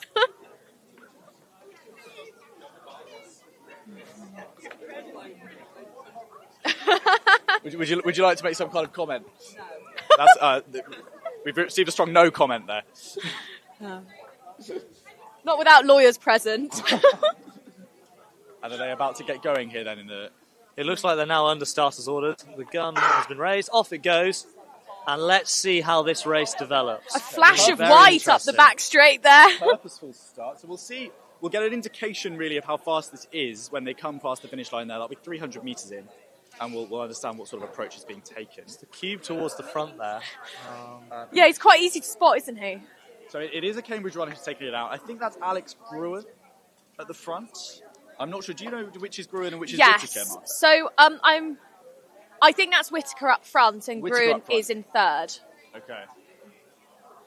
Yeah, running with the headband. That's how you spot Gruen. Okay. Don't know if it's an Aussie thing. So except from Tim Bongart's at the back, these are three of the four runners in the Blues Mile last year who obviously let it go out slowly and be tactical in the cube. That's 47 through 300 though. That's a very honest pace. So it doesn't look like we're going to see a repeat of that. Some of us are very grateful for. But no, this should be a very interesting race. It's shaped up quite well as we go through the 400-metre mark. Heading back down the back straight now. So that's 63 seconds through 400. So yeah, that's about what, 3:54, 1500 metre pace? Around that, yeah. I mean, 63 in of itself is a very respectable 400-metre time as well. Spoken like a man who recently ran a 59. Exactly. You know, so we've got to respect all times through the 400 metres. Jess Poon is back again, and here She's to give back. us her She can't get enough of us on the 1500 metres. How's it shaping up, Jeff? Oxford ahead. Oh, I'm not a fan of that.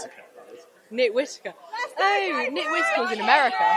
What are your thoughts on... He's made it back in time. So yeah, the top three here actually were over out in the States with us. Adam Dre's got a kick in it. Who's Adam Dre? Who's Adam Dre? The cube. The cube! Get it right, Jess. Jess Poon hearing the cube, running away now. Anyway, back to the race. Other daytime programs are available. You can also go on the shopping channel. I hear that's interesting too. Okay, so is that through about 800 metres now? It is indeed. I think we've got a strong front pack developing of Adam Dre and the two Oxford runners, and then Tim just dropping off the back slowly, but I wouldn't count him out just as yet. Okay. So we're gonna take the bell at the end of this lap, are we? That would be at 1,100 We are indeed. meters. The chap's getting ready to The give chap it a ring. is getting ready. Look, he's ready to go. Have to judge his What's the? So as we approach the bell, then it's still Whittaker from Dre from Gruen, and we hit the bell in 2:49. So that is fast. What has Adam Dre got left? He probably has the fastest speed over 400 meters. So it's just about how much energy he's got left to use that kick. Gruen in third is probably the favourite if it's a fast race, but Whittaker has front run the whole thing so far and is looking really strong. Could be any of the three of them at this stage. Gruen moves into the lead. Dre follows him through, but is looking pretty laboured. Yeah, see, because he's Australian, he's used to sort of running away from things. He's got lots of dangerous I'm not sure what that animals means. down And Dre still right on Gruen's shoulder. 150 to go. If he's got anything left, his kick is sensational. Anyone's race as we open the last 100 metres. Whittaker on the inside looking to do a Cole Hocker. But it looks like it's going to be Dre. Oh, it's going to be Adam. It's going to be Cube. Moving The fast. Cube is going to win Adam it. Dre down the final straight. The Cube does it again. The Cube does He's what done it again. The Cube does what the Cube does best. It's what he does. Phenomenal athlete. Oh, and he's so casual with it. I want to be Adam Dre when I'm older. He's just cubing. I want to be Adam Dre now, and Tim Bongartz brings it home as well. Very good running. How do you be a cube? How do you? It takes a real lot of time in the gym, and a real love of the game, and some really tight shorts, and then you're there. The Oxford boys were not good enough for the cube today. He just churns out varsity medals in the 1500 meters. Maybe they should make the medals cube shaped. Wow, what a run. And that's a really important victory for Adam Dre. We might say Adam Cube there. Adam Cube. Adam the Cube Dre. Let's just look at the replay here of that final straight. Wow. Oh, sorry, I didn't mean to request it.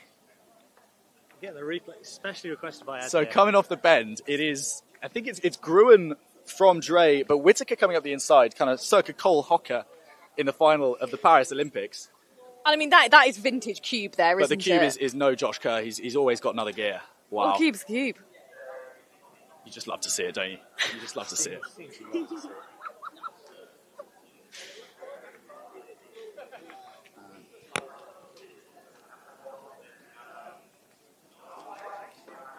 What have we got next? I think it's the steeplechase, I want to say. Here we go. Yeah, so next up on the track will be the 3K steeple, but meanwhile, we have got a couple of field events ongoing. What I really want to see in the men's steeplechase is people really attack the steeples. Attack all the steeples. What, attack with the a water knife? trap. No. Have you seen the video of famous Alveston steeplechaser Matthew Dewberry from a couple of years ago? I haven't done. What, you mean Jack Littman? The video of Dewberry running at a steeple. His coach is filming it, telling him to attack, and then he goes underwater. Unfortunately.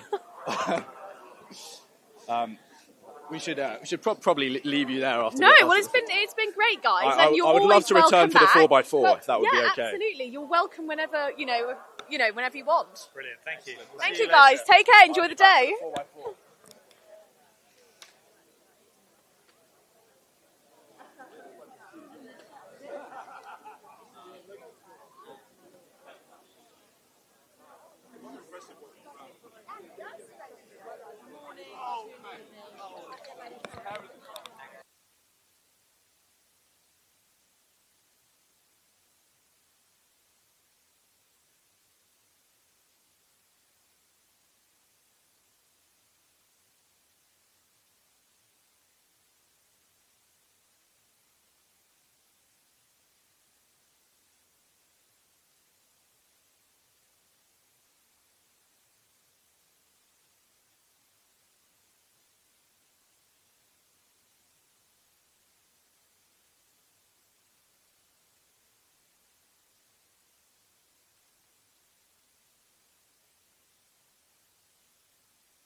Cool. So we've managed to source some middle distance runners to help us with the steeple. Well, I wouldn't call myself a middle distance runner, but I'll do.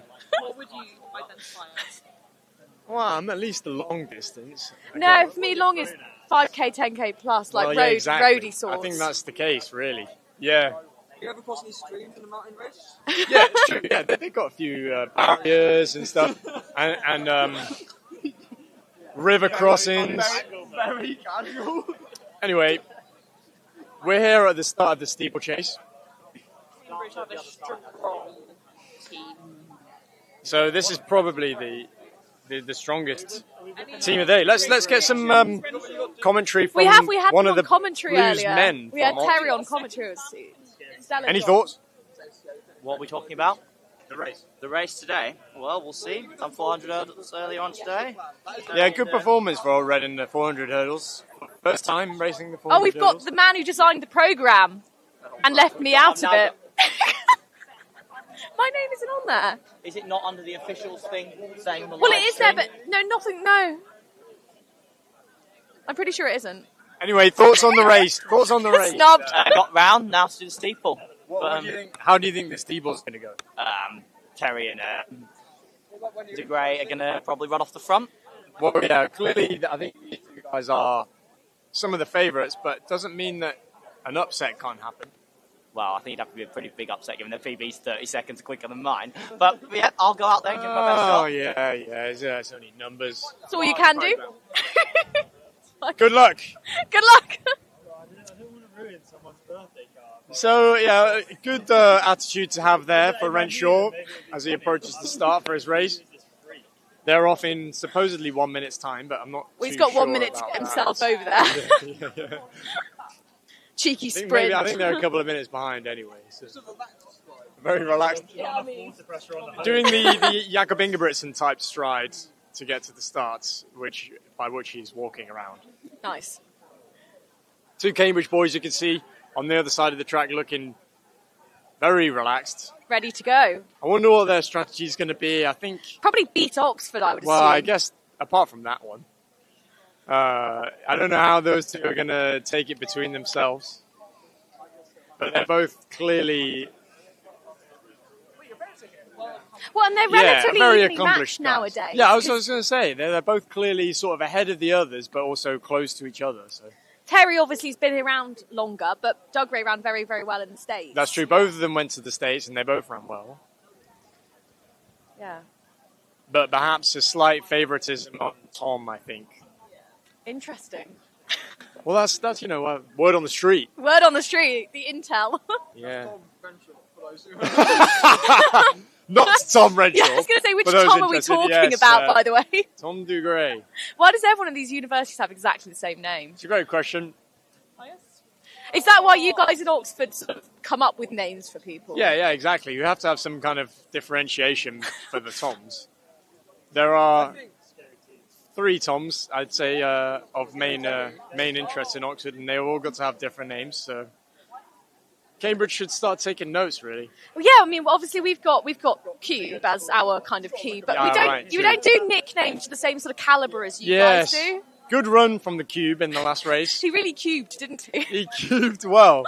I was hearing reports that it had, from Harry Cox actually, saying they had a clean fade for today, but it didn't look that clean when I saw it in person. But still, running-wise, good enough. Yeah.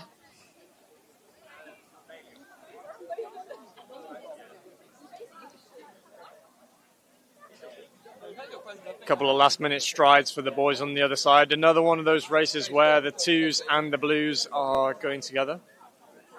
Yeah. How are the Cambridge twos? Any We're idea? beating you guys, I think, currently.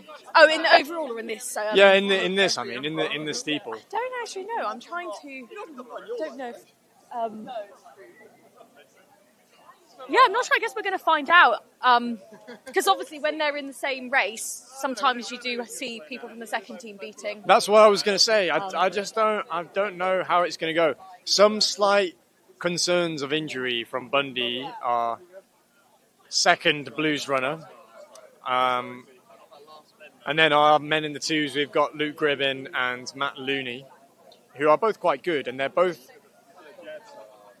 reasonably evenly matched, I would say, with Bundy. So we'll see how it goes. Might not be as big as a split in this race as there was in the women's 5 between the twos and the blues. We shall see. All will They're be just revealed. lining up. Here we go. Whistle's been blown.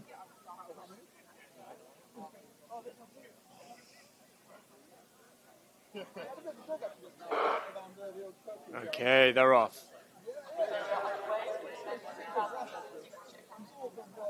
A bit of jostling at the start, but I think that's Terry that's gone to the front. Yeah, that I think certainly they're taking it looks out like quite it. hard. It looks like they're going quite quickly. It's already into a string. So that's Terry Renshaw with and Doug Ray. Bundy holding on, so it is separating slightly into the blues and twos. I quite like that blues and I twos. know, I just That's thought that. good. That's really good. Yeah. Very poetic. Okay, so here we go. Cleanly over the first barriers. Terry and De Grey out of the front. Renshaw just behind. Bundy just behind him. Luke Gribben of Oxford are best of the seconds, and then Matt Looney behind him, and the two Cambridge twos guys behind them.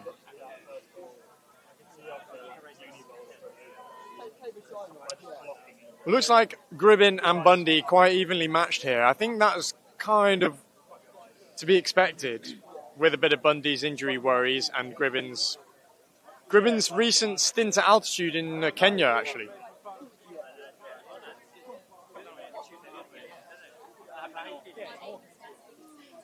But already those two guys, first water jump. I just saw someone almost go down at the water jump, but they've got back up. I think Bundy, yep, Bundy. Bundy almost went down and came up, but he's getting back on it.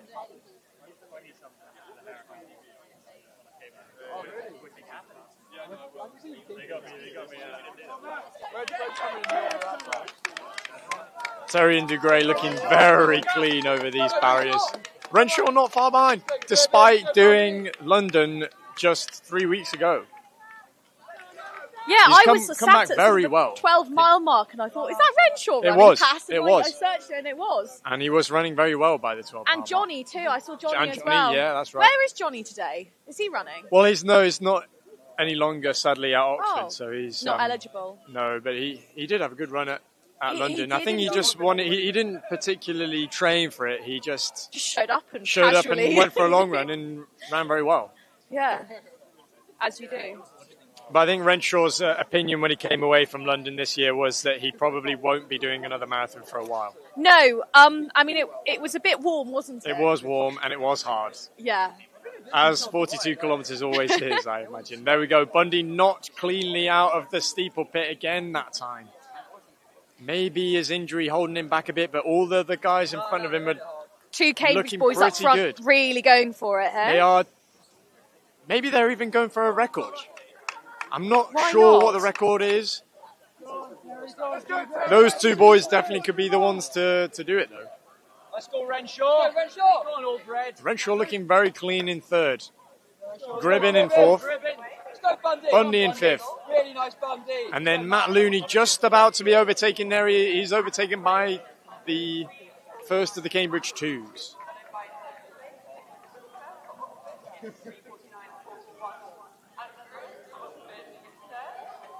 You sort of hear the waterlogged spikes as they come past, can't you? Yeah, you can. Just hearing on the announcements the results from the 1500, 3:49, if I heard that correctly. That's For quite Cube. good. Yeah, very good. For Yeah. Varsity 15. That's a change from the 5:30 of last Of year. last year. Wow. Okay, these two boys are really generating a gap now. Yeah. They've got miles of room. All three of the front four cleanly through the water jump again. Bundy not looking very smooth through it. And am I right in thinking, is that an Oxford 2 there? So yeah, you're Fourth? correct there. That's Luke Gribben, the best of our Oxford twos, ahead of Dan Bundred, our blues man. Not too far behind Renshaw here. Renshaw taking a few steps there on that barrier, not looking super smooth. Gribbin, foot on the top, but still cleanly over. And it looks like Bundy's been caught by the 2 seconds guys behind.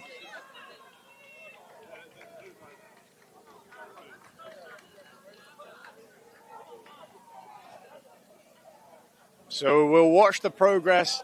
There's sort of a couple of gaps growing and shrinking here. The gap between Terry, De Grey and Renshaw is growing, but the gap between Renshaw and Gribbin is certainly getting smaller. I mean, they're making it very easy up front, Yeah, aren't I think they're looking very easy. I really want to know what the record is and what the pace is that they need to go to do that, but surely that's what they're trying to do right now. Yeah. They're demolishing everybody else.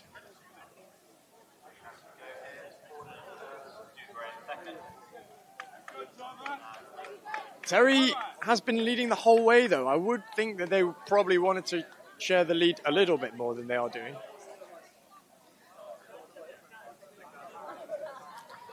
Renshaw coming in. Another lap done. But Gribbin really not far behind now.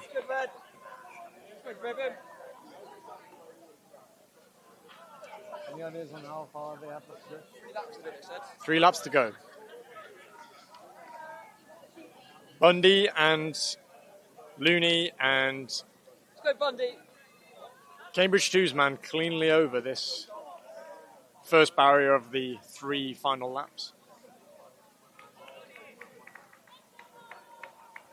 Any thoughts, English national cross-country champion, on the progress of this race?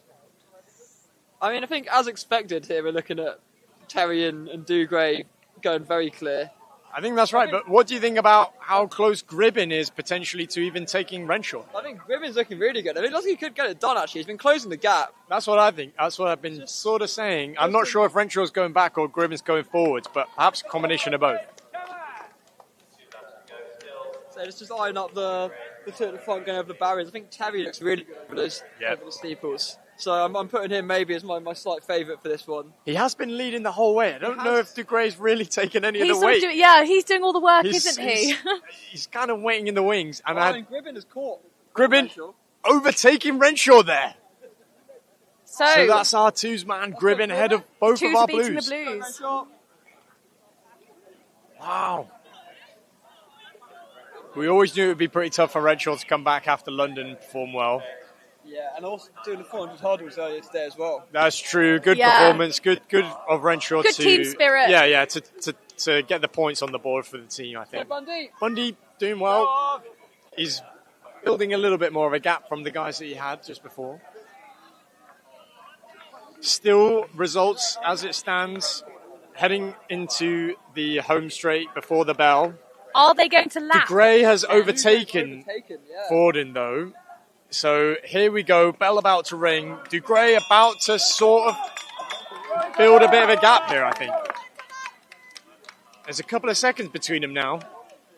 De Grey lead, Terry in second. Then we have seconds runner Luke Gribbin in third, so that won't count, obviously, in the Blues match.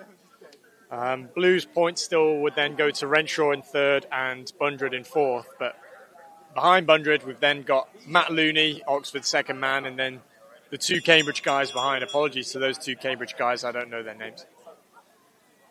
Gribbin. But Gribbin looking very clean here. Renshaw into his final bell. Couple of steps before the barrier.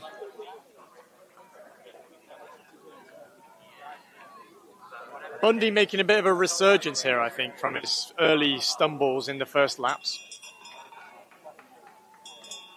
Check of the watch for Bundy. De Grey over the last hurdle. Into the finish for De Grey. Terry charging him down, but not going to get there. Celebrations to De Grey. 9:02 is the time. 9:02. Wow. Jeez. That is very good. Now it would really be great to know what the record is. 9:02. That's medal at Bucks type time. I think that's what I heard over the channel. Yes.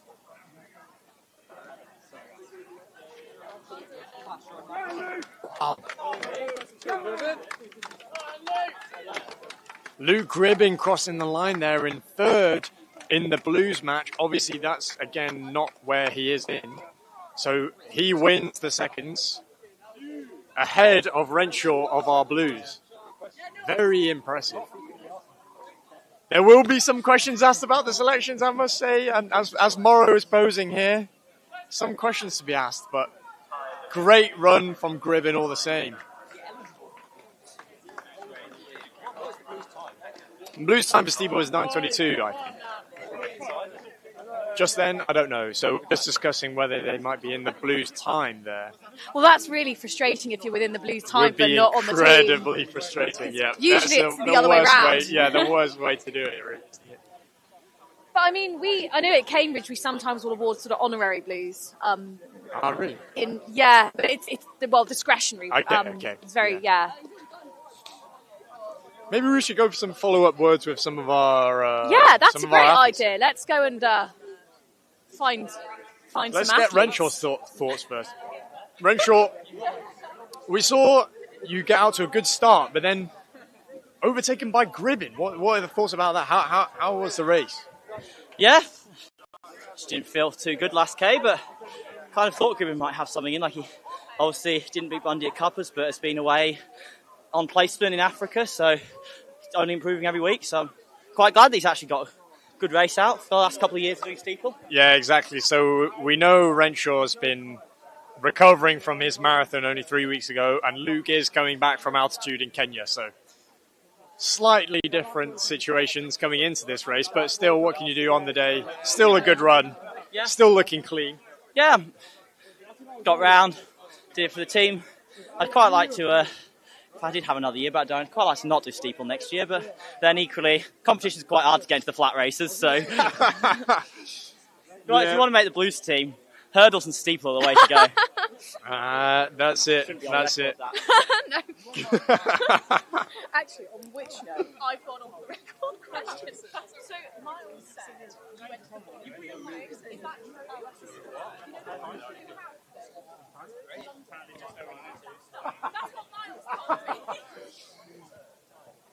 Here we have Dan Bondred.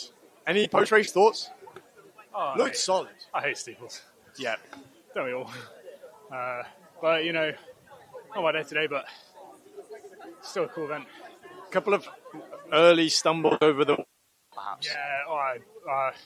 It's been too long since I got into the water jump and carrying a bit of glute niggle, so I think was not really prepared to go 100% into it, which is not really an option in steeple, as it turns out. You've got to go or not turn up, I guess. So. How was the niggle today? We know you were coming into this race with a bit of a niggle. How was it? Yeah, kind of sore. I suppose I was saying I feel like I'd love to have. It hurt, and I've kind of managed to back out through that. I did my best, but I think it's probably has factored into the performance today. So it's a shame, but still a good day. Lesson learned. Hopefully, I'll still be walking tonight. Good to hear. Well, that's it for the men's steeplechase. I shall hand back over to my co-host for the next few events. Yeah, so it's got 15 minutes or so until we're onto those 200s. Yeah, thank you. Excellent commentary. Hi guys.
Oh,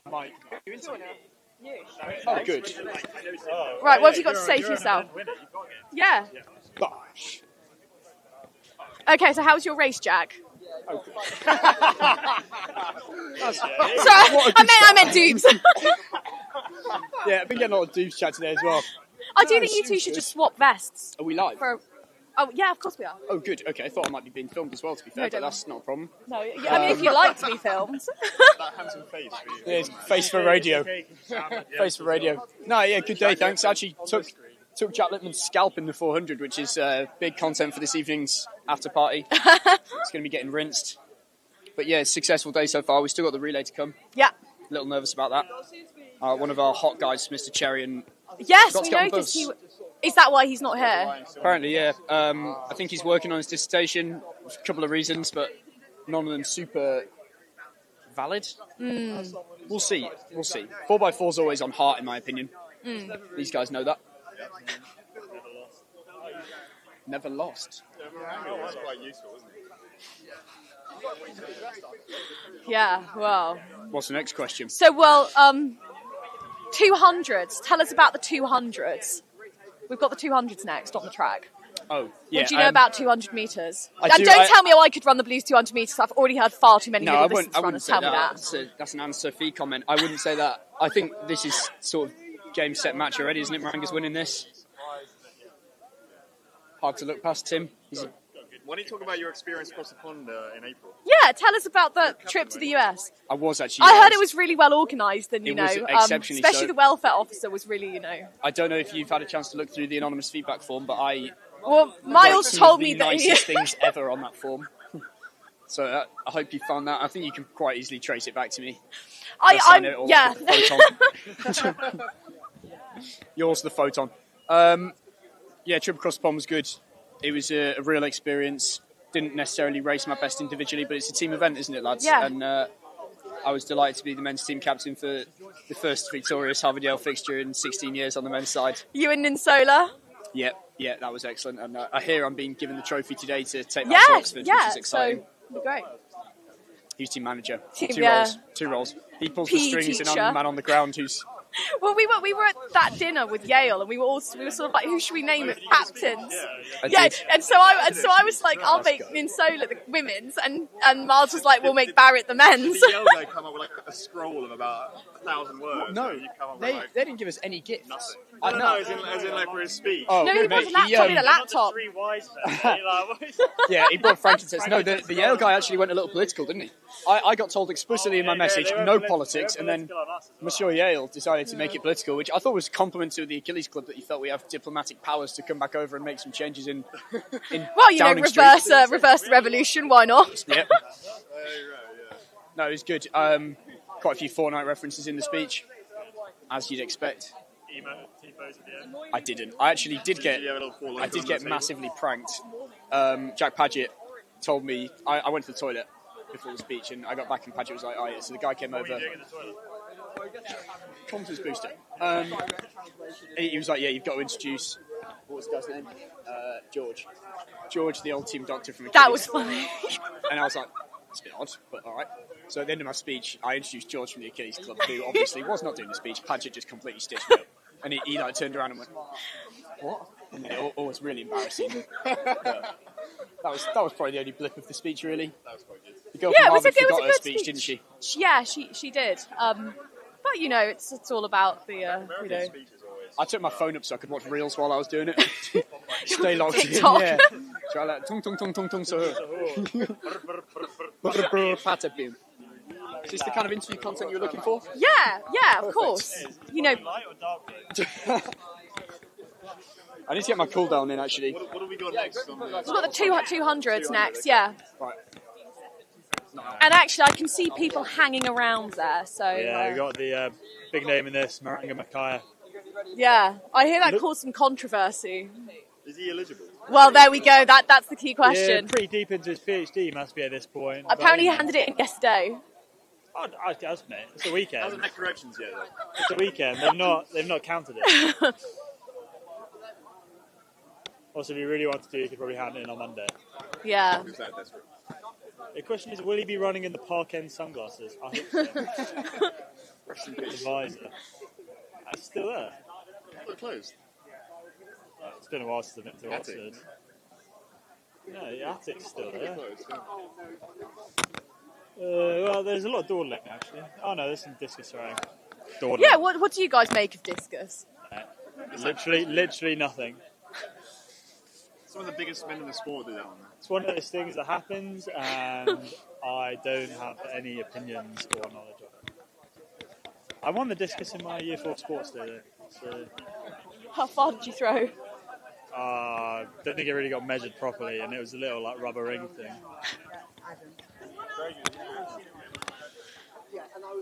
Yeah. Well, at least it's sunny now. Yeah. Everyone can get a nice tan. She did tell the officials to get this show on the road. Yeah. Not got all We've got day. 7 more minutes. Really? What are they doing for 7 minutes? Like they've moved the hurdles.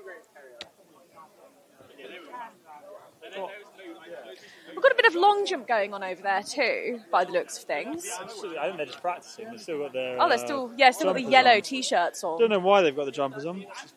It's actually boiling now. Yeah.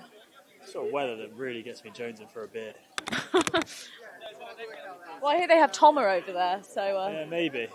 But I'm a serious athlete, and it's half 3 on a Saturday. Yeah. You're heading into the acceptable sort of. Win the race. And I've had some food. Yeah, you've lined your stomach.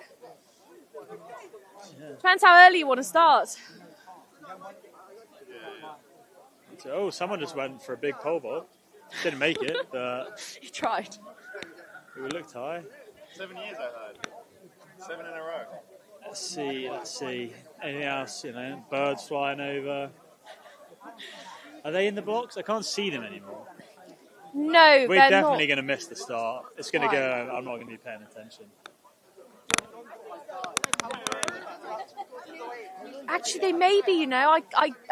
Because it's behind the shed, isn't it? So you wouldn't see it. Yeah, I'm trying to spot. I think These mics as well. Are these a big investment? I don't know.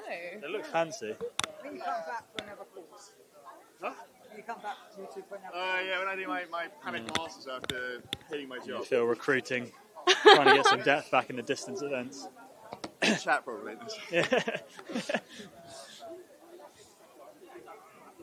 There's not many people with potential to win the match and the after party. Jeremy Dempsey, unfortunately, not here today. Yeah, where is he? For once, he's at work. I forgot he actually does a proper. It's easy to forget because it turns out NHS doctors only sort of work maybe every other day if they're feeling up to it. So, yeah. To any kids out there, if you want an easy life, be a doctor.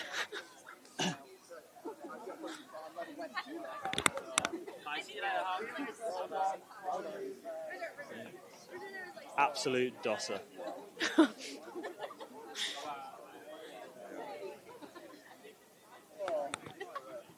Harry, this has been 2 years since you're on the mic, wasn't it? Yeah. Oxford wouldn't let me on. Yeah, I don't know who did it last year. I wasn't on last year either. I don't know if they had. I don't know if I think the live stream might have just been mute. I was there in person, so I didn't get to watch it. Well, they had a bit of stadium commentary. That's their lot, isn't it? We were tuning in early in the morning as Jeremy got his cheeks clapped up for like a second time.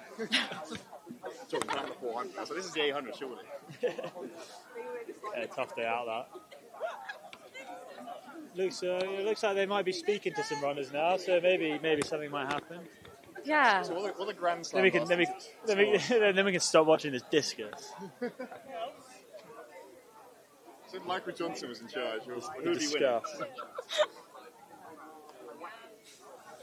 Yeah, we needed some Grand Slam prize money too. Yeah, if you had to change up the format of the Varsity match, what would you do? I'd get rid of all the sprints and all the field events and the hurdles middle and distance. the steeplechase. And I'd make the 5k 3k. And I'd add an egg and spoon race for banter. Wheelbarrow race. I'd add in obstacle course stuff and I'd make it so you can only have one person has to do it all or something. It's really funny. And then you have Maybe some jelly wrestling after.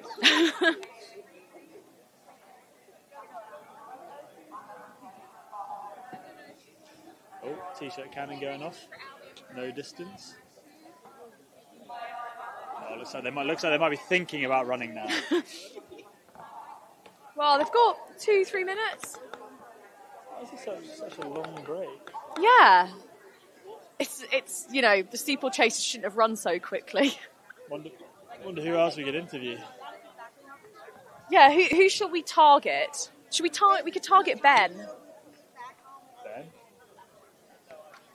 Who is it?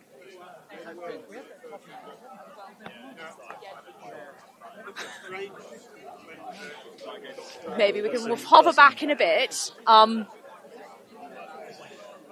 Maybe we just stay silent for 2 minutes. I think that's a bit difficult. For the 150th year. That's what you do to mark someone's death.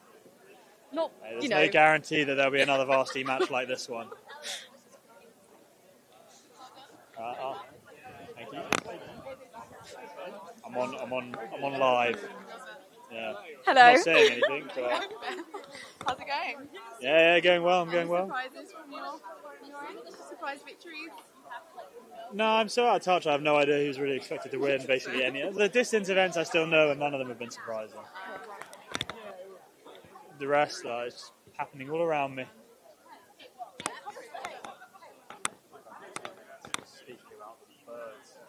Birds? Are you David I know more about them than the distance. That one went far. Yeah, how are you? Yeah, well, I've been working on London for the last 6 months, but I only moved in.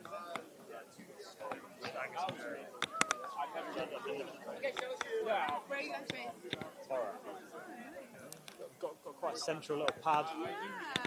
Nice 3-bed, separate kitchen and living room, yeah, just down the road from Borough Market. Borough High Street as well. Everything at the doorstep. Where do you work? Moorgate. Yeah, walking. Well, I just heard a whistle go, so I think we're making progress. Is that the on your marks? That's the pre on your marks. Yeah, it's It sort always of gets like me. sort yourself out. Ready? Who do Cambridge have in this, actually? Do we have any sprinters? I want to say Jess Poon is running. So she was women's captain last year. Is it and women's president then this year. men's? I believe so. It's been yeah. switching up all day. Yeah, I think the idea was. Okay, that's what the threw program me. man. Because the 4 and then. I know. Right. I think it's because they wanted a. Because there was something sort of political change about the whether hurdle the height. women go first or men Oh, go here we go. first, and so they decided it was a few Racing. years ago they decided to switch things up. It's not time for politics, it's time to run. Cambridge in the lead with someone who I didn't have time to read their name in the programme.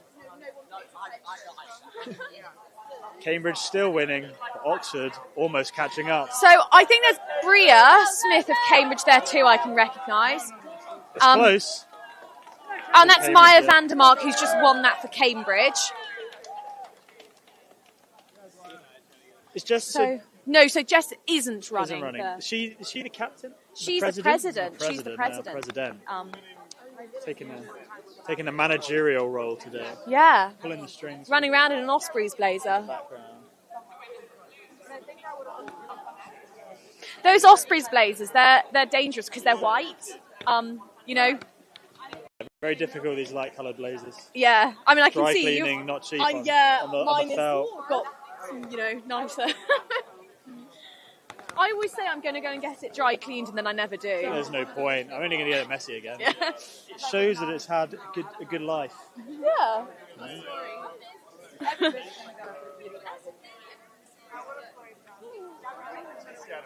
It's a distressed style.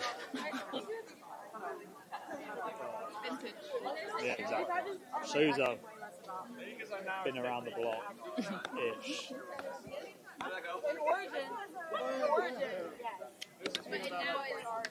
Got our very American team manager Dylan there. Go Blues.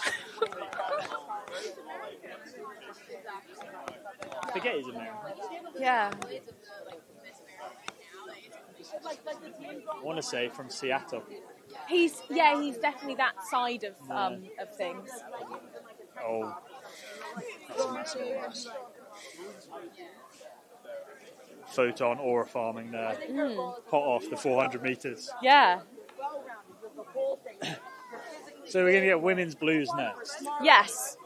Shows how much attention I've been paying all day.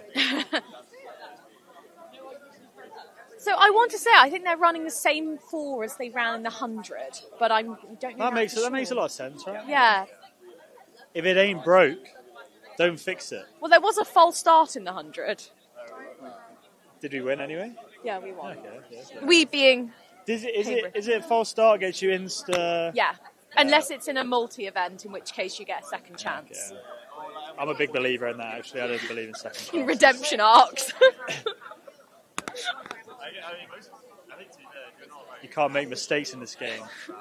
Do you remember that time at Bucks Indoors a few years ago when we had a 4x2 and it was when Zuti got us disqualified. You got disqualified? Yeah, Zuti stepped out the lane. Otherwise he would have been in the final with only distance redemption runners. Relay. With me dressed all in Jeremy Dempsey's clothes. Those were good times. Yeah, I think my contribution to that competition was the alligator suit. When I ran I wasted QAC's money to go all the way up to Sheffield to run in an alligator suit. Team managed.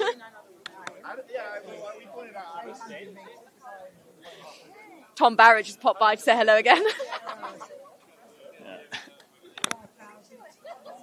All right. Oh, just heard a T-shirt cannon go off there in the background. Is that Bridget?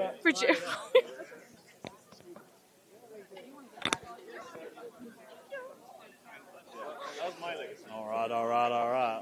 A long time between these. Oh, they're in the blocks. I can see them just corner of my eye. Right. Looks like Cambridge off to a quick start. So Helen Pretorius and Anise Melody for Cambridge, and then I believe Natalie Groves and Gabby Berkeley-Agipong for Oxford.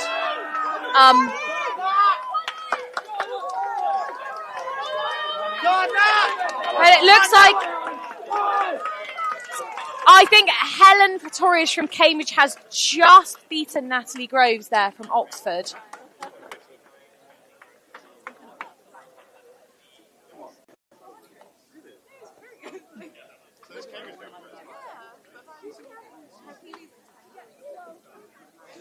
I will go and quickly check in on the time for that race. All right.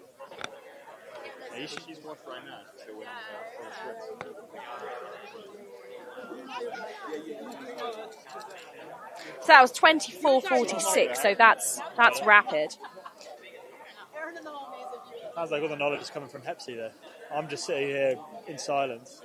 Yeah, you got to make something out of nothing sometimes. Yeah, improv.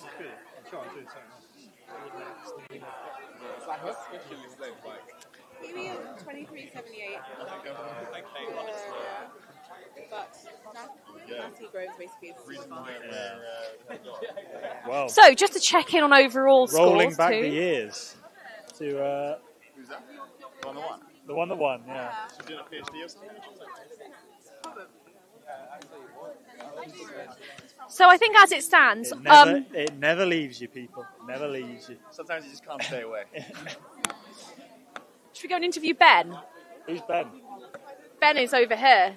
Yeah, okay. Ben, interview time. There you go. Excellent. Thank you very much. So introduce yourself. Tell the live stream who you are. I am Ben Ellis, the current tour director of the USA Tours, along with my colleague Sarah. Who ran off from an interview earlier. Oh, did might she? I add, yep. That sounds true to form. And what events did you do back in the day? I was a 100 and 200 metre runner. I sometimes attempted 400, always unsuccessfully. But finally, you've come over to me when the 200s are on. So that's yes, a good actually, here we go. Some expert commentary. So finally, the real events have turned up. Make some The from real my events have turned nonsense. up. I've been waiting all day for this. I'm not so fussed about all the other events, it's just this one. Well, there we go. I mean, yeah. He would have a sprints only It's not a Varsity. team sport. So talk us through these 200s. What did you make of those two? What about the two that are going to be... Well, I thought the match race for the women was really interesting because we had a couple of tourists in there.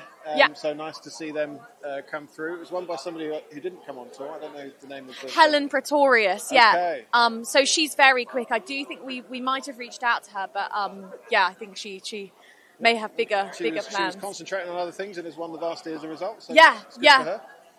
It's good to see Gabriella running for Oxford. Obviously the wrong team, but which is perfectly okay. But she was injured in America, so it's nice to see her. Nice to see her back, yeah. It's always difficult to recover from those things and get on the track, so great to see her running as well.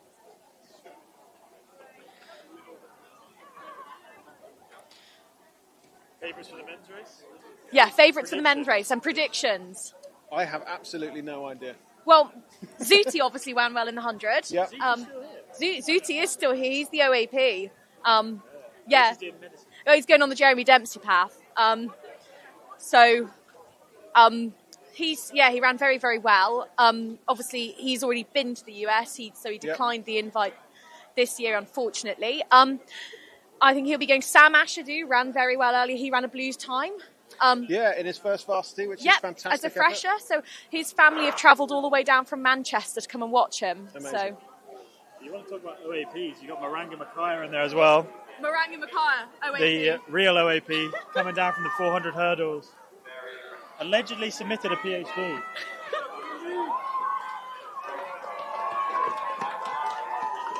Got a win here for Palumi, another tourist. Excellent effort. Yeah, very dominant run there from Palumi.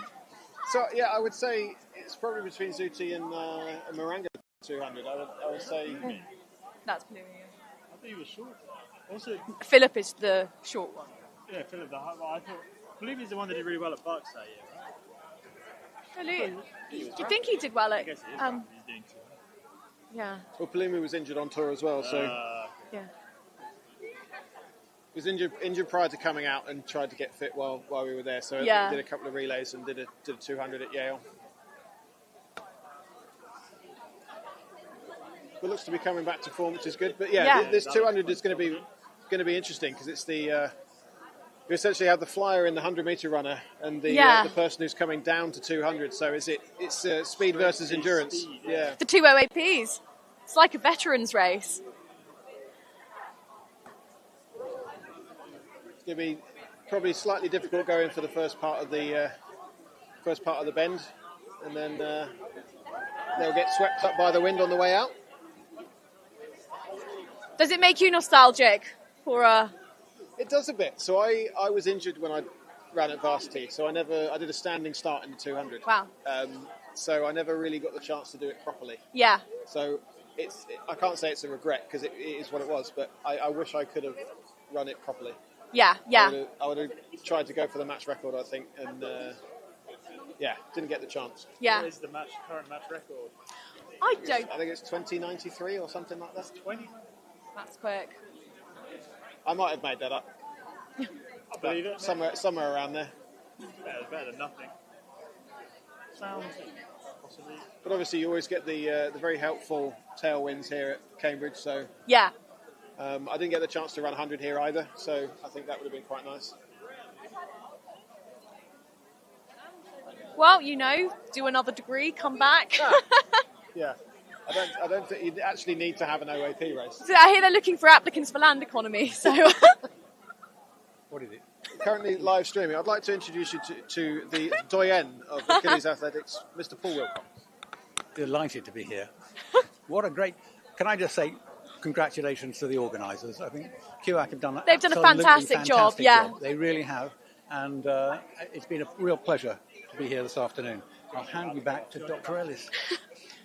Merci, my liege. Merci. I've got to go. Okay. Safe journey. Your stuff is still where I left it. Just okay. You said you had something. Yes. Can we watch this race? Definitely. 200. Yeah. Definitely. Are you back later or are you heading now? No, I've got to go. Oh, okay. Well, good to see you. 5 minutes and 2 minutes. I'm going to watch the 2. Excellent. Right. So they're on their blocks. Strength versus speed here. The 100-meter winner and an international 400-meter hurdler coming down to 200.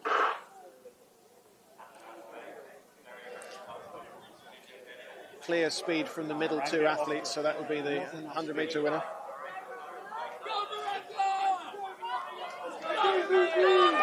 The crowd gather closer to the finish line. Oh, and Suti's leading, but Moranga's trying to catch him. Win out.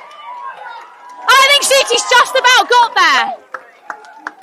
Good one. Excellent running from Cambridge. Very pleased about that. Very strong finish there from Suti to hold on. Yeah, I'm very pleased about that. A Cambridge win in the 200 is always a must, especially here. This commentary is totally not biased. No, why I don't need to be neutral anymore. not until next year. Well, exactly. We can have rival commentary. Oh, well, thank you, Ben. Enjoy the rest of the afternoon. Yeah, you got some proper commentary for the 200 there. So just me waffling. So I think we've got the women's 15 next. So okay, there we go. That's I can offer some insight there. Do you have the team sheet?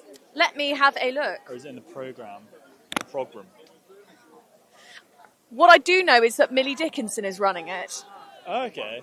I saw her in civilian clothes earlier. Yeah.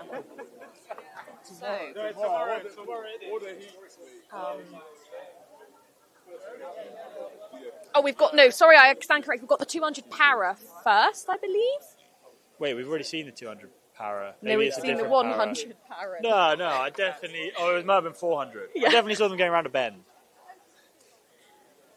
And then after the 200 para, we've got. I think that's when we've got the 1500. Is this the first ever 200 para? It must be. It looks like it. So whoever wins gets to be the inaugural champion. Yeah, what an honour.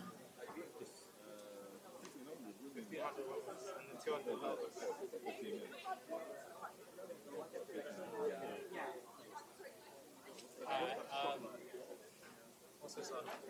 This is on 60, so I can either land it and save it. Alright, let's see who we got. Are they lining up yet?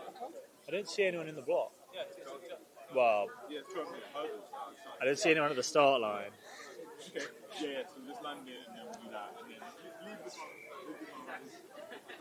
the blue chip. Yeah. On the bend. I didn't realize.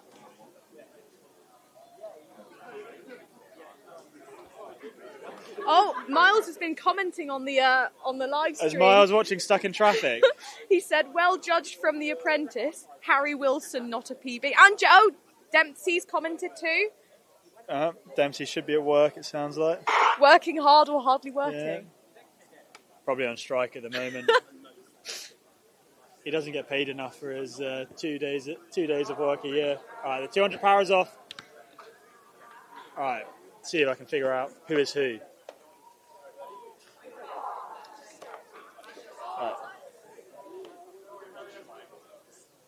We've got Ros and Holly for Cambridge and How Lung for Oxford. I believe Ros has got the pink. Is Ros in the lead? That will be Ros, yeah. And then who's in second? It looks like I can only see two people. So I think we're missing an athlete. I think that's number 50, that's Holly from Cambridge. Yeah, it looks like Oxford's athlete, a non-starter. Especially once you can come off the bench. There's points on the board. Yeah. Looks like Cambridge are leading this para match. Again, did we win it last time? I think we did. Looks like we're going to retain the title. So this 15. Women's 1500. Let's look at the. So Laia won out in the US against Harvard and Yale. She ran very well there. New recruit for Oxford. A lot of noise from the OU C team about her potential in this event. Yeah, but she's only here for 1 year. Okay. So Millie Dickinson now in her final year. Yeah, I remember when she showed up as a bright-eyed fresher with tonsillitis and ran 3 races in 2 hours or something. Become a lot more wise. Yeah. In 4 years. I hear she's actually matured somewhat. Has turned up for the race without tonsillitis, seemingly not hungover. Yeah. Yeah, she's doing and a good well. Performance at Bucks would show that, training appears to be going well.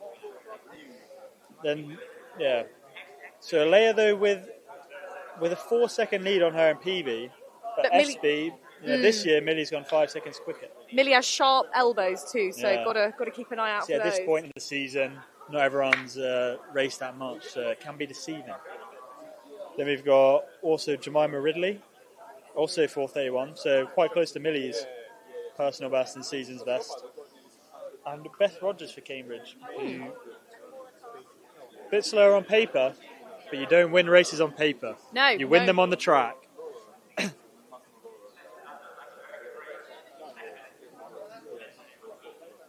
Although, yeah, people do have a... Sort of 10 minutes before we get Yeah, going. we got a lot of faff.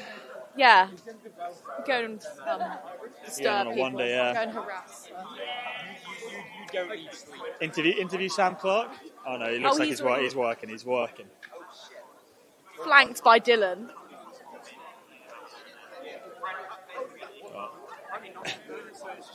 Yeah, no, they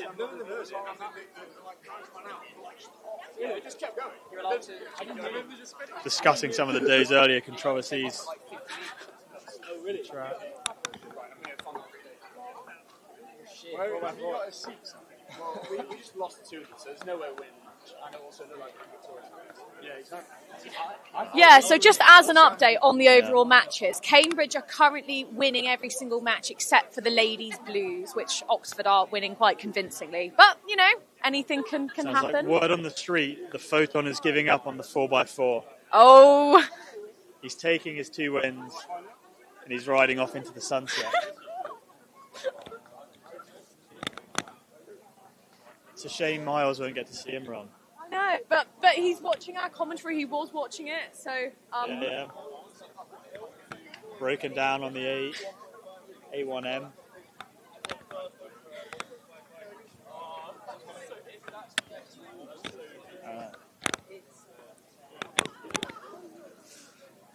Let's go find someone. Yeah, let's go and... Got a way to go before the start of this event. Guess they probably don't want us to interview them before the race. Maybe they do. Who knows? That's a good idea for a new sort of format, isn't it? Interviewing people before the race. Get the personalities behind their personalities. It's actually boiling now as well. Yeah. Fantastic weather. Usually got earlier in the day. It's usually good weather for the Varsity match. How's historically doing good weather? Yeah. I think it's rained for the first couple of years, but... Yeah, in my first year it wasn't great, but last few years I've always got a tan, so it's, can't complain.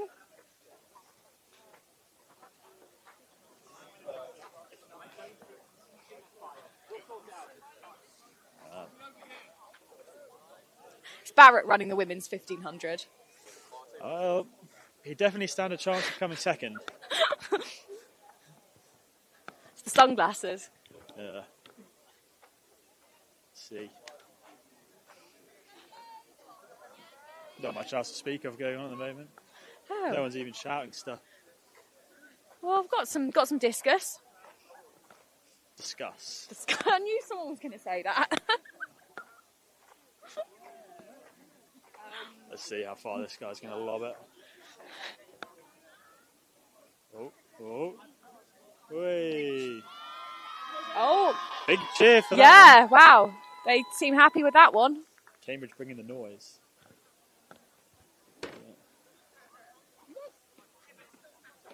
Let's see.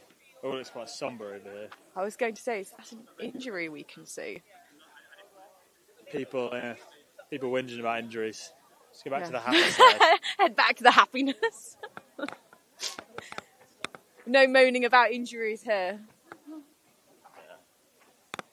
Oh yeah, there's going to be alumni relays at some point, aren't there? Yeah, at some point. Yeah. I didn't read the sign-up email, otherwise it would have been quite funny. But You might have got Dempsey out of the hospital. I know Oxford have a team. Not sure if Cambridge do. I know Leia's running in something. Okay, so they do. It's like a mixed 4x1, right? Yeah, it must be. Let me have a... They've not put it on the official programme by the looks of things. Thanks, guys.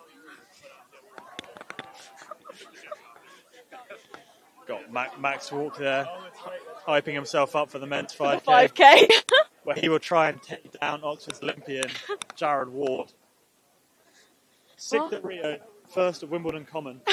Where will he finish at Wilberforce Road?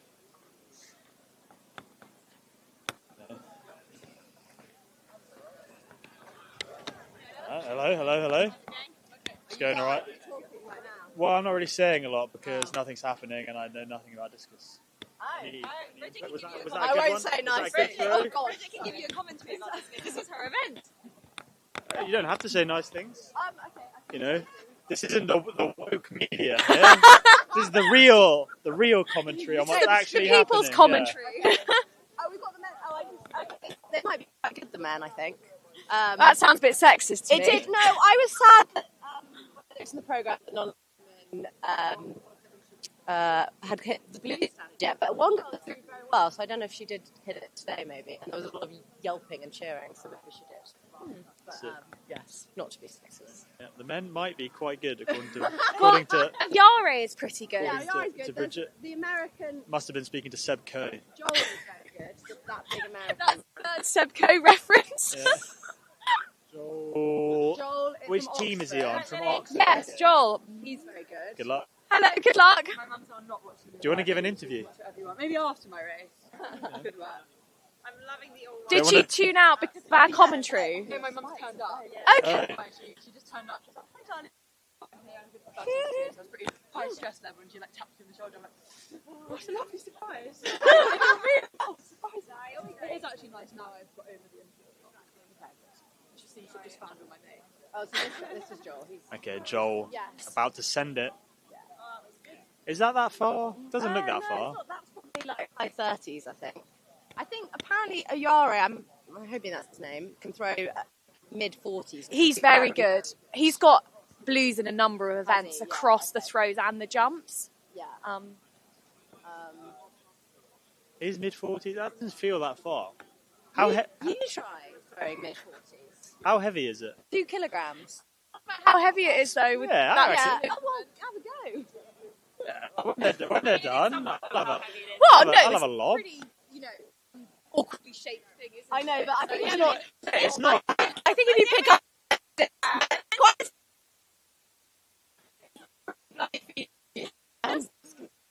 Particularly, slots into the hand. You just whack Into the it. hand. It's like I have to grab your hand on it.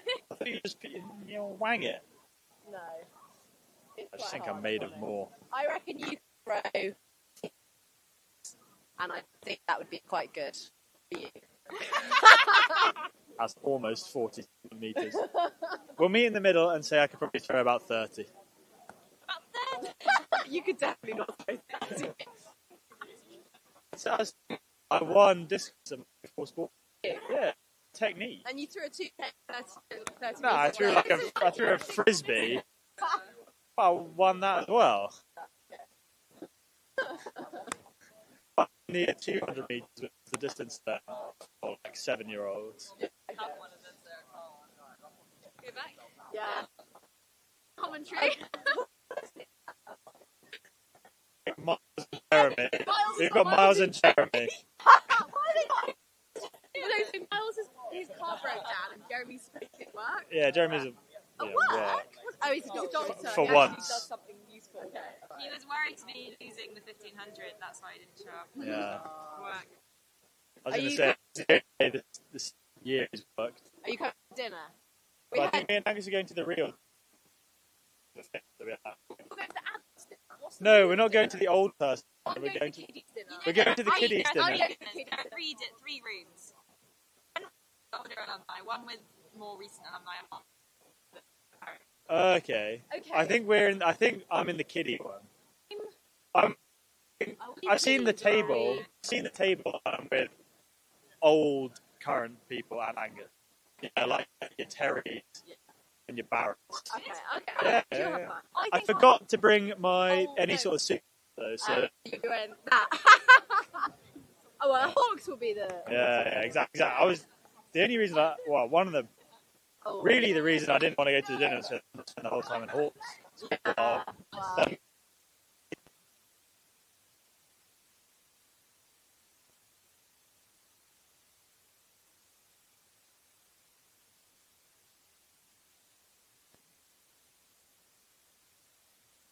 But look, you know what? We're not over. We're not over women's second 1500, which is about to get going. So professional. I forgot to look. Who's running in this one because I thought that it would be before the Blues. I think there would have been a Jess in there somewhere. I think. You just guessing girls' names. And you reckon all the girls could... Saying that, I don't think I even recognise these people anymore. I've been here in a while. I'm really curious about which room I'm Sam Clark, and so like recent alumni. I think Dylan was in charge of it all and seemed to like sort people out well. Yeah, I sure hope I he think did. he sort of knew that me and Ant would want to be with the running panel. Some of whom are alumni and some of whom are still here. Yeah. These PhD people can't let go. They say Harry's is a cult. Yeah, I'm not really in it, but it is a bit of a cult. I was more of a college dweller back in the day. You happen to be absolutely rapid.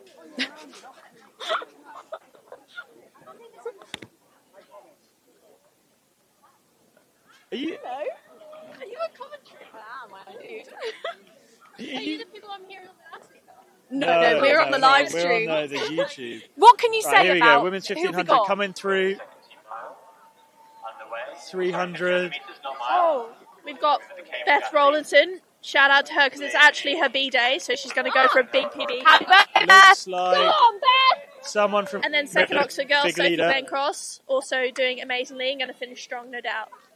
There we go. Good stuff. Insight. I've heard this speedy Cambridge Cambridge Oh, interesting. So we've got a selection controversy. Out in at first is strong favourite. And is trying to make a mark. I mean, if you're going out sort of that... Are we saying jilted seconds right now? I think that's the narrative that's building here, yeah. Well, that's the beauty of it. If you're unhappy, you can go out. You should run quickly. I'm going to go to the Oxford crew. Lovely to see you. Do you train at Battersea Park now as well? Yes, I thought every I saw now and you again. one time. I do. I've converted to road running. Surely not. I know, but I'm considering maybe doing a bit of track and field this summer. I don't know. Yeah, I mean, distance running's not fun, believe me. Okay, let's see if we can read the names off the... Right. In case there are any fans. No. No, she's running too quickly. I can't. It's Amy. Yeah. That's what the cheers are. So there we go. Then, and then that's Sophie, but... Then Beth Rawlinson, then Jenny, then Sophie. There we go. Learning from the fans. Yeah. More about this than we did. I guess maybe about meter running, but this is... normally you wouldn't go charging off the front straight away. Well, sometimes you've got a point to prove, right? Yeah. Also, if you know you're better, it's often the best way to win. Normally people try to stick with you, but... Incidentally, the match record for the women's second 300 meters is 4:44.8, held by Cambridge's Rachel Longstaff in 2017. Looks, to the untrained eye, like Amy Wakeman. Well within her sight. Here we go. We've got over the intercom, Casper saying... There's a bit more than us. This might be... Amy Wakeman might be going for the second team match record held by ASIC's pro athlete Rachel Longstaff. Wow. There we go. Through the bell. Can't see the clock. Actually, I don't think the clock's working, so it doesn't matter. That's a solid 50-meter lead at the bell. Oxford athlete checking the watch. By the winner of the Blues in the second. Not way I believe in running. And the winner of a fantastic race. Just go out there and run when you get slowed down. 21.84 with a plus 2.1, so slightly windy. Miranda Mackay, 21.83. Never like to say it's decided before it's decided, but there's big gaps between every single athlete. Yeah, I mean, I would be pretty embarrassed if I was that far ahead and didn't win. Yeah. It looks like there could still be a race on for second. It looks a bit like the Cambridge runner was closing that gap. Amy But Wakeman there's from a long... Cambridge took the lead right from the start and has held it all the way through, looking very, very strong, running her own race, looking to target that match record of 4:44. And she comes into the home straight, Not a Cambridge athlete inside. Barely a cloud in the sky. Not an athlete, sorry. Amy The Wakeman Dorset takes the tones win of here. Casper An extra talking prize. about Can they clouds hear in this the on the, sky. on the live stream? I feel like I don't have to speak. And unofficially, it looks like she will be well under the previous match record. Well, that's how you do it, isn't it? Yeah. And actually, Now Oh, rolls she's over. tired. Maybe for a bit of chunning. Oh no. Well, No vomit. if you don't vomit, you've not run quick enough, right? Oh yeah, Cambridge. Oh. Jenny from Cambridge did pull through for second place. Well, there we go. Amy Wakeman looks like she's pushed herself pretty hard. Keeps like a corpse in the middle of the track now. But a fantastic solo run. Looks like a personal best potentially. And a potential match record in the women's second team run. Right. Next up, the Blues. Two Oxford athletes stopping their watch over the line as well. Ah. Very frowned upon in distance Yeah, I was running. going to say, that's bad. Go through the line. Don't think about the watch. Just edit the Strava activity. That's what you're into. The women, the Blues are already lining up as well. Just clearing the track. Cambridge, Millie Dickinson. Personal best of 4:30.82 this year. Amy looking like she could be a while before she manages to move anywhere. Yeah. 100 a couple of years ago in a notable performance.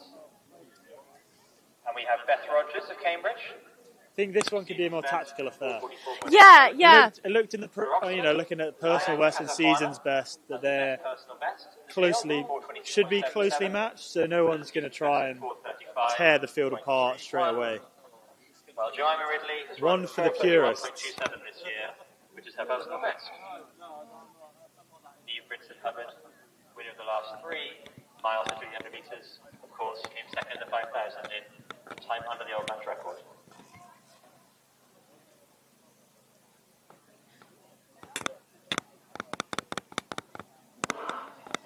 Here they go.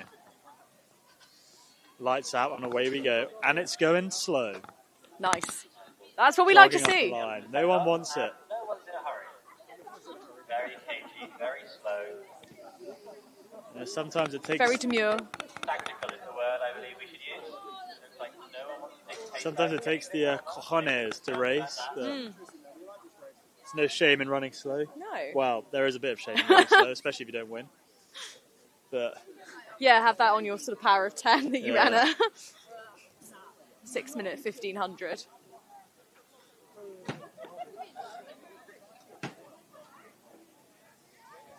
oh yeah, this is a real jog. It's going to be hard to speak about this for a while. Yeah, so I can I want to say walking, but not far off it. Sunday long run. So some of the spectators walking around the track quicker than the race. America Savannah leading the 50 meter race walk currently. They stride around the track. Reminds me of the men's Blues Mile last year. Wonder if they can beat the 5:36 those guys blocked. You've got to think at some point someone's got to want to open their legs up a little bit. It's Yeah. uncomfortable going this slow. Yeah. Doing spikes and you sort of have to waddle. So if it does come down to a sort of sprint, who do you think is the quickest? I have no idea. I think hearing from the Oxford crowd, Leia has a bit of 800 metre pedigree, but so does Millie. Used to be an 800 runner. Yeah. But yeah, I mean, I guess it depends. Oh, because they could start going anytime. They could go 700 out, 800 out. But typically, if everyone is doing this, it means they want to put in as little effort as possible and win it in the last 100. We'll see, though. We'll see. Leia finished very, very quickly in America when she won the race. So Yeah, okay. It looks like they're now, could call it running it now. Someone's trying a bit. well, we do love a quick race Not here. shameful as it was before. 2 laps down, it's got slightly quicker here. Jemima Ridley pushing Hello, pace. Louise. All 4 athletes still very much involved. Think about a slow pace. Is it Do you think they're trying to challenge your PB today? athletes that may potentially struggle with a faster pace can still be involved? They're challenging what I can currently, and it's a different question. So two Millie moving into third there. Or I think that was Oxford athlete coming round from last, getting fed up. Still not. breaking any ground here. Women's seconds after 16 events as Cambridge Alligators with a commanding 98-76 lead. The men's seconds, Cambridge Alveston after 13 events lead 83.59. The women's Apparently Cambridge are winning. That's the news. Yeah. Are they running now? They're actually doing some athletics. I think they're picking it up. They're winding it up. tighter as well after 13 events. So it's a nice way to run it. Yeah. 64.5 for Oxford. We're coming in to take the bell. Starting to wind up. Still not fully kicking off though. No one's making their charge for home yet. No. Beth Rogers behind them. Looking tight. Could be anyone's race. All four athletes with the drum blanket over them. Crowd are loving it. Look like some of the Cambridge athletes may be searching to get around the outside, but not fully committing yet. I think Leigh's going to go for it. Now here, Millie's going and now. Millie's going for it too. Leia's hit the front. Ridley starts pumping the yards. But Casahan has definitely started the rush for home. Jemima Ridley not letting her around the outside. She's going to have to do this in the home straight, Nee thinks. Oh, overtake on a bend, why not, you know? It's possible if you feel good, but... Fibonacci-like victory here for Casahan. Millie Dickinson is pushing on. Comes past Ridley into second. Leia opening up a bit of a gap, but it's definitely not decided yet. Could be Dickinson, it could be Ridley. We've got a very bad view looking down the home straight, so I have no idea who's Chose in the the lead. wrong angle. It looks like and Leia's I think opening up a Leia's gap. going to take that for Oxford with Millie Dickinson in second. I might hand off now. The distance events are done. Well, thank you for your contributions, Harry.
get a drink. Keep it 2 hurdles. I'm going to go get a drink. I'll be yeah, of back. course. But you guys... Hello there. I have no idea how to problem fix that. There you are. Sorry. Hello, ladies Hello. and gentlemen. We're Martha, back on commentary. Martha Bevan, some kind of, I don't know where she's gone. She apparently wanted to go get a drink. Which is understandable. She's been using her voice a lot today. It's lovely weather. Saying lots of wise and insightful things about athletics. And Australians. ultimately, at the end of the day, that is going to take a toll. So fair play, she's gone to have a drink. We've got the 2 hurdles now, though, which is made up pretty strongly of the 4 squad, I think. Yeah. Is it the women's first here? I'm having a look at this list. I've seen some big names. I'm seeing some very big names here. Yeah, Mickey McDonald and Georgia Odell for the women, and Charlotte Morton and Sophia Clyde for Oxford. This is obviously names. a bit of an unusual event, the 200-metre hurdles. It's not one that's ran in a lot of opens or in a lot of professional competitions. It is very much an Oxbridge thing. It is. I had a great time when I went home to my athletics club over the summer and tried to explain to them the concept of a 2 hurdles and that I was running one. Well, it does. They It were does. just confused. It's very different to a 110 hurdle or a 4 hurdle because obviously in those the hurdles are very high. Yeah. And it really does kind of change the dimension of a 2. These ones are relatively quite a lot lower in both the women's and the men's.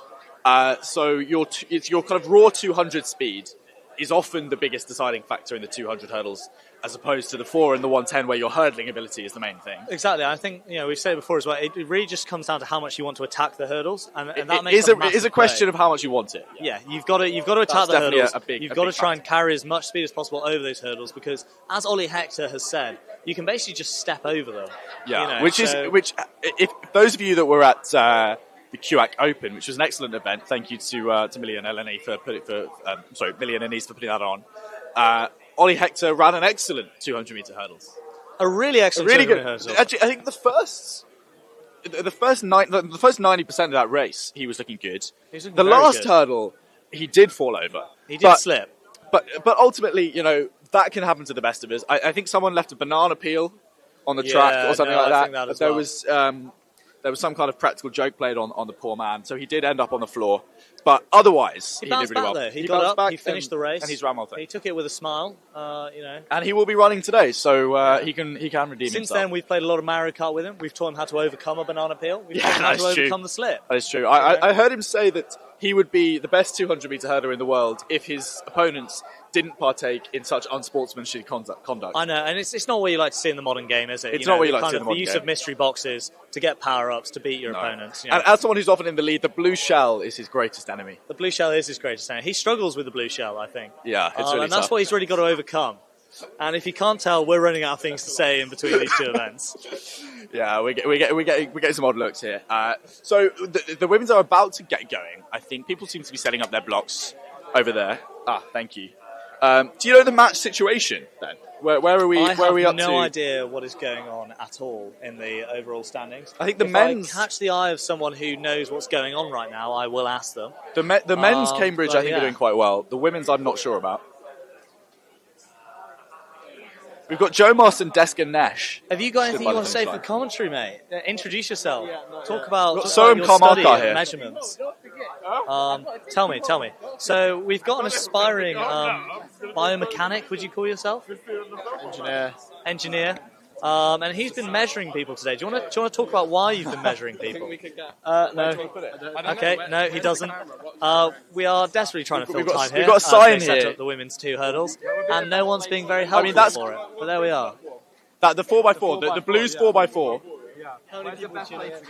You've got a sign here. You'll be seeing it on the Blues 4x4 coverage later. He made it himself. This is the Ben Greenleaf, currently off the back of some excellent running so far today, has got a sign that says, "I worship the ground Greenleaf runs on," which is good chat. And the green is in green, which he must have done himself. The only thing that's making me question if he did it himself is that the handwriting is quite good. If we move over there, and I'm an engineer, we can be face onto the camera. Thank you. What? Thank you. We'll get it on camera later. Thank you. We'll get it out for the.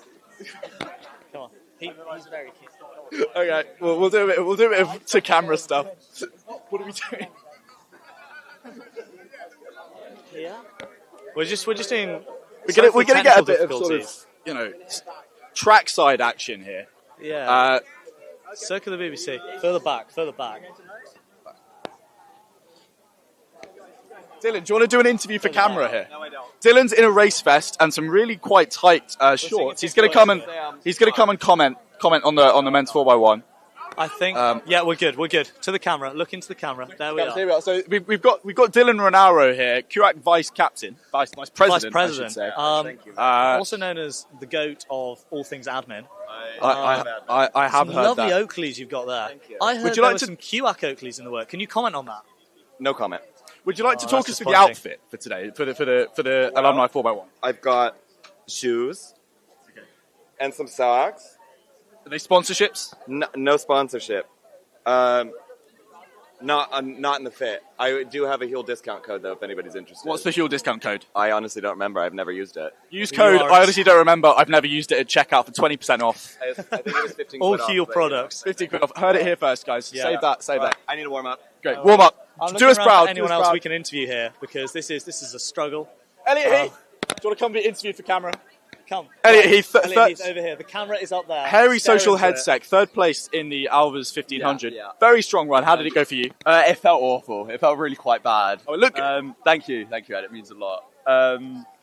It didn't feel great, but it's fine. It's done. And that's the fun bit of the day. And not far off your PB from a couple of weeks ago. Fairly close. And at allegedly the slowest track in the world. So I've been told. I've great heard running that as well. Great running from Dan Faz. Great running from Dan Faz. Dan Faz was pretty close to his. He PB'd, right? He PB'd. It's big. Yeah. And you got the 2-3, so you only lost 1 point for the Alvas. Exactly. Yeah. I think it was solid. So I think what the people at home are all asking, if you step deeply into this camera right now, Just there. can you tell us what the plans for the social headsec are over the next year? And what you're going to be bringing to the table in terms of socials? Big things. We've got some big barbecues coming up. Don't look at very late. We've got the Valentine's social, of course, with QAC. That's going to be big. It's a lot of fun, a lot of organised fun, you know. That's my favourite kind of fun. It's the best. Yeah. That's what I'm saying. Martha Bevan has returned. Martha Bevan's back. The commentary here. We've taken a bit of a trackside kind of Sky Sports approach here. We've got the camera turned around to faces.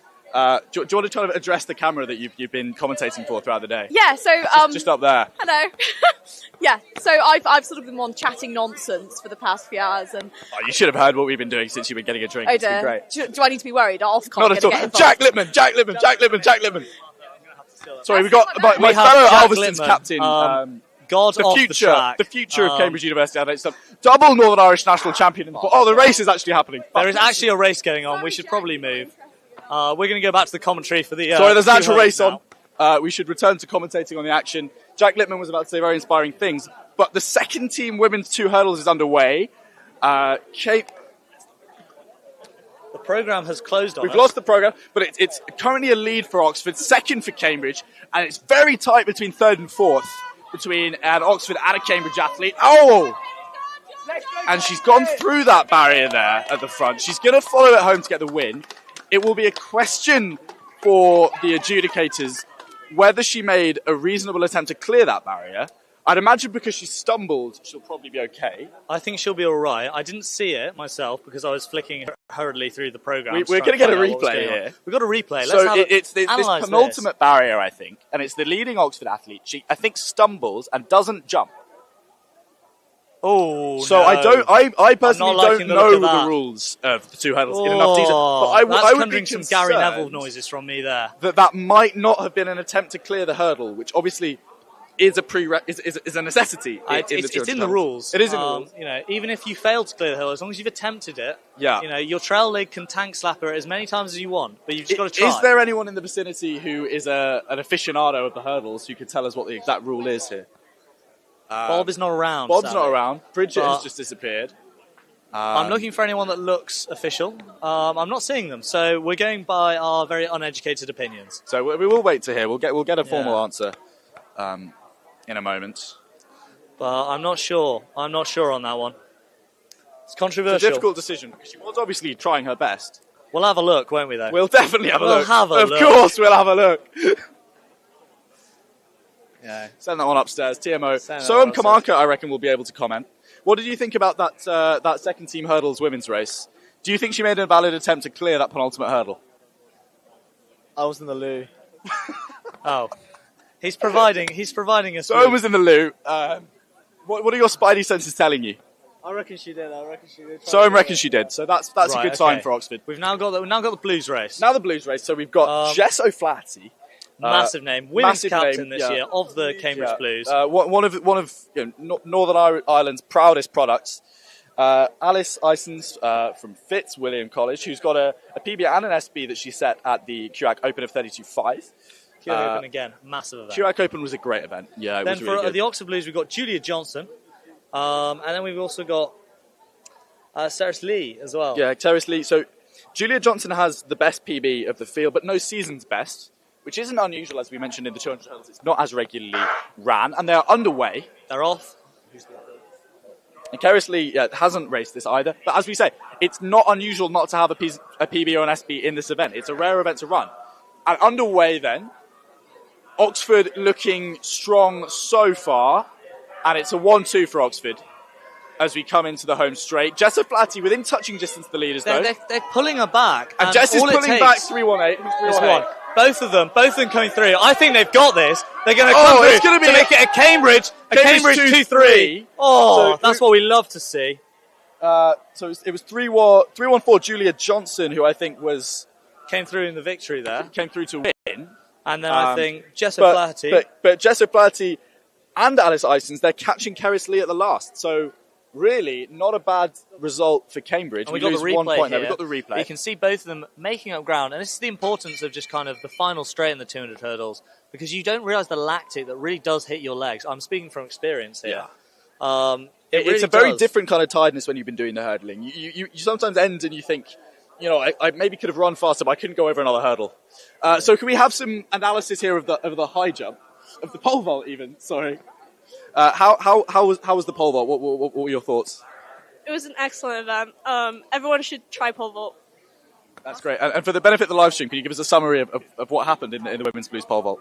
Women's blues pole vault. Oh, it was a bit of a tricky one. We didn't quite manage to get the Oxford lot, but everyone tried their best, and I'm really proud of them all. That's a really wholesome end point. Thank you for those comments. Everyone try a high jump. Pole vault. Everyone try pole vault. Great squad. Follow them on Instagram. We've also been joined by Harvey Nash and Alistair Fletcher, who we're just talking about the difficulty of hurdles there, and how it's a different kind of lactic that hits you when you're running at speed, but you've also got to jump over things. Do you care to comment on that? It's a challenge. After 2 weeks of doing any hurdle training, it's a challenge. It's hard work.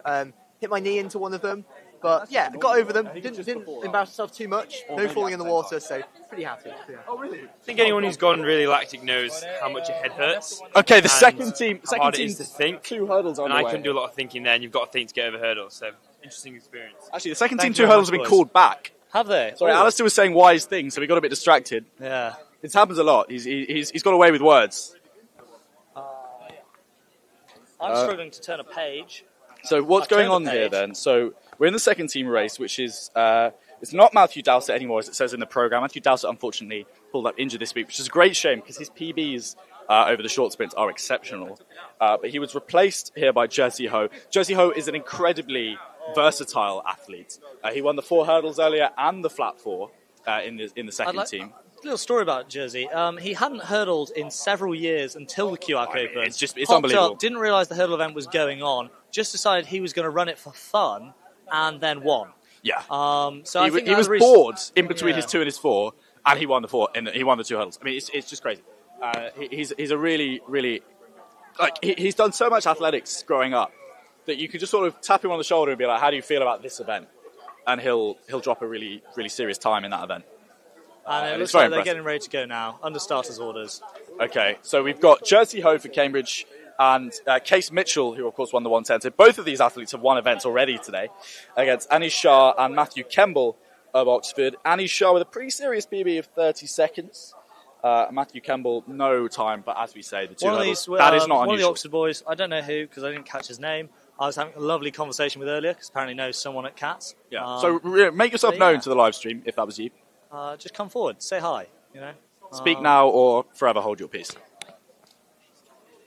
There we Okay, are. so Ollie they're- Sharp is eyeing up the commentary. Ollie Sharp, come help us. They're give back under opinions. starters' orders here, and that's the second time now that they've gone into the start position and they've been called back. They had a run out a moment ago, and now they've gone down into their set and they've stood up again. Well, So Sharp, I'm not what's sure your what's view on going this? on over What there. do you think about the starting procedure for the hurdles races? Well, in my hurdles race, I had to get Ollie back Sharp up ran a and hurdles go race again. earlier, by the way. He did. He ran it very well, and we're very proud of him. You didn't He ran it exceptionally well. kick Someone- any of the hurdles, and that's a big improvement on someone who ran the second hurdles last year. That was my target, was just beating that race in all shapes and forms. For Hurdles context, kicked over, time done. Ollie Sharp took up the 400 this year and has been training very well as a beginner, and then at last minute took up the 4 hurdles to compete in Varsity, and then took 3rd place in the Albers 4 hurdles.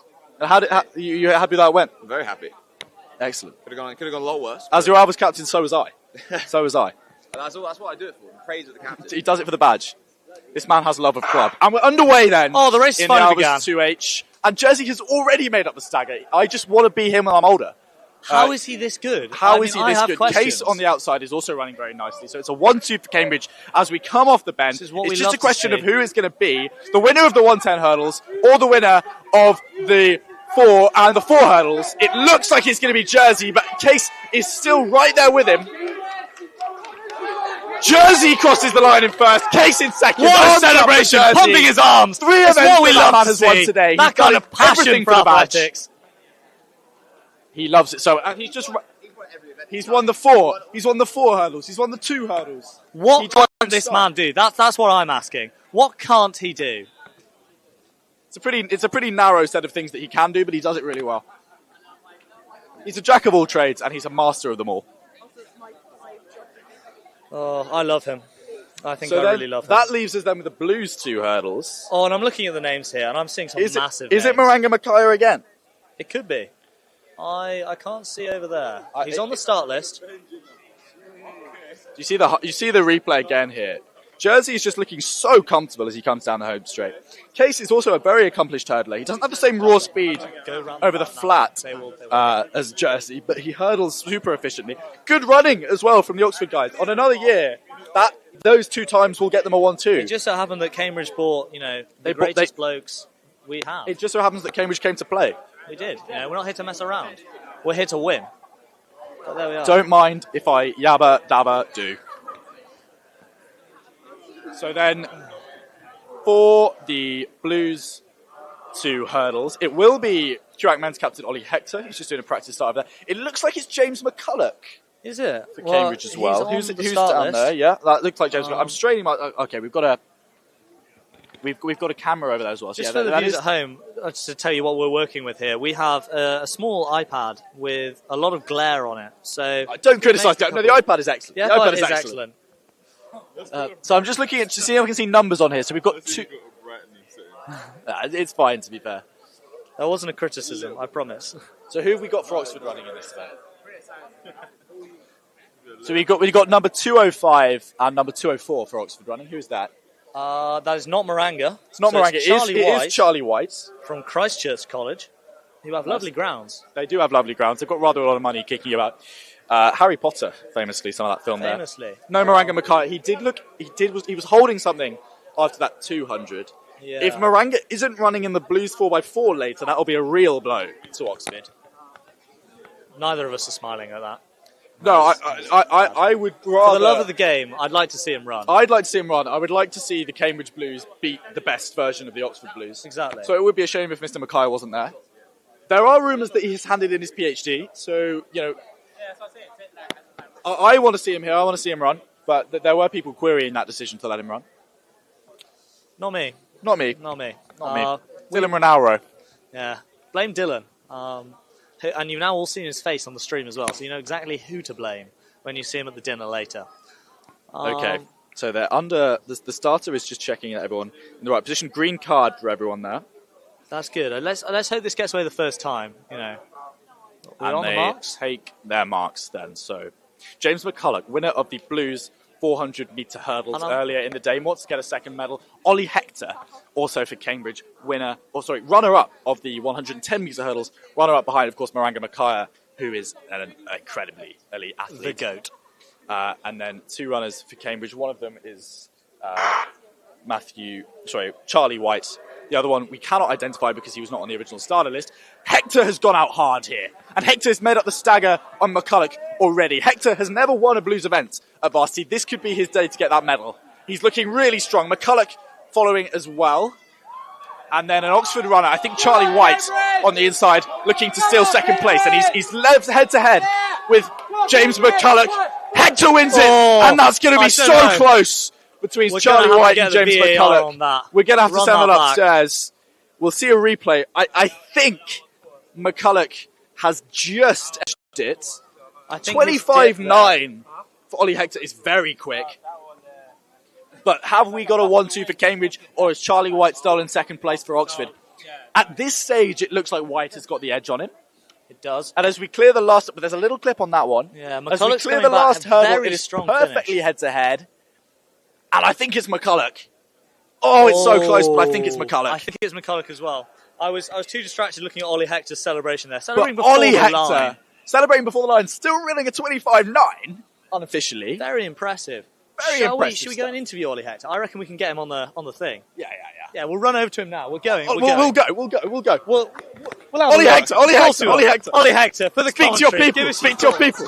Tell us. Some thoughts. Tell the people. It was a good race. The camera up there. Where's the camera? That one. Yeah, there it is. This is Ollie Hector, QAC men's captain, phenomenal athlete, winner of the Blues 200-meter hurdles 2025. Tell us how it feels. What do you have to say to your people? You know what? Thanks everyone for coming. I want to thank my mum, my dad, my friends. You know, means the world. 200 hurdles has been my event since birth, and so humble. You know what? Put the effort in. Clearly paid off. You know. Talk us through the celebration as well. What does that mean? What does that mean to you? To me, it's all about mentality. You know, the sport is one where psychology plays such a key role, and you could tell I was composed. Let's get it going. I'm going to say a very popular winner today. The crowd were very excited as you were crossing the line. You've got some signs over there. What do you want to say to your fans who've made the journey today? Look at the one holding that sign. What do you have to say to that person? Great race, you know. Actually, no. Thanks for coming She didn't run. Thanks for coming out, you know. It means a lot to have loads of friends, close friends. It's great. It is great. Maybe girlfriend soon, who knows? What a men's captain. Thanks so much for everything you do to the club. What do you have to say about the Shades? You know, I live my life like I'm in a luxury whip, you know. Having shades on, tinted shades, it's like being in a luxury whip. You wouldn't ask someone why the window's tinted on their whip. Thank you, guys. Yes. My men's captain. Thank you for your service to the club. Ollie Hector, the GOAT, speaking to us there. And congratulations as well to the Oxford athletes that ran in that race. Very well done. Yeah. We're still waiting on official confirmation, of course, as to whether that was a 1-2 for Oxford. I think McCulloch got it, but we'll wait and find out. I'm not sure how we'll find out. They don't usually come and tell us, sadly. No one remembers the humble commentator at this day and age. It tells you a lot, really, about the way that society is going, actually. Indeed. So what's next on track, then? So that's the end of the 200 hurdles. The 4x1.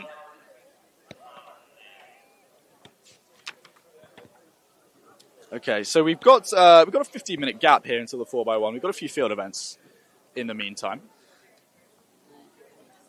And the Cambridge team are going through their warm-ups. I can just see Morgan Treasure with his Blues vest on. So the 4x1 lineups, we'll talk about those for a moment here. So the Cambridge Blues, for the women, first of all, looks very strong. We've got Anise Melody, Helen Pretorius, who won the Blues one earlier in the day and ran very, very well. Olivia Sparks, who ran strongly in the 4, and of course ran really well at Bucks in the 400. Her top end speed as well is really excellent. She's one of those 400 runners who really relies on her speed and uses her speed to full effect. And we've got Jane. Do you know who Jane is? I don't know. We don't have a surname for Jane in the programme. Jane Doe for now. We'll find out what the actual last name is soon. She's sort of going for a kind of Madonna, Cher kind of thing. One syllable, one name. Millie Dickinson, would you like to comment on your 1500 metre performance for the commentary here? We've got Millie Dickinson. Would you like to introduce yourselves Give us a little recap of how your race went. Hello, I'm Millie. I am, sort of organiser extraordinaire. Is probably what I'm, most. The word extraordinaire has been used. Yeah, best known for. Slightly disappointing race. Really did want the win quite badly, but I think maybe a week of sleepless nights and stressful tears for Varsity organisation does not lend itself to winning. But it can't help. Second and close, and sometimes that's Very the best close, you can yeah. hope for. So what was the race like? It looked like it went out relatively It went slowly. out probably at about half marathon pace for the first lap. We went through in an 87. Okay. Which is absolutely extraordinary. What would you slowly. expect to go through as kind of what would your PBs? About 71. Lap time be? Okay. So really something, yeah. Okay. But that relatively generally plays your strengths, right? So I thought that really was going to play to my strength because I've got a good sprint, but then I just got a bit trapped with 200 to go, and as soon as there's a gap and you've been running that slowly, you can't run quick enough to close it. Right, okay. But it was all right. I was pretty disappointed, but I think the match has been a success, and that was my main focus of the weekend. So, I'm sorry. So is this your last appearance in your illustrious watch Cambridge out for me in the athletics career? 4x4. I'm sure I'll be roped in. Excellent. TBC which team? Let's be honest. It does sound like there are some gaps opening up. Yeah. But today as a whole is bringing it's together been an illustrious Cambridge running career. Yeah, fourth year for me. Fourth year of Varsity. How do you look back on this year as a whole? By far my best running year. Excellent. Proudest achievement is a no medal box gold medalist. That's nice. Yeah, fourth scorer for a team where 3 score, but I did help us win by knocking down some scorers, so I'll take it as my victory. You were up there as well, right? Yeah, you weren't far 12th off the individual, other 3. Wasn't far off. That was, Bucks final over 15. Very nice. Chandimal champion. Chandimal champion. Probably the main one I'd reflect on for this year. The CV is sounding pretty stacked. Yeah, I mean, you can't get better than Chandimal champion. European under-21 record holder, Wow. All I'm saying, if the Sports keeping it Centre let us have a Varsity Chandimal, I would sweep up, so... The Corey Belmore of I Cambridge really athletics. am. But yeah, well, I'm going to hand back over to Ben Massey, but... Congratulations on your second place. Good luck in the 4x4 if it comes to fruition. Millie Dickinson there, second place in the Blues 1500s. Of course, Bucks. Finalist in that event, so a little bit disappointed not to have taken the win, but ran very well. Congratulations to the winner of that event from Oxford. So it looks like we're having, before the 4x1 on the official schedule today, we've got an alumni 4x1. I don't have a program for this, so you're going to get the ones that I recognise, and then after that, it will be anyone's guess. There is a very stacked team here. There's one very, very There's a very stacked team that have taken Dylan Renauro as a sort of, as a kind of handicap, I suppose you would say, in golfing terminology. You've got 3 very fast runners and Dylan Renauro, so it'll be interesting to see how that pans out. It shakes out, yeah. I'm looking forward to seeing how that team get Not, round. of course, that Dylan's a slow runner, but he's no Sam Clark. I mean, he's got the go faster Oakleys on. He's got a baton at the moment. Of course, he does have a Huel code that we talked about earlier. If he's had his Huel today, that can only help. Loves a bit of fly carb as well. He really is one for the brand. Is Dylan Renauro. You like the brand? Yeah, he does like the brand. He also, as we talked about, he's an admin goat. He keeps it lemon. He does keep it lemon. He does it for the badge. And he loves athletics. He gives up a lot of his time as a QAC alum to coaching, to doing admin, out of the goodness of his heart. And we do really appreciate that. I know I sound very sarcastic at the moment. I don't mean that. He does do a lot of good for the club. That means a lot to us all. And I'm personally very excited to see him invest in tight shorts and to see him running. Me too. I believe he's running third leg, so keep your eye out for that. Yeah, the third leg on the third leg is great. I don't agree with this man's comments. Do not associate them with me. Okay, so the official here is trying to sort out the alumni 4x1, trying to make sure everyone stands in vaguely the right position. We've got a QAC alumni strip here. Have they made vests for this? I think they've made vests. So we've got one team. Have you made vests for this? No reply. So I think we've got one team in the traditional Achilles vest, one team in the Achilles transatlantic tour vest, and then one team that I think have just made... I think they've made their own vests. Made vests. I think somebody... With legs on them as well. Somebody has ordered from some kind of stash company, you would assume. There are many out there. A custom-made vest Insane. for the alumni 4x1. And if they don't win, you've got to wonder, haven't you? You've got to ask questions. So I think that's Martha Stevens at the front of that queue. I recognise the man in third. Is that Bruce? Oh, I think it's Bruce, yeah. Is it Bruce? That's Bruce. Bruce is an athlete. Tell you what, Bruce is an athlete. So some real potential for some interesting action here. There's one team that has 3, so there's a general call going out, potentially someone else. Archie Harper, runner-up in the Albers 400, has joined us here to recap his race and look forward to the Albers 4x4. First of all, tell us a little bit about your 400. It looked like you went out hard. Yeah, I went out pretty hard and schoolboy stuff, really. Just completely blew up in the last 50. Thought I had it in the tank coming into the last bend, and suddenly I just got hit with a lactic sniper, and well, you saw what happened. Okay. We thought you were going to go for the Ingebrigtsen approach of kind of winding it up throughout the race. Jersey, of course, coming through, but Jersey is a phenomenal athlete. What did you run in the end? I ran a 51.63. I think. Yes! I think I did go for the Ingebrigtsen approach of going out too hard and letting the athlete behind me pit me at the line. So you could put it. So that just way. that is a PB. Ed's excitement there. That is a PB. That means haircut, doesn't it? What is that slander? So someone did say on the live stream earlier that you had promised to shave your head if you ran a PB today. And bleach it blonde. Are you about to back out of this? We have evidence on a live stream. Okay, show me the tape and I'll comply. It's all on the live stream. It's all on the live stream. I mean, it was me that said it, but it was on the live stream, so we'll find that for you later. It was commentary of the 400s. What do you make of the alumni 4x1 here? Well, it looks like a bit of a chaotic start here. I thought there were 5 teams. This looks like a 4x4. What do you make of the team that is Isaac Kitching-Smith, Sam Clark, that other guy who I don't know his name, but he's very fast, and Dylan Renaro?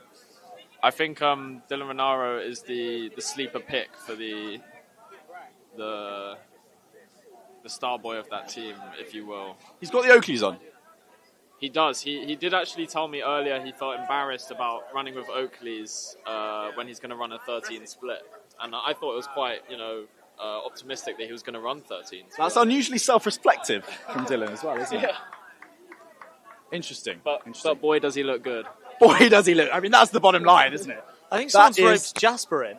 The bottom line. Jasper Hertzov. Jasper Hertzov is about to run. This is a bloke who just lives nearby. He popped in to watch. He's a member of Trinity College Rugby Union Football Club, if his shorts are to be believed. He's about to join the alumni 4x1. I mean, this is fairy tale stuff, really, for the man. It's like that time that Harry Redknapp let a fan come on and play for West Ham. And he scored, I think he did score, yeah. He scored. And he was giving it all that from the crowd, and Harry Redknapp says, you know what, it's a friendly, on you get. Gave him some boots, gave him a shirt, and he scored a goal. Jasper Hertzov is trying to replicate that today. To see. And you can see his loyal fan base are walking down the home straight to go and watch him run. Yeah. I mean, the questions I'm going to ask is, has Jasper Hertzov warmed up? Has Jasper Hertzov warmed up? Has he ever sprant in his life? Does he know how to do a relay changeover? These are all the biggest questions. While we wait for this to start, we've got Alex Kingston with us here. Alex Kingston, whose hamstring is currently being held together by Protestant ethic alone. I'm not sure what that is. Alex, what are your reflections on the 4 hurdles, Elliot? You're not allowed to... You need to get the microphone back, thank you. I asked him for his reflections on the 4 hurdles. Yeah, you're not... 2 metre distance from the microphone, please, lads. Yeah, that wasn't savoury. I think the implication there was that he wasn't very happy with how the 400-metre hurdles had gone, which is a shame. What do you know about the alumni 4x1 here, Martha? Well, I know there's a lot of alumni there. I like the different sort of vest choices, actually. There's a team here. Martha Stevens, I think that is. Oh, yeah, in what looks like lane 6 or lane 7. Who is wearing what seems to be a custom-made vest. Well, they sort of look like warm weather training vests, don't they? But it says alumni 4x1 on the back. Well, yes, but as in it's in the style. It's in the style of like a Tenerife vest. It is. So it's an alumni. So these are alumni. And what are they doing? I think it's a 4x1. So they've sort of made their own teams. Yes, it's mixed. It's mixed. Yeah, but they're all alumni. I don't know. Yeah. Yeah, we could have So you could have done this. You could have done this. What were your events, guys? 400? 100 metre hurdles. 100 hurdles? 800. Okay, Oxford or Cambridge? Cambridge. Right answer. Oh. Oh.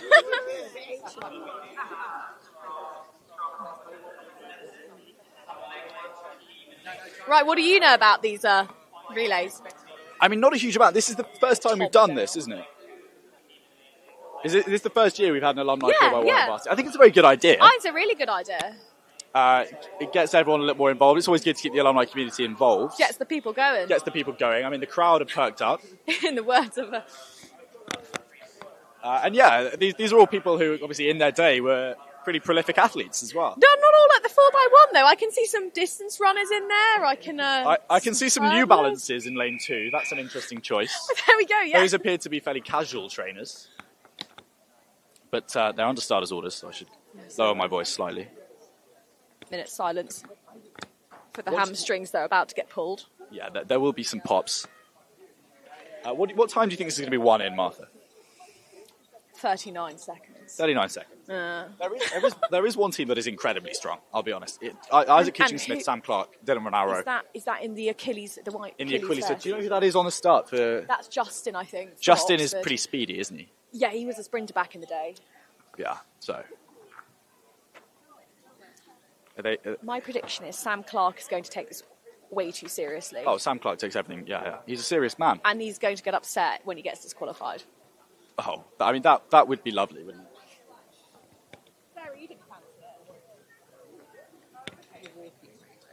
Sam Clark has two great weaknesses, of course. Relay handovers and gluten. Those are his two biggest flaws.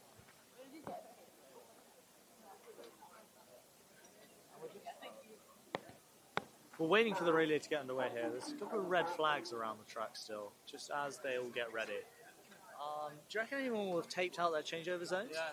You'd imagine so. I mean, Isaac Kitching-Smith has. I'm saying sub 10 split. I can also see Jasper Hersov stretching for the first time right now. He's getting some quad stretches in. If this man walks away with any of his main muscles intact, I will be amazed. This is a real fairy tale story. On the third leg for one of the teams here, Jasper Hersov is just a bloke. He's just a man in the vicinity who had trainers on. And he's found himself on the track. He's done a quad stretch and he's fed the chickens. And he's ready to go. He's ready to go.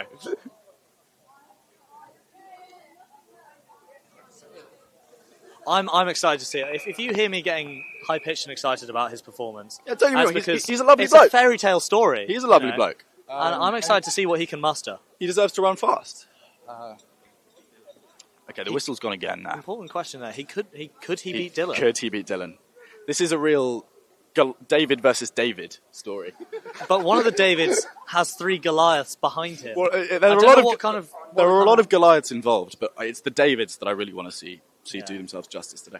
Yeah, we're talking about the history of the little people here. You know, we're bringing in the voice. Okay, they are under starters orders. Some standing starts going on here, and that's what you love to see. Proper village athletics.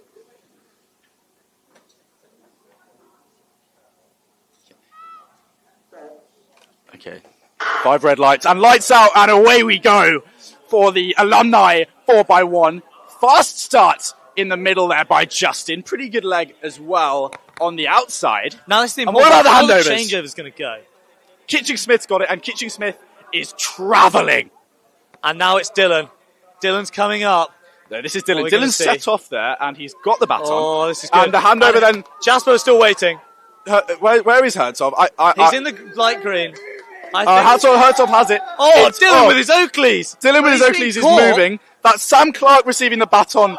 Oh, no! Dylan, it's a nightmare! It's a nightmare changeover from Dylan and Sam Clark. Can Sam make up for it in the home straight? He's holding him down. He's hawking him down. Oh, Sam! He's going to do it. He's done it! Sam Clark. The celebration. Martha Bevan's prediction comes to fruition. It was way too serious from Sam Clark in the home straight. We're going to have to see that changeover See the again. final changeover, surely. Was it legitimate? I think it probably was, because they were both stood still.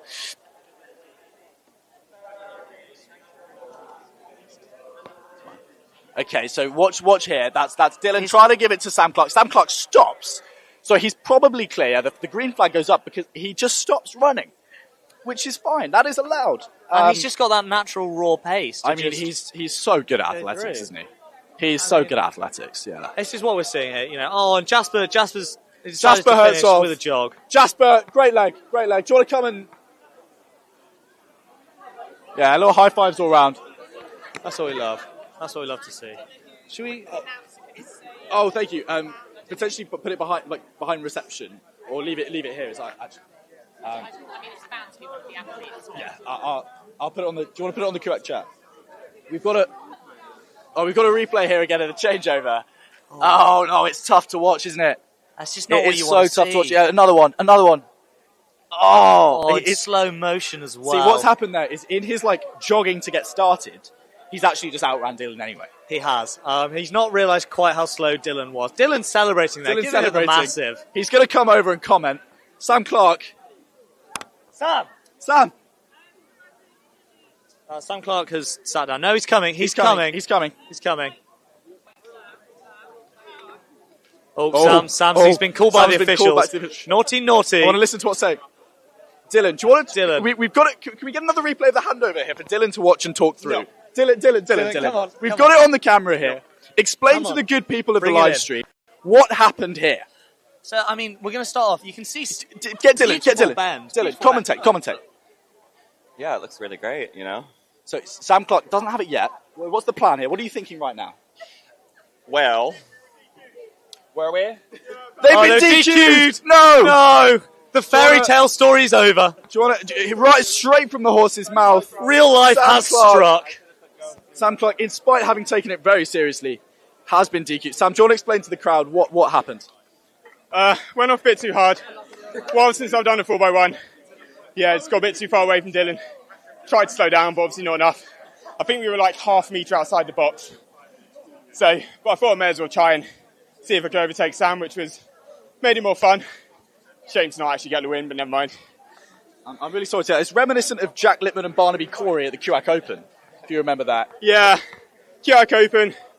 Yeah, bit of a bad changeover. I had to disqualify him because I was the official. So goes around, comes around, you can say. Maybe so. Karma. Similar circumstances. Just went off a bit too hard. I'm sorry to hear that. Well, you ran a very strong leg nonetheless, from a standing start as well. Yeah. Made it hard for myself. I only had half hour warm up. Didn't quite realise what time it was. So, yeah, glad to not to injure myself, but all part of the fun. I believe Jasper Herzog is coming right now. Congratulations on the run anyway, and I'm sorry I'm going to try and that grab you didn't him. get the fairy tale. Jasper, would you... So we got Jasper Herzog here, the real fairy tale story of the the working day. man's hero. We've already made the comparison to the guy who Roy Hodgson subbed on that one time. How did it feel to run on the track with such hallowed athletes? Well, I think it's really great that athletics is becoming accessible to those with no athletic ability whatsoever.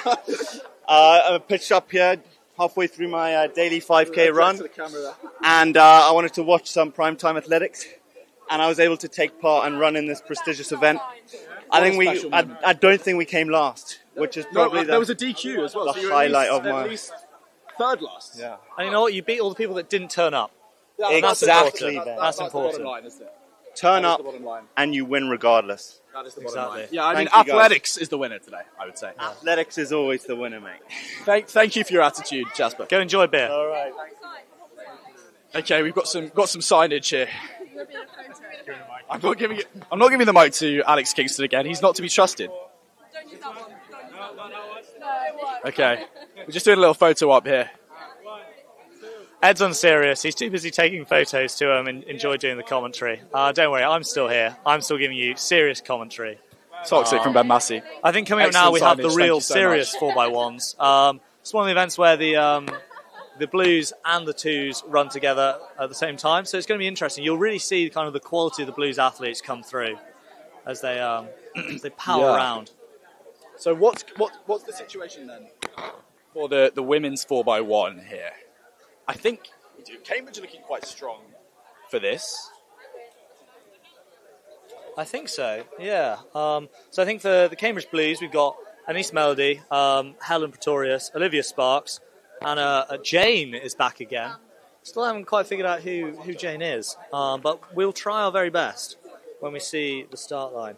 And then for the Cambridge 2s, we've got Mariam, we've got Jess O'Flaherty, we've got Natalie McEnvoy, and Jess Poon making her stellar return to athletics. President as well. Jess Poon, then, in the second team, 4x100 metres.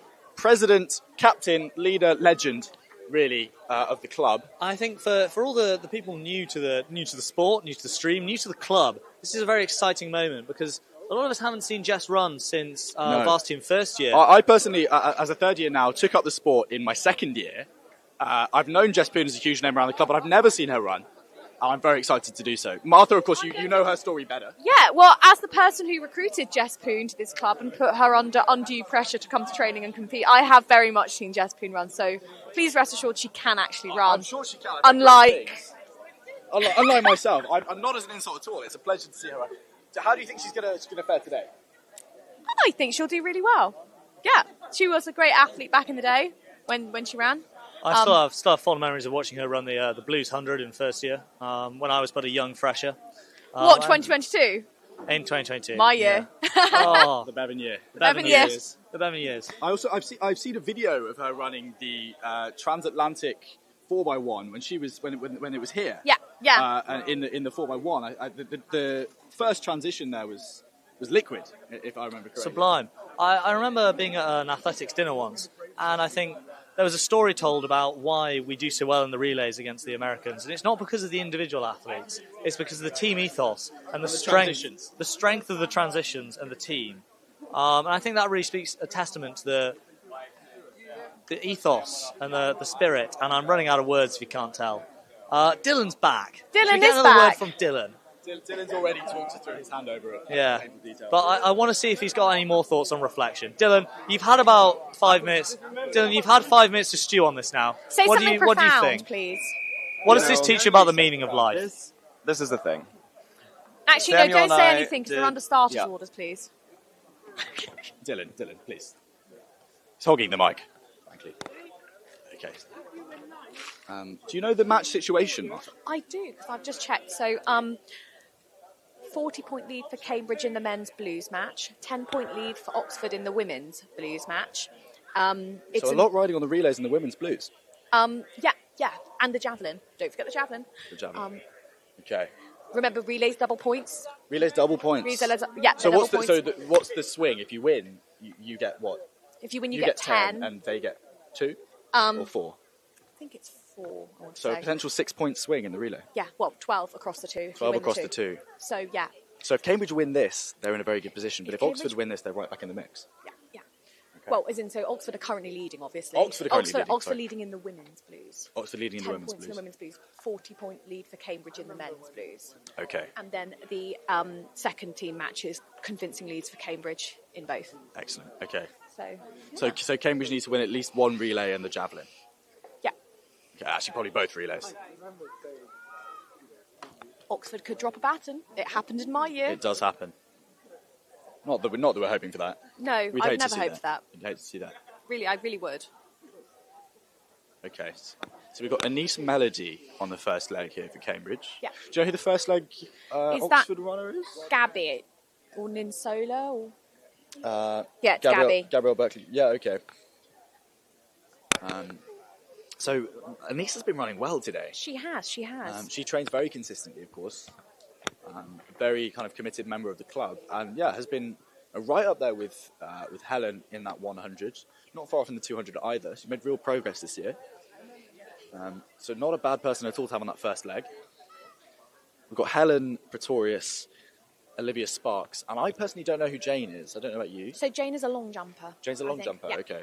Don't underestimate the long jumpers. I'm not underestimating them. They're speedy. Okay, and of course Helen and Liv, both very proficient 400-metre runners. Helen ran very well in the 1 and the 2 earlier, so that will be a fast leg. Yeah. Probably, it looks like she's over there to take the baton last. So whatever happens here for Cambridge, we've got Helen on the last leg, so that will be a quick leg. Long hold here. Yeah.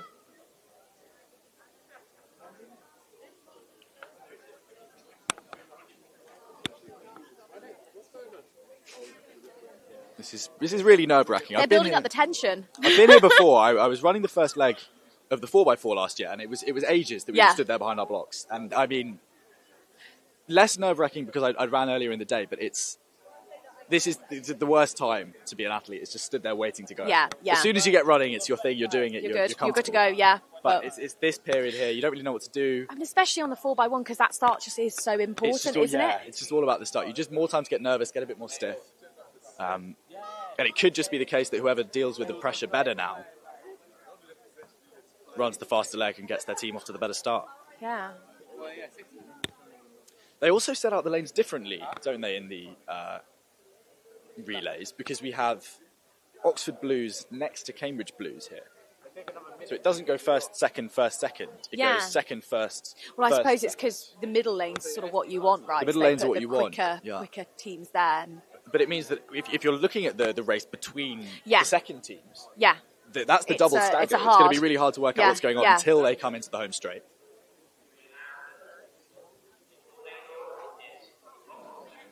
They're just announcing that over the tannoy as well here, the lane draw. Well, we beat them to it.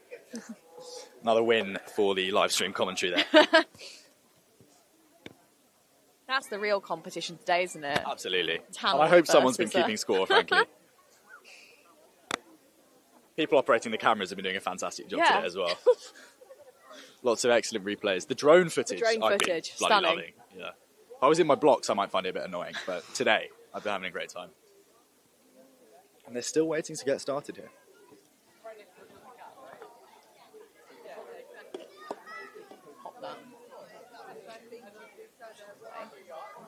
In the men's match as well, of course, we still have the 5K to go. Yeah. Which can be a reasonably big swing. I think Oxford do have very fast athletes in that. Potentially even an Olympian in the marathon is running the 5K for them. I heard that, but I've I heard thought they those were joking. rumours. I think it might be true. I can't take anything that the Oxford cross-country team say seriously at this point. It only upsets you if you do, frankly.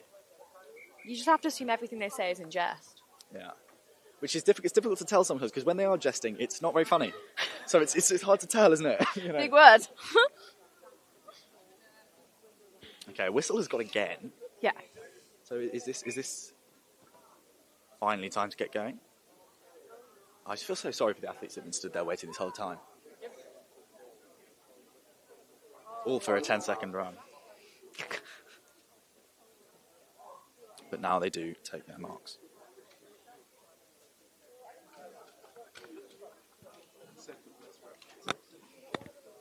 Is that Maleficent Dickinson walking towards us? It is. We called her for an interview earlier.